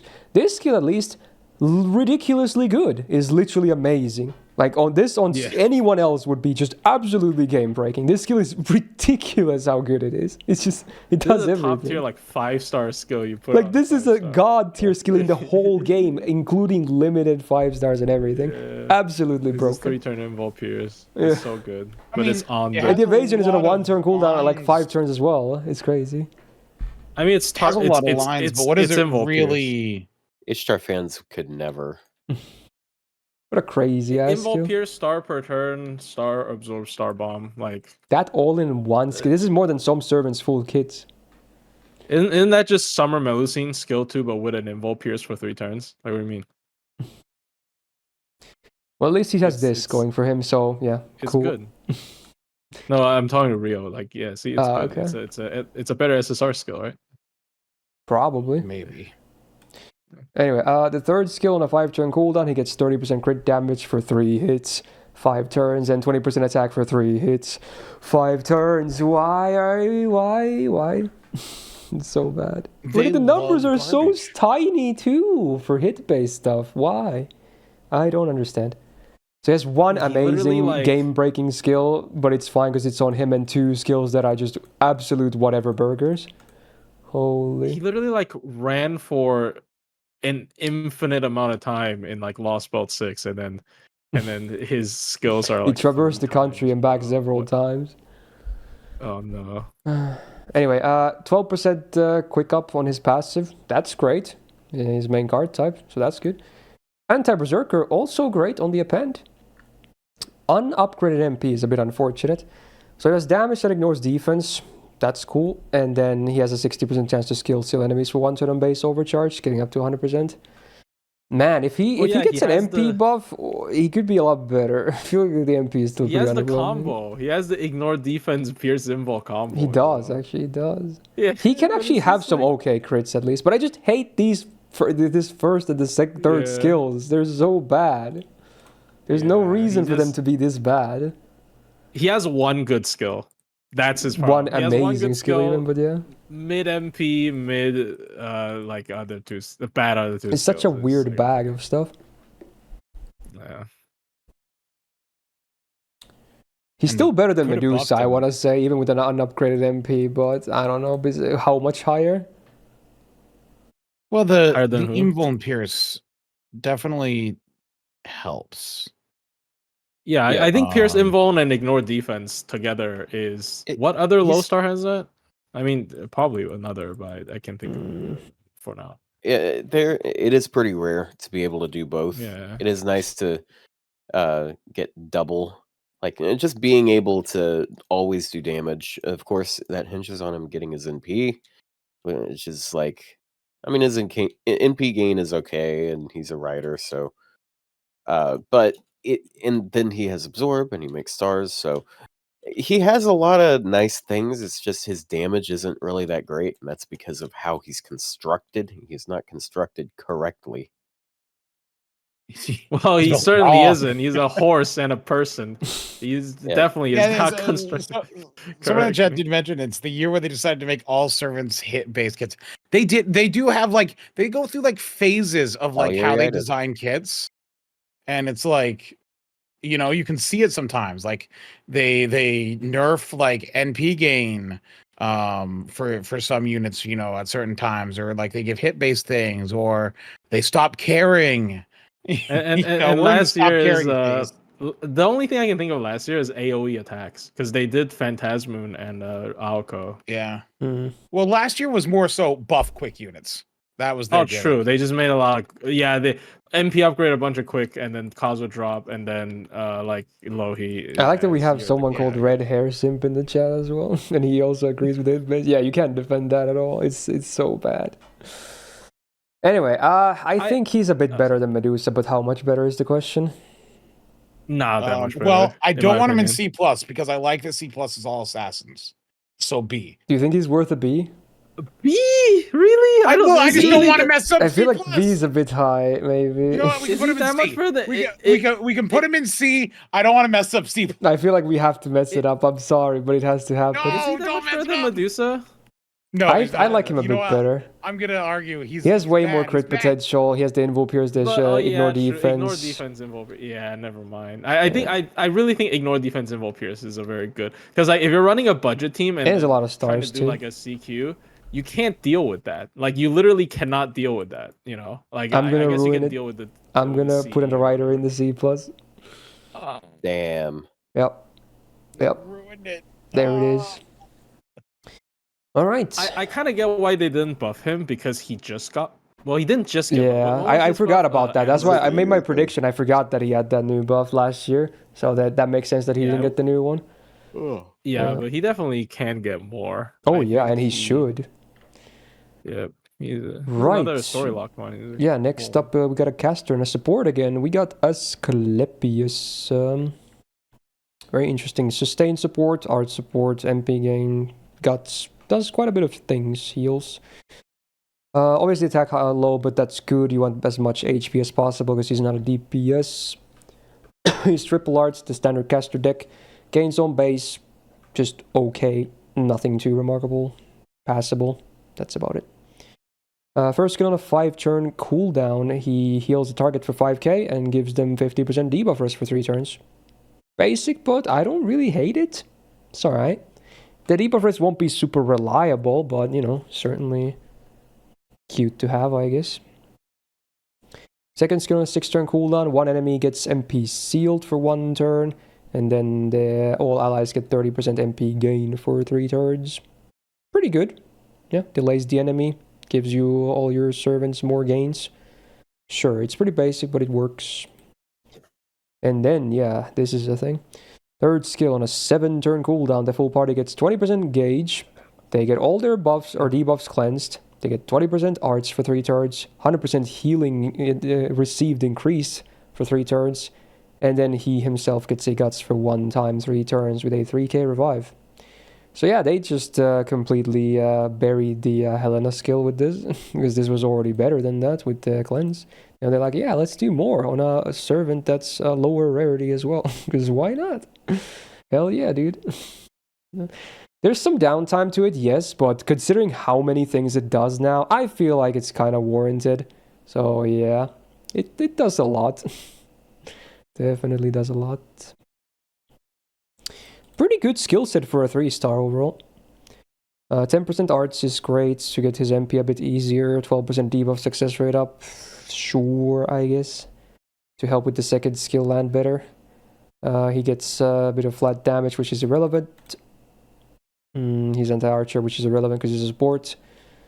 Then his MP. So all allies besides him get a guts for 1 time 3 turns. On an MP5, it's a 3k revive.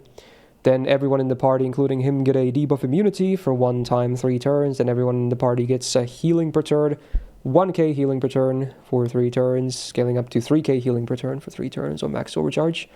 So it's a very defensive MP, only defensive stuffs. It used to be awkward because he himself did not get this guts, so he might die early. Maybe you wanted that. But now he can also get a guts for himself from the 3rd skill, which is cool. Granted, the uptime on that won't be as good as the MP. Most likely. It could be, but yeah.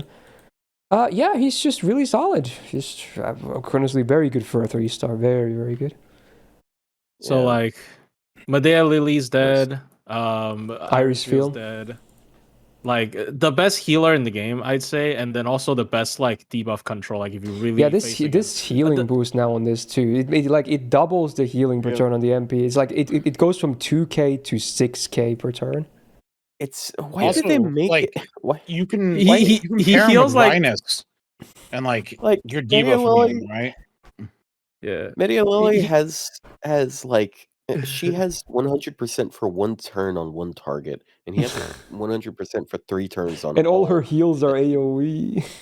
And then he does Like he can just instantly heal someone 10,000. Full. Yeah, this is a 10k Yeah. heal with the third skill active. Yeah, the skill one is That is ridiculous. so It's like ridiculous. Enkidu's third skill, but you click on it on someone. It's ridiculous. It's just before the buff, he was already like one of the best units to use against like Cernunos, right? Like that's what I feel like what he's like best known for. But like in general, any like debuff heavy fights, you would bring him. And now he gets slightly more party buff, which I don't think actually is that big of a point, but like the heal boost is huge. The Self guts is nice. Self guts. I get like some people that, including Otto, like they do believe like it does sometimes ruin your I'm certain script, but I'm not sure about that anymore. Because now, even if yeah, he gets a 3k revive, he can go to max HP afterwards if there's healing per turn still. Yeah, From it's DMP. kind of like it's the one thing that people said about like what Iris Field had over him is like, oh, Iris Field can keep herself alive, but how can? Well, guess what? Guess what? They just invalidated the only argument to maybe justify that one character. So yeah, this is in my opinion, this is a EX. This is like because he's the best in slot for a job in the game. Yeah, after And this it's just buff, like- I think EX is pretty warranted. I was maybe A or A plus before, maybe something like that, but EX I feel like is appropriate at this point. This is a 3-star servant. That's pretty crazy. It heals so much. Like why does it heal so it's the heal number is ridiculous. I just don't understand. Wow, it's crazy. I guess this is how much you need to heal for it to feel good in FGO. Like if you want to dedicate. Yeah, healing is still not the best defensive meta, but if you do so much of it, then yeah, sure. It works. Just heal the full. Like who cares? It's just always full. So unless you get one shot at, you're kind of fine. Anyway, and also the thing we talked about. Oh, sorry. I was gonna say just the thing we talked about Asclepius. Not Asclepius. Paracelsus, where like, at least he had the arts up, and now he has it as well. It's just why. And he's even though his cooldown is still high, it's still lower cooldown than Paracelsus. Yeah, I like pairing him with like you can pair him with like Rhinus and stuff like that, and like have debuff immunity. Yeah. And you get the overcharge boost, so you get like giga heals every turn. Yeah, that's the dumb. Yeah, I'm gonna be very hyped for that buff one, and I'm gonna be using Rhinus and him all the time together. Oh yeah. Anyway, now we get the 3 servants from the anniversary bronze batch. We covered the rest already last week, but we have 3 on this side too. So we're gonna go for the Rider one first, and we're gonna talk about the Bartholomew Roberts, or just Bart. So he's a AoE quick TPS, but mostly I want to say a burst support, if anything. I feel like you can maybe find some damage out of him, but I feel like he's not really all that good for that. But he has some interesting skills and whatnot going for him. So yeah, 1-star stats, obviously pretty trash, needless to say. He's double arts, double quick, which I feel like also don't help with his DPS case. His gains also not good at all. They're just really ugly as well. First skill, it's back. So on a 5-turn cooldown, hey, it's the best one so far though today. You get 17% attack and MP damage for the full party for 1 turn. So we had 16, we had 14, and now we have 17. Wow, so much upgrades. Oh well. Second skill on a 5-turn cooldown, he gets minus 100% star absorb for 3 turns. The full party gets 50% crit damage for 3 turns and 10% spread gauge. So that's pretty cool, because otherwise it would be a bit awkward for his star bomb and whatnot, because he's a rider. So now basically he's not really, you don't have to worry about him stealing your stars. So I like that. Speaking of stars. Yeah, speaking of the star bomb, we have the 3rd skill. So on a 5-turn cooldown, he himself gets 20% quick for 3 turns. All enemies get a minus 20% crit chance down for 3 turns, and you get 20 stars on use. I really wish the quick was AoE as well. I feel like they could have done that. It would be really good. Yeah. He still has stuff going for him, but I really wish that quick was AoE as well. But yeah, it's despite me hating Voyager of the Storm, I don't hate this skill set overall, especially for a 1-star. Still definitely usable. Very Mata Hari-esque. You use their stuff, they probably die, and you're going to be happy about it. You get your other supports and DPSs, you name it, depending on your comp. Can still do stuff. But anyway, the rest of the kit first. 4% quick up is okay. Is his main card type, but it's not a whole lot. 10% debuff res is okay, but, how much value are you going to get out of bosses before he just dies anyway? He's anti-berserker, which if you are DPSing, sure, it's something. And then he's unupgraded MP, so he does AoE damage, does minus 20% defense down on enemies for 3 turns. It is after damage, but, you know, can be a bit more supporting as well. And then his fun super effective. He does super effective damage to base 150 to 200 range against bronze enemies. So as long as they're bronze on the nameplate and whatnot, he does super effective damage, which is pretty amusing, I guess. In bosses, it's hardly ever relevant. There's very rarely you see bronze mobs on bosses. And farming, it could be a thing, but even on 90++, most mobs are silver or gold only. So it's kind of rare to see bronze there too. But I feel like, again, I think he's just like a burst support thingy, and then much like Matahari, they're very similar, right? You just kind of rotate them out pretty fast. It's like Matahari with a star bomb and a charge. Yeah. Like sometimes I need him, sometimes I need Matahari, but like it's decent. And also like I guess more MP there. But like losing the 40% defense down is a lot less sustained damage. So it depends. Like usually when I really need a 10 charge, then I would use him. But otherwise I would use like Matahari probably. But he's okay. Again, like he's one support away from feeling more like Mary Anning or something for quick, maybe. Buff Voyager to 3 turns. And then we're in. Exactly. Yeah, either the quick AoE or make the Voyager of the Storm 3 turns. Yeah, either way, I think it will work. Voyager's 3 turns would make him more universal. Yeah. He's all right. Like, I'll use him instead of Matahari when I need 10% charge. That's generally best use case. Yeah, he has the stars too, but I feel like those can be made up easier than the spread gauge of the stuff that Matahari doesn't do. Yep. Yeah, he's fine. Does he have as many use cases as Matahari though? I want to say she's used more, right?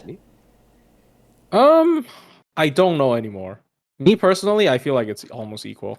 I think I use them about the same, to be honest. Okay. Just because the 10 charge sometimes really matter. Like the game's stupid like this, but sometimes the 10 charge is just like that.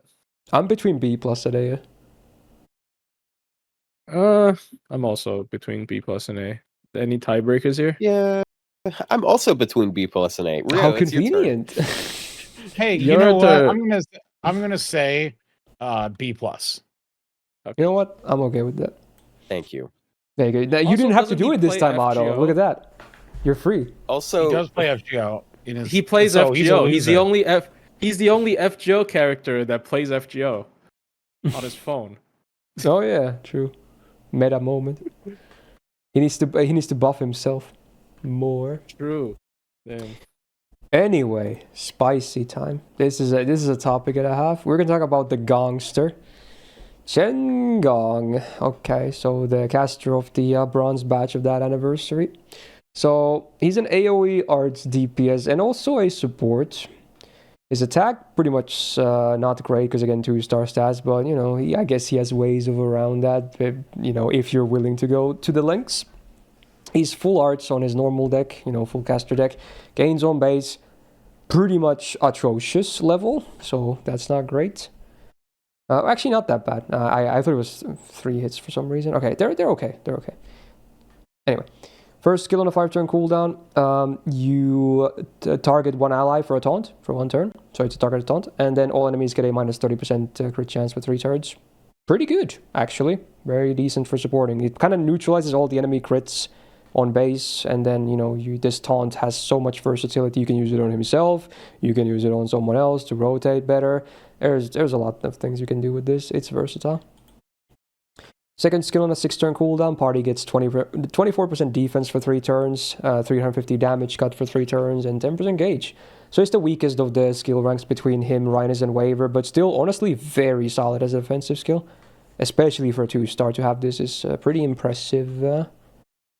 Then the third skill on a 5-turn cooldown, one ally gets 50% buster for 1 turn, and if they happen to be a berserker, they also get 100% crit damage for 1 turn and 3k max HP for 1 turn. So yeah, there's his hero creation thing, I guess, for Zerks, which honestly, it can be a big damage boost, like a burst, because, you know, 50% buster, 100% crit on a berserker can actually be a huge amount of boost. So it's a good skill set. It's versatile. For his own farming, it's obviously not the most relevant thing, but because of his MP works, he doesn't really need his skills for farming anyway, I guess. So it's there mostly when he uses him as a support. Anyway, 6% arts upgrade because, you know, more damage to his MP, I guess. And some more gains. 8% debuff success rate up it helps a little bit, I guess, with the first skill to land that crit chance down. He's anti-lancer, and there will be crazy people to neutral with him as well because of the way you can, you know, do farm with him with the MP. So yeah, let's talk about the MP. So AoE damage does, and then he sacrifices the first ally in the lineup except for himself. So again, basically starting from the left side, whoever is the most left side minus himself, they're gone. Unless they have a guts, then they are not gone. But yeah, otherwise they get yeeted out. And then he does overcharge, does bonus hits for way more additional damage from 0% to 900%. But yeah, it's always going to be, it goes from 4 hits to 8 hits with the double hits. So yeah, the Gongster is interesting because he has two very different uses. You can use him as a support, but then you can use him as this. Like the farming thing is the big elephant in the room, I guess. Because yes, he can absolutely Black Grail loop, and because he gets a free sacrifice, you can basically bring like 5 SSR supports with him if you want to. Granted, your party cost is gonna suck, but I guess the potential is there, and there's a lot of different supports you can bring depending on what you want. It's a free rotation. I guess that's the one instance in which they nerfed Asclepius, because now he doesn't die with Gong if you're using him in a Gong setup. Actually, for Gong Unless restricted runs, if you want to do like frontline only, having guts is better. Because you can, it's 2 bullets instead of 1. It depends on the situation. Yeah. But yeah, sure. I guess we should talk about the farming first before we even talk about his supporting, because it divides opinions. Obviously, I will acknowledge the fact that he can do some crazy numbers. In fact, we should have numbers here too. Just because, again, he can rotate supports like no one else can of all the farmers in the game. Like, look at his literal, like this freaking short hat on the supports. It literally says cola. It's Coke. Like, what the hell, dude? It's whack. So, here's my hot take though. I think he should get an MP upgrade. Okay. Because Arash has one. Because Arash has one. So he should. But I feel like their Arash MPs work a bit differently, uses though. MP once, theoretically. Yeah, I feel like that's a bit of a different case. It's okay. Look, I have seen Look, that Plushie, one Chen Gong Plushie. intern guy. He's suffer the for too only long. low star caster with a single target multiplier. Stop. He needs At that to point, do he's more. one of He the doesn't best have two farmers in the buster game cards. as a 2-star if that happens. He needs to do more damage. He needs it. I can't see that guy suffer. I think he shouldn't have that because hear me out here. I don't want him to do too much damage. If people want to do too much damage with him, they're just gonna make the 120 copy. That's the MP upgrade. Otherwise, he should be considered a support or something, and then do good damage at base level, but not insane damage. I feel like an MP upgrade would break that harmony. That is definitely bias from my part because, you know, I know some dedicated Chen Gong users trying to use him against everything, and it works most of the time. But yeah. Anyways. What about his supporting though? He actually has a lot of stuff he can do with his supporting. I think it's really good for a berserker, like almost perfect because the taunt, right? The taunt protects them protect low star berserkers very well, and like there are a lot of like, you know, characters like I would say mostly like obviously the point is supposed to be Lu Bu, but like you've got Mori is really good, and then some welfares are like really good with him as well. So, and he's okay. Like it's very bursty, but for these like low star berserkers, I think bursty is fine because they're probably gonna die anyway. I guess we should mention, yeah, you can do the Hijikata thing as well. Oh yeah, true. Of course, the perfect synergy with Hijikata can trigger the 1 HP thing, and also as a berserker. Yeah, that's another thing for sure. Yeah, careful though if you use his third skill on Hijikata after he gets taken down to 1 HP. Oh, because it gets max HP. Yeah, because he's no longer at 1 HP. That's so funny. Oh yeah. He also like there's just a lot of fun things with this character. You can like again, I think like after Rasputin's buff, he is one of the best bullets because he can just keep becoming the same bullet again and again and again and buff the party's MP damage whenever he dies. But like realistically, I don't know if you ever like seriously DPS with a bronze copy, to be honest. Well, if you Like- have all the premium supports and you're willing to put them in your party with all the Z's and whatnot, you can do it with a base copy as well. Well, yeah, but you are giving up on a lot of stuff because like you're bond farming stuff that you probably have at really high bond already, and like they have a big cost and it takes. I don't know if it's actually takes longer because his MP animation is short, so maybe it balances out. But I don't know. I don't know. I'm gonna hate He's ranking this okay. guy. He is.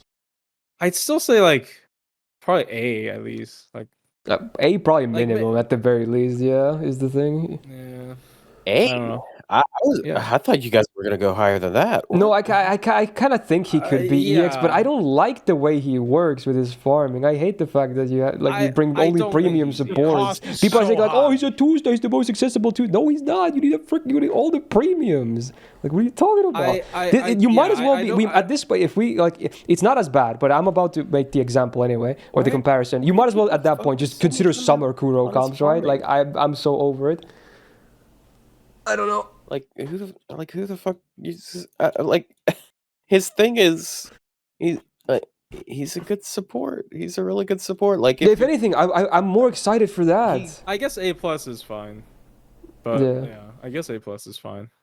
A+ 'Cause, is like, the he- most I'll tolerate. He really is both, all right? What do you mean? Like Chen Gong is like the only cool thing whenever I see a Minturn run because he has some weird tech all the time. He's cool. I like him.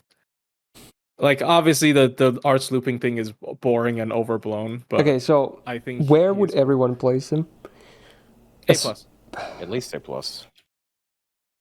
What about you? Yeah, But A+. A. Oh wow, okay.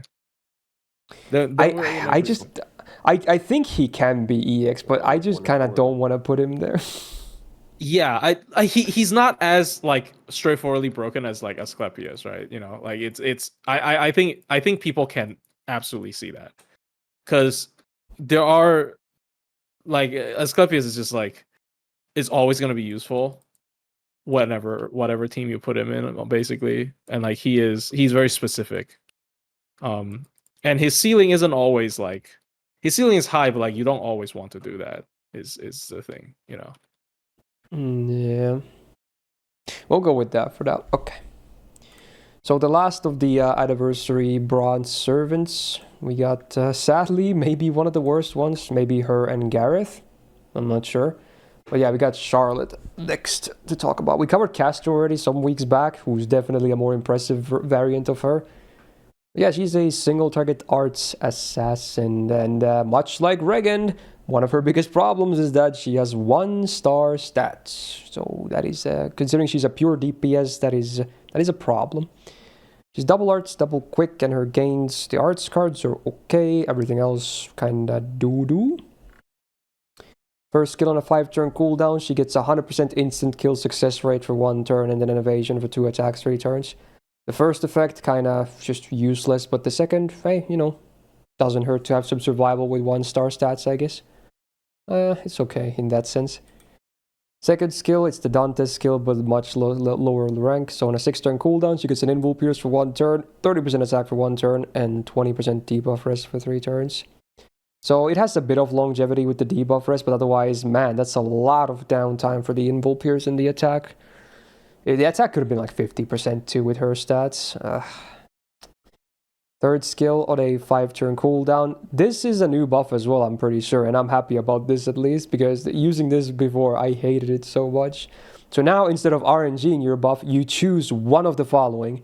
30% arts for 3 turns, 50% crit damage for 3 turns, 50% MP damage for 3 turns. So she gets whichever you choose, one of those. And then you also get 20 stars on use. So now this skill is very good. This is like you get 1 buff and a lot of stars, and the buff you choose is big. The crit damage is probably the least impressive one, or the one you would pick the least. But, you know, 50% MP damage is quite a lot. So that's maybe the one you would end up picking, unless you need more gains or something. Pretty interesting. Used to be absolutely horrendous to use, because if you got crit, you just cried, basically. And there was no star bomb here either, so it was even worse. So this skill set, it's not even as good as Regan's, really. It's just kind of all over the place. 6% star gen, also not that great for her in particular. Anti-Berserker is great, always good to see that on any DPS. That's not like Berserker, I guess, but they wouldn't have antis anyway. MP removes evasion buffs from the target before damage, so it's like a interesting version of a sure hit. It's arguably worse though, because if there's an unremovable evasion, then it just doesn't do anything. It does ignore defense on damage, so that's cool. And then there's a 60% chance to insta-kill the target on base OC, scaling up to 100%.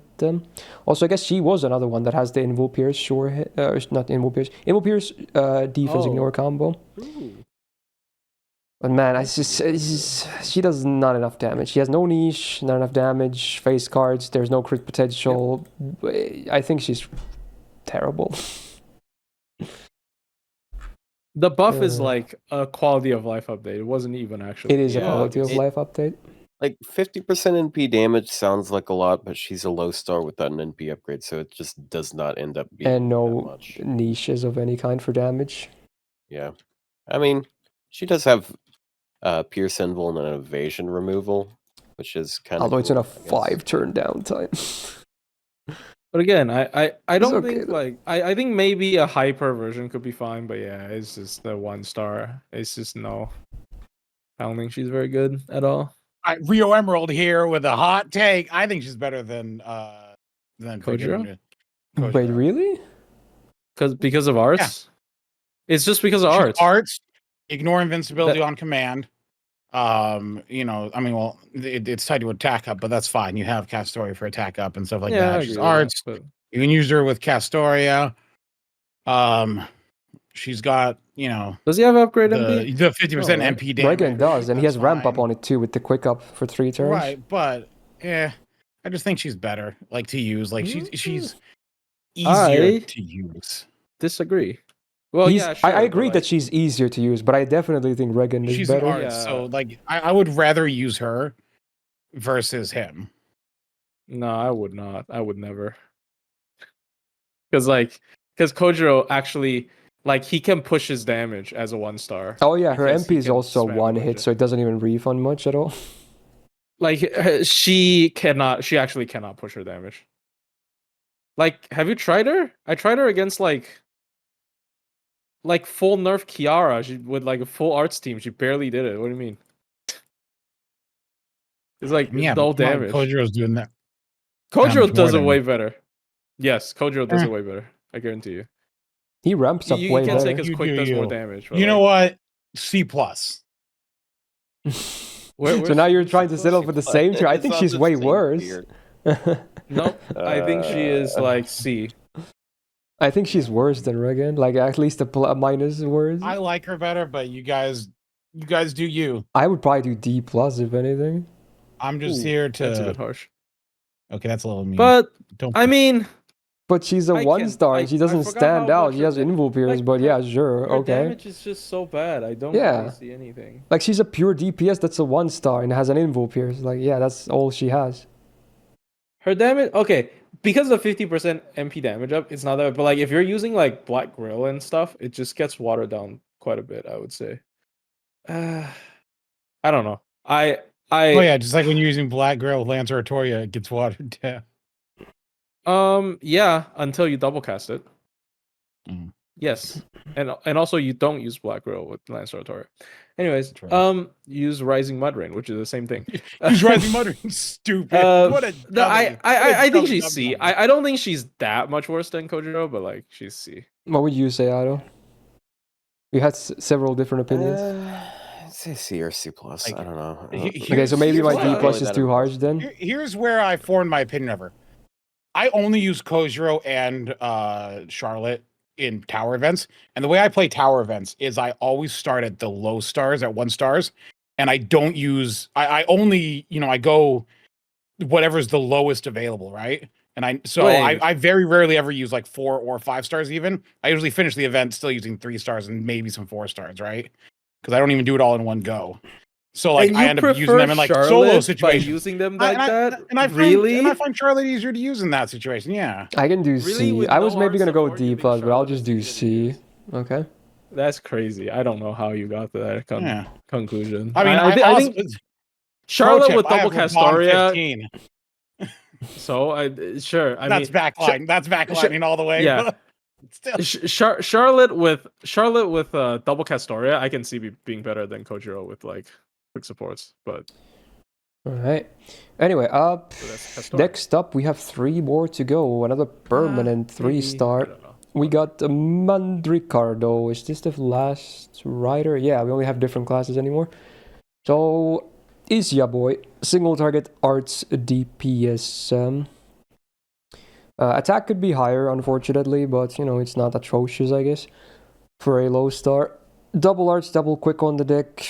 I guess he likes to MP spam more, so I don't really hate it, I guess.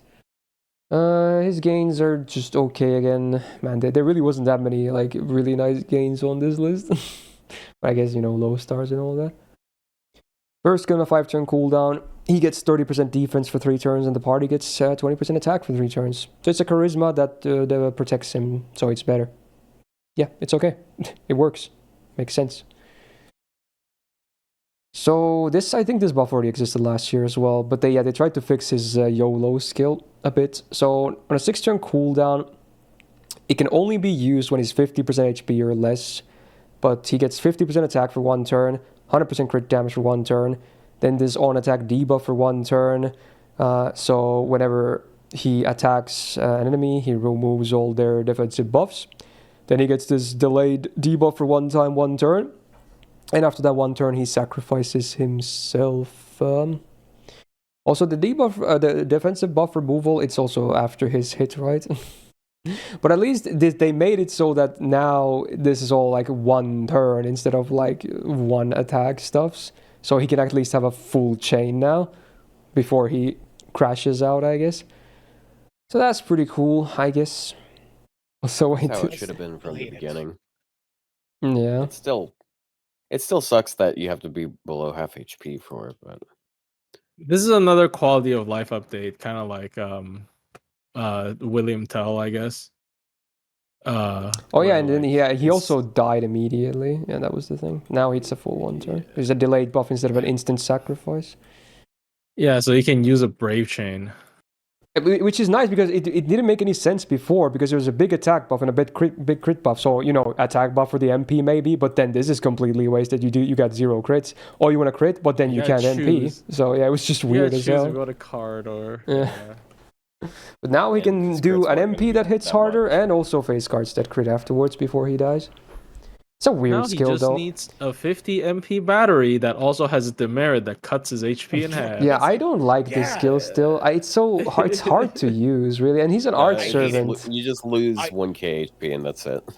You basically ignore the skill too most of the time because like I do recall him being pretty good at like as like a spamming single target writer. It's just a bit awkward that sometimes you just never can use this skill, which doesn't feel too good. But then again, I would probably always pick Ushi because she's hotter. I mean, because she's better. Excuse me? Anyway, the third skill though. Saying Ushi's hot is weird. What? I assume the better comment. Like I assume that was the half for it, but okay. Why? What? Okay, well let's just go with the rest of the kid first, and then we'll get to comparisons How and often whatnot. do you run into people saying child servants are hot for you to have to clarify? She's not even a child servant. Wait, so she's not even a child servant. And no, you think she's hot? I'm not even saying you, but like, okay, here's the thing with Ushi. She feels a little bit juvenile, right? Like because when she talks, she's like a bit childish. She acts like a puppy. It's very juvenile. Yeah, and she's supposed to be the young Ushi, young Yoshitsune, right? So like, you know, anyways. He shits in a what? Yeah, that was an interesting emphasis there, but okay. Anyway, I grilled Tyra. There you go. All right. Anyway, third skill, 5-turn cooldown. He gets 20% quick at arts for 3 turns, and then he gets a taunt for 1 turn. which may or may not be bad. At least it makes it easier to activate his second skill, I guess, but it also can be a bit scary because he doesn't really have that hard defense on his own kit, just some defense up. But yeah, it's not a bad skill. Main card types and all that on a good uptime, even if the numbers are not high. 50% debuff rest is cool, 8% quick is also cool. He's anti-saber, which not really neutral servant, I would say. The MP, so he not sacrifices, he gets minus 10% attack for 1 turn after using his MP, which is not that big of a deal because it doesn't even ramp up. Granted, it makes his follow-up cards a bit worse, but it doesn't matter for the MP itself because it's after damage. And then before damage, he gets a 20% rainbow for 1 turn, base overcharge scaling up to 40%. And I guess you could even use it as Yui's energy, you just have to MP on the same turn, but I guess you can do that, yeah, sure. But yeah, he already had some card type effectiveness on his second or third skill, so he just gets more, I guess. Rainbow is a weird effect on him, I feel like, with the Buster, but I guess Mighty Chains made it a bit better. I think he's good, but I kind of agree with Plushy. I think I would prefer Ushi a lot of the times. But he's not bad by any means. I just have mostly a peeve with his second skill. See, after the buff, it made it more usable, but I'm not a huge fan of it. If I'm going to force Yui synergy with him, I'd rather just give someone Ox King, because he already has Quicken Arts. Yeah, exactly. Oh, sure. I think he's good. Just good. The only thing with him is like he can run arts, but then again, after Ryoma got his MP upgrade, I wouldn't use him. Yeah, you probably just always pick Sakamoto over him. Yeah, he's just kind of stuck in a weird situation where he unupgraded MP with the weird self-sacrifice gimmick that is basically unusable. It really, like, when they were gonna upgrade him, like, they really should have just made it so that he can kill himself on demand. That would have given him such a purpose. I mean, look what... they removed the 50% requirement on the HP. Yeah. Like, Sojiro kill himself gives him a use. I feel like they could have done that, yeah. No, they were saving that for Sojiro. Maybe, yeah. So if Ushi is A, he should probably be at least a B then, right? Because he can't be a ton lower than her. Yeah, he's okay. I just have lost a use for him, other than I guess if you want taunt on your main DPS for some reason. He's kind of just a mid arts spamming single target writer. He's worse than like basically all of his competition. He's not outright bad, but yeah, he has so much competition. And again, like single target writers for some reason has some of the most disgusting like welfares. I think I'll be him. I think that's fine. You're gonna be him? You wish you could He's just good. Yeah, I wish. Let's be him. Yeah, he's awesome, dude. I don't want to be him. Really? I think it would be fun to be him. I don't want a skill 2 that kills myself. I don't want to have something that kills me if I use it. Well, again, you don't have to press the button. Just don't press it. Anyway, second to last servant. We got the old man caster. Plushy, can you pronounce his name? Because I can't. Zhang Jue. There you go. I mean, that guy. Yes. That's the main reason you're here for sure, right? Totally. Plushy's only here to pronounce the Chinese. No, I'm joking. Thank you. You can I leave didn't pronounce. You can leave now. Bye, Plushy. Anyway, yeah, he's he's interesting. Coming up. He's an AoE quick caster when they were still like very much. I mean, they're still rare to this day to have a quick caster, but he was one of the first actually to be like that, which is cool. A couple for sure. So his DAC again not super high, which is fine because a lot of times you might pick him as a support anyway. But you know he can do some damage too. He's double arts, double quick, and his gains are better than most of this list, but that does not say a lot. But still, hey. One of the by top 3 so far of gains in this list. First skill on a 5-turn cooldown, the full party gets 20% arts and quick for 3 turns. Yeah, it works. It's very basic, but sure, yeah, it works. Second skill on a 5-turn cooldown. One ally gets 200% absorb for 1 turn, 100% crit damage for 1 turn, and a debuff cleanse. Hey, this is another one of those 200% absorbs. It's not even an assassin this time. It's targeted. Interesting. I feel like depending on the servant, it's not going to be enough to, unfortunately. And it's a shame because, 100% crit damage. It's a weird skill. It has the defensive utility too that you might want to save. It's just a weird skill. Third skill, 6-turn cooldown. He gets a 50% battery, and then there is an 80% chance to activate these maps: forest, waterside, sunlight, burning for 3 turns each. And this is the old type of map application. So if they landed, they are attached to him, meaning they're susceptible to buff removal. So that's a bit unfortunate. You'd prefer them to be attached to the map, like the UI itself. I don't know what to call it, the turn thingy. But yeah, a bunch of maps you can get. Very cool. He obviously benefits maps from himself too, but then there are always arguments. Can you bring him to bring a map for certain servants? I want to say in most cases you don't do that, but maybe in some cases you could do that. Anyway, 8% arts is alright. He still has 2 okay arts cards. 8% debuff success rate up. Also cool when you see the MP especially. Anti-caster, not really all that relevant for him, his own damage. So the MP, before damage, he gets 10% MP damage for 1 turn on base overcharge, getting up to 30%. And then if it's a forest map, enemies get 20% quick res down. If it's a water map, they get arts res down.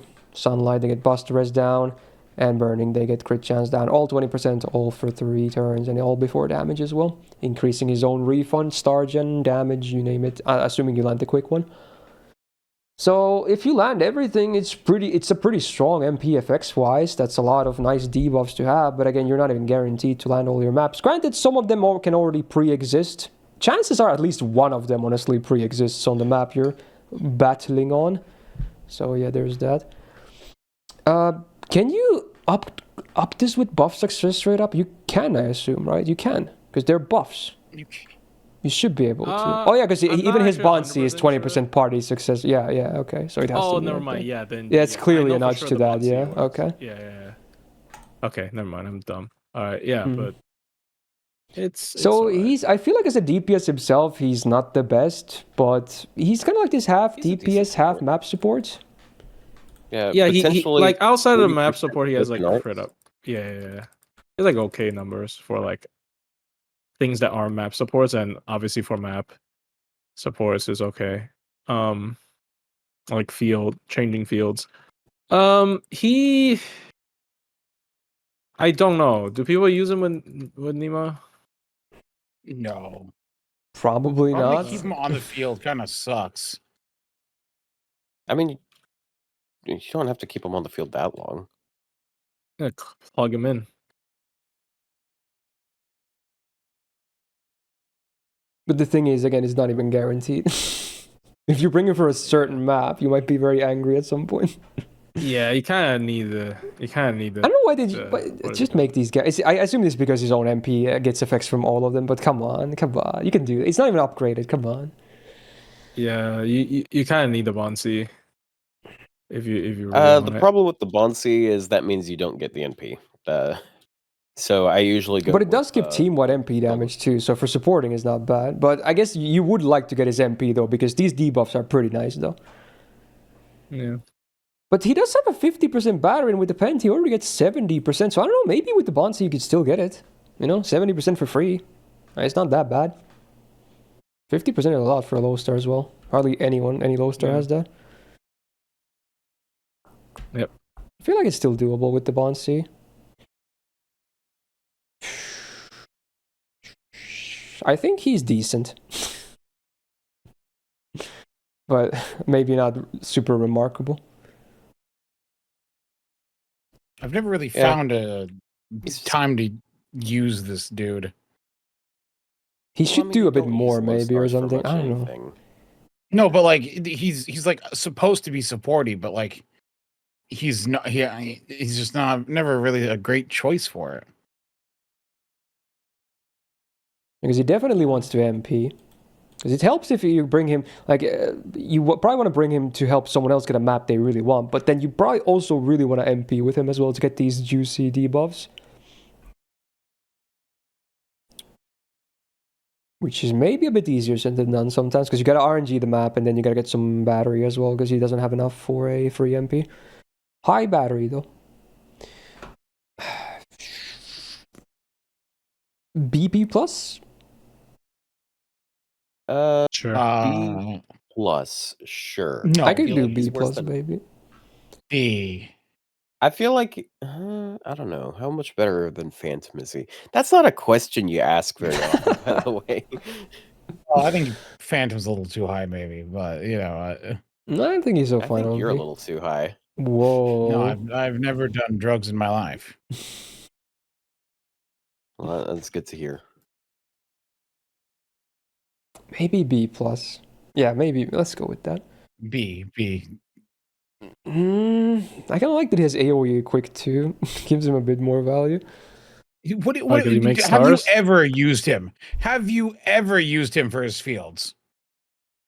Once or twice, but yeah, that's about it. Like, like you got to ask yourself, like, sure, he has fields, right? But like, No, but- his but he effect- But the doesn't thing just- is, like, I he can say doesn't the just same do thing. I fields. never use 100 personas either, you know? It's just nice to have the He- option, I want to say. He doesn't just do like I think the defense for him is like his buff numbers outside of the field isn't bad. Yeah, like, if you land the MP and the debuffs and his skills, he actually does offer quite a bit of stuff. Yeah, 100% crit for one turn. Like it goes up the more you go up in rarity. Like Yeah, that's like his 100% crit burst, on, but then he has 3 all those stars on other Avalon. stuff that lasts for a good while. They're like 3-turn effects for buffs and debuffs. Yeah. So his burst and He longevity. kind of, a lot of the time, he kind of feels like an NP gain support just because Quicken Arts buff your NP gain. And then the debuffs, on the other side, you get the shred as well, which helps too. Yeah, I'm going to B plus. Okay.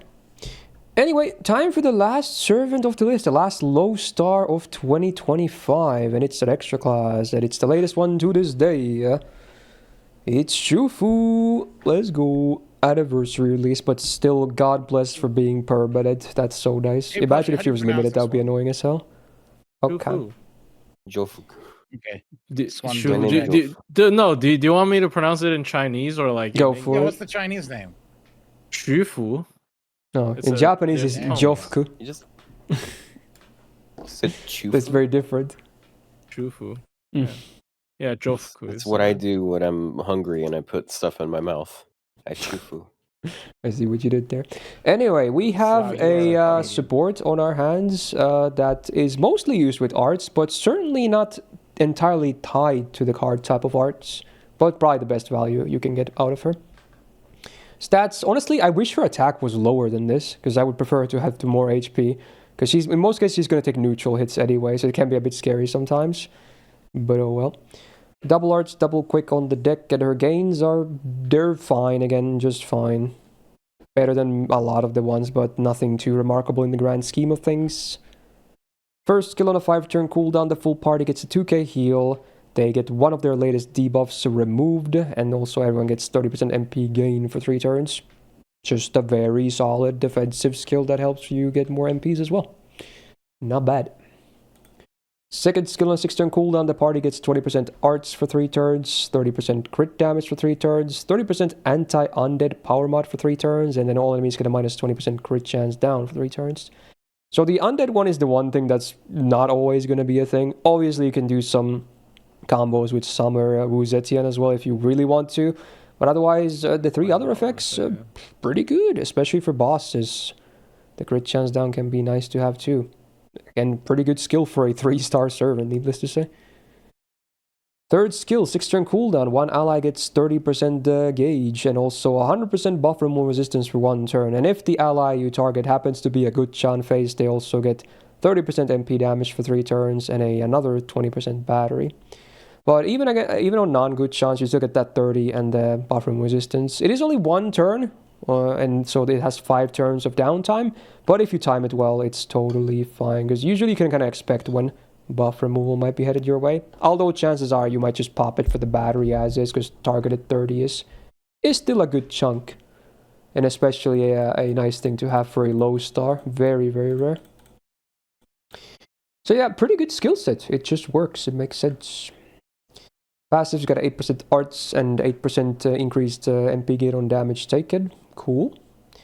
9% debuff success rate helps with the second skill a bit, I guess, but not that relevant. And then she does 20%, or she gets 20% attack down against good shine enemies, which is just a cute little flavor buff.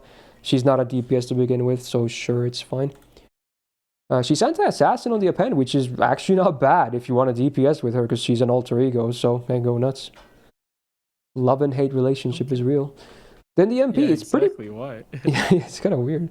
Yeah, MP is pretty basic, but it's not bad. So she gets a 5k heal. Unfortunately, it's for herself only, but then she gets 20 stars per turn for 5 turns. And then she also gets 1k healing per turn for 3 turns on base overcharge, getting up to 2k healing per turn. I kind of wish at least one of those heals was party-wide. I feel like they could have done that, but yeah, you can get a lot of stars out of this MP because it lasts for 5 turns and it's 20 per turn. Yeah. I mean, the heal is pretty big, though. It is. It is. But her HP is still not the highest. It's still less than 10k on base. No, I mean, like, if it's party-wide, it could be... I mean, Asclepius can heal a lot. Anyway, I think they could have made the it's healing per probably- turn party-wide. Maybe keep the 5k heal for herself or something. Yeah, maybe. This probably could have been party-wide. But it's not her heal's that only on the big of skill a that's deal, I party-wide, guess. so- She's still mostly, as you know, used for her skills, if anything.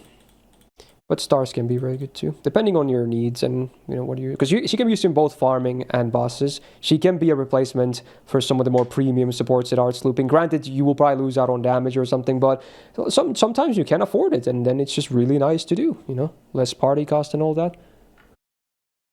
Yeah, I think she's just really, really good. Just yeah, Shufu. I mean, I think Versatile. she still has to be EX just because... Probably as a 3-star. She is the best low star in the game, right? I think Asclepius is better than her.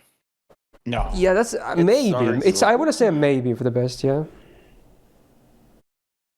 Because she's literally a slot-in for like your farming, like your Castoria farming team. Yeah, but Like- if I have a better option, I might never use her ever again. But I would never have a role like no, Asclepius. eventually you're sitting there and you're like, well, my Castoria is bond 15. I might as well get bond on someone else. And then you got Zhufu sitting there for you. Then I your would use Zhufu hits Waver. bond 15. And then I you're would like, use well, Rhaenys. what do I do now? I have Neo Bright. then you- all of There's no them- way. Then you There's find no another way game I because want the game ends 15. its service. Like, are you kidding me? There's no way I'm going to devolve into like being forced because like you're losing so much damage. I'd rather use Bride, but like that's not a jab against Shufu, obviously. Yeah, it's like But- nitpicking and or I something. That's also her, already that's her have only her issue. bumped She up, I just think. doesn't offer much damage. Yeah. She has crits, so Yeah, like, but it's I only mean- 30% to prefer. there are runs that I use her for because I need buffer mode resist and 30% charge. Like that's it. That She that'll just be does a something I use her lot. for. She doesn't do a Yeah. ton in any one thing, but she does many things, and that's impressive for a 3-star. Chad and many asking nice why- things I it's love in her particular. NP, by the way. I Because- know. I know it's only self-healing, but 20 stars per turn for 5 turns. Yeah, Like, that's you the just one nice Get it thing. and forget it. Like it's Merlin it's who, there you know? for so long. Yeah. If Any- she doesn't get one shot, she doesn't die. Yeah. She's a bit So, more durable Hans in that way. But also being arts helps in survival, you know, combo options and whatnot. But yeah, on that note, we conclude the initial placements of all the 39 low stars of this half. So again, this is now all low stars placed. But now we're going to take a little bit of time. Last time we didn't spend too much time because I was pretty happy with it. But yeah, let's see. We might move some up or down. But I would already say that I'm pretty happy with this. But yeah, let's just spend a little bit of time discussing amongst ourselves. Maybe chat can, you know, pour in suggestions or something. That can be someone who's at the bottom, can be someone who's at the top. Doesn't really matter. So let's take some time and discuss before we wrap up. On Paracelsus to see, I refuse. He's trash. I don't. I don't think he's completely unusable. You guys He's are not, acting but that, he's like that's the why he's not the worst bottom. fucking thing. Yeah, but That's why it's not at the bottom. I do believe he is the worst fucking thing though. Wait, how big is his game boost again? It's 50. 50. It's a lot. Okay. Maybe it's. Okay, I could see a I world where just- he's C tier. Yeah. Okay. Fine. Okay, I guess I'm gonna I'm too C caught tier up him. by Okay, the okay. role thing where he. But I would Yeah. never use him though. Yeah. I'll C tier him. Okay. Anything else? You know what? Actually, I get it. For the poor people that don't have Asclepius. No, screw the poor people. I hate the poor. I hate the poor. In fact, joking. move them down. Screw the poor. D plus. Capitalism. An insight into the mind of a gacha game dev. Bro, Very true. I think it would be so funny if Bartholomew gets an MP upgrade and it just extends the range of anti-trade to silver servants. That could be That was actually interesting. Terrible. Yeah, it'll do extra damage to silver. But anyways, So anyone Are you else serious? thinking about? I don't know. Move Ushi to A+. Look, if Ushi had an anti-trade, she'd be an A+. Her numbers just aren't the If Ushi prettiest had- in terms of gains. That's my only main issue with her. She can do Mandricardo some only decent had B. damage There's for too much sure. competition. I genuinely think like at end of April they're gonna add Rider Liz to the evocation shop, and then like all 3-star riders are gonna go extinct. It's just yeah. You just have like one of each card type now for the evocation, and they would just all go extinct. So this is a preemptive nerf. Is Phantom really B? Cheapest buff stripper. What a Tongue weird We twister. name. love buff strippers. I don't know. And his arts third writer skill for is pretty good evocation? now too. It Real makes him a better in like every way as well. Phantom being in B. Oh wow, we have come so far. It's great. Yeah, I You can't just believe love It's a myself. big did. buff. Phantom. It is a big buff, though. It is. It genuinely is a made big him buff. make so much more sense. Fuma is B. I have no idea where to use him. Like genuinely, he's just a mix of things that are kind of whatever. Like, do you really need to evade that much? I don't know. Gong EX. Nah, we No. are. I do find the debuff resistance coming up every now and then.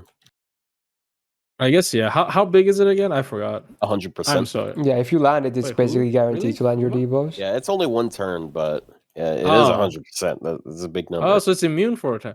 Okay, I mean, I forgot.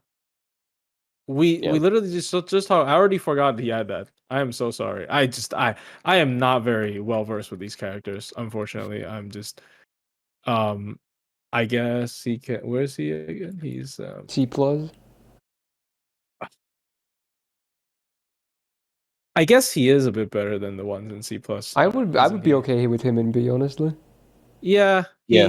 I do think he is better than everyone else. in I'm B+. doing it. C plus, sorry. Like you got bronze goobers, you got DPS that kill themselves, and you got a horse. Like, you know, is so yeah. Fuma, It's a tier of horse. all time. yeah, and a horse. We love horses. Well, the other one got a buff at least. Shang Yu Horseman. Yeah, you got a really nice buff. Yeah, at least he got one. So maybe next time the small Chinese horseman will get a buff. But well, he's not really small, but like the Small. lower the low rarity one. Mm. Wow, Medea's alone again. Damn. You know what? She has her own tier. That's what she's got going for her.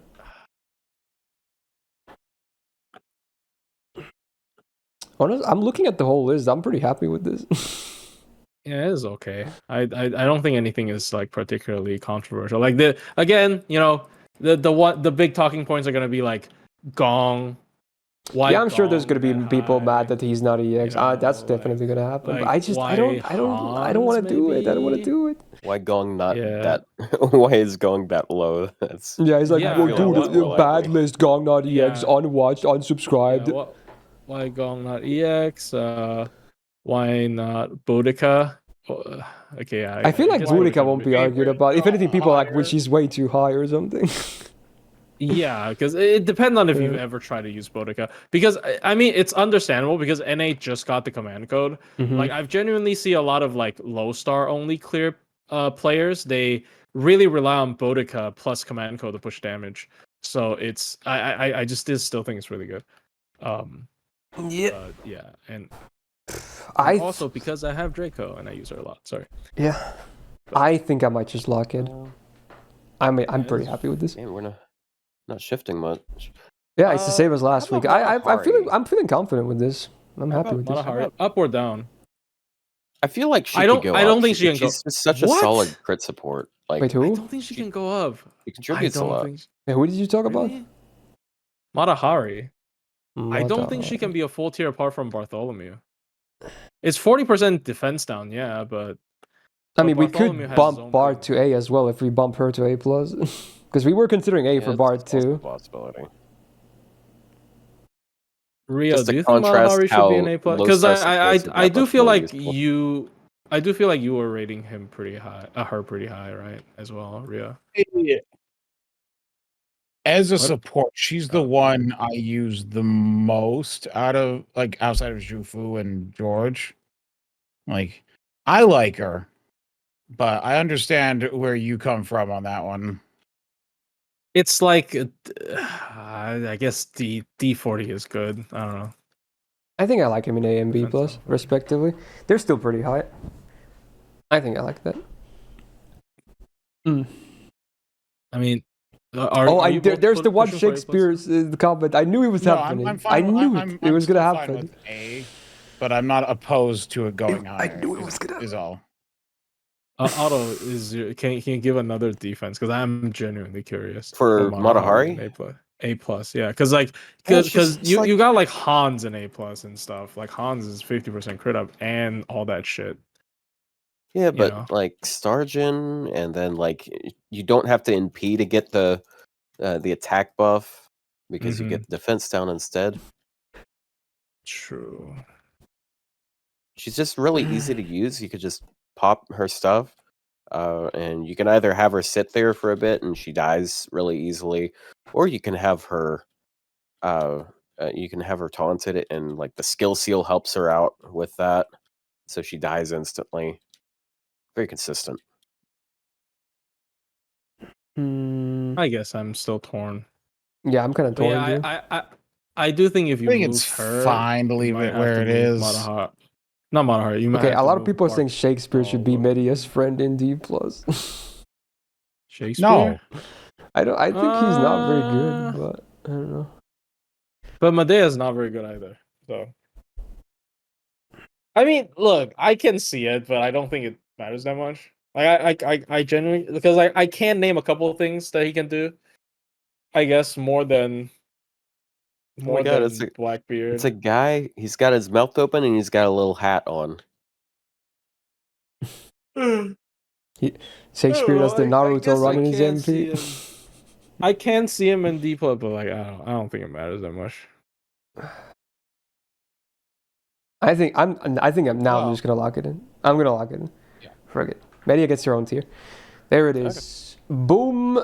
Clap is done. Okay, there it is. Your Low Stars Part 2 2025 list featuring the cavalry classes and the extra classes. Yay. can you rename D plus to Medea? Sure. Because she's the only one there. Sure. Yeah. Sure. Oh my god. There But you make go. the D. That's in for Medea Bench capitalized. if he watches the VOD later. The biggest Medea fan I know. Make the D in Medea capitalized, not a plus after it. And then Oh, you that's turn funny. D into I stuff like that actually. And then E into stuff way worse than Medea. There you go. Dude, it's in the middle too. It works. All right. So yeah, that'll conclude this list. But hey, do leave comments about how you felt about the placements. Preferably not too, hostile ones. Constructive criticism and arguments are always welcome. Arguments are healthy as long as they're civilized. So do leave comments.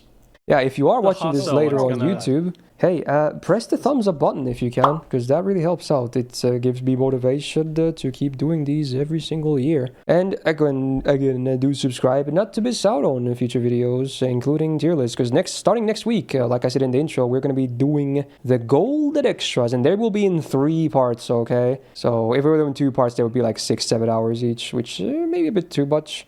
Also, speaking of subscribing, do subscribe to the channels of my co-hosts. They're all linked in the description. Yeah, hi, I'm guy number 1. Yeah, check out guy number 1, 2, and 3. They're great. But yeah, Otto also does his Bobcast every Sunday on his Twitch. And if you miss it, he's going to upload it to his YouTube as well very fast afterward. But yeah, also, hey, shout out to my patrons on the screen right now, and Suit for being a big YouTube tier member supporter, and that'll be it for me. But you guys have any parting words? Don't worry about the hostile comments. It will come next week's tier list for sure. But yeah, there you go. Look forward to some golden extras, and with that, see you in the next video. Bye-bye.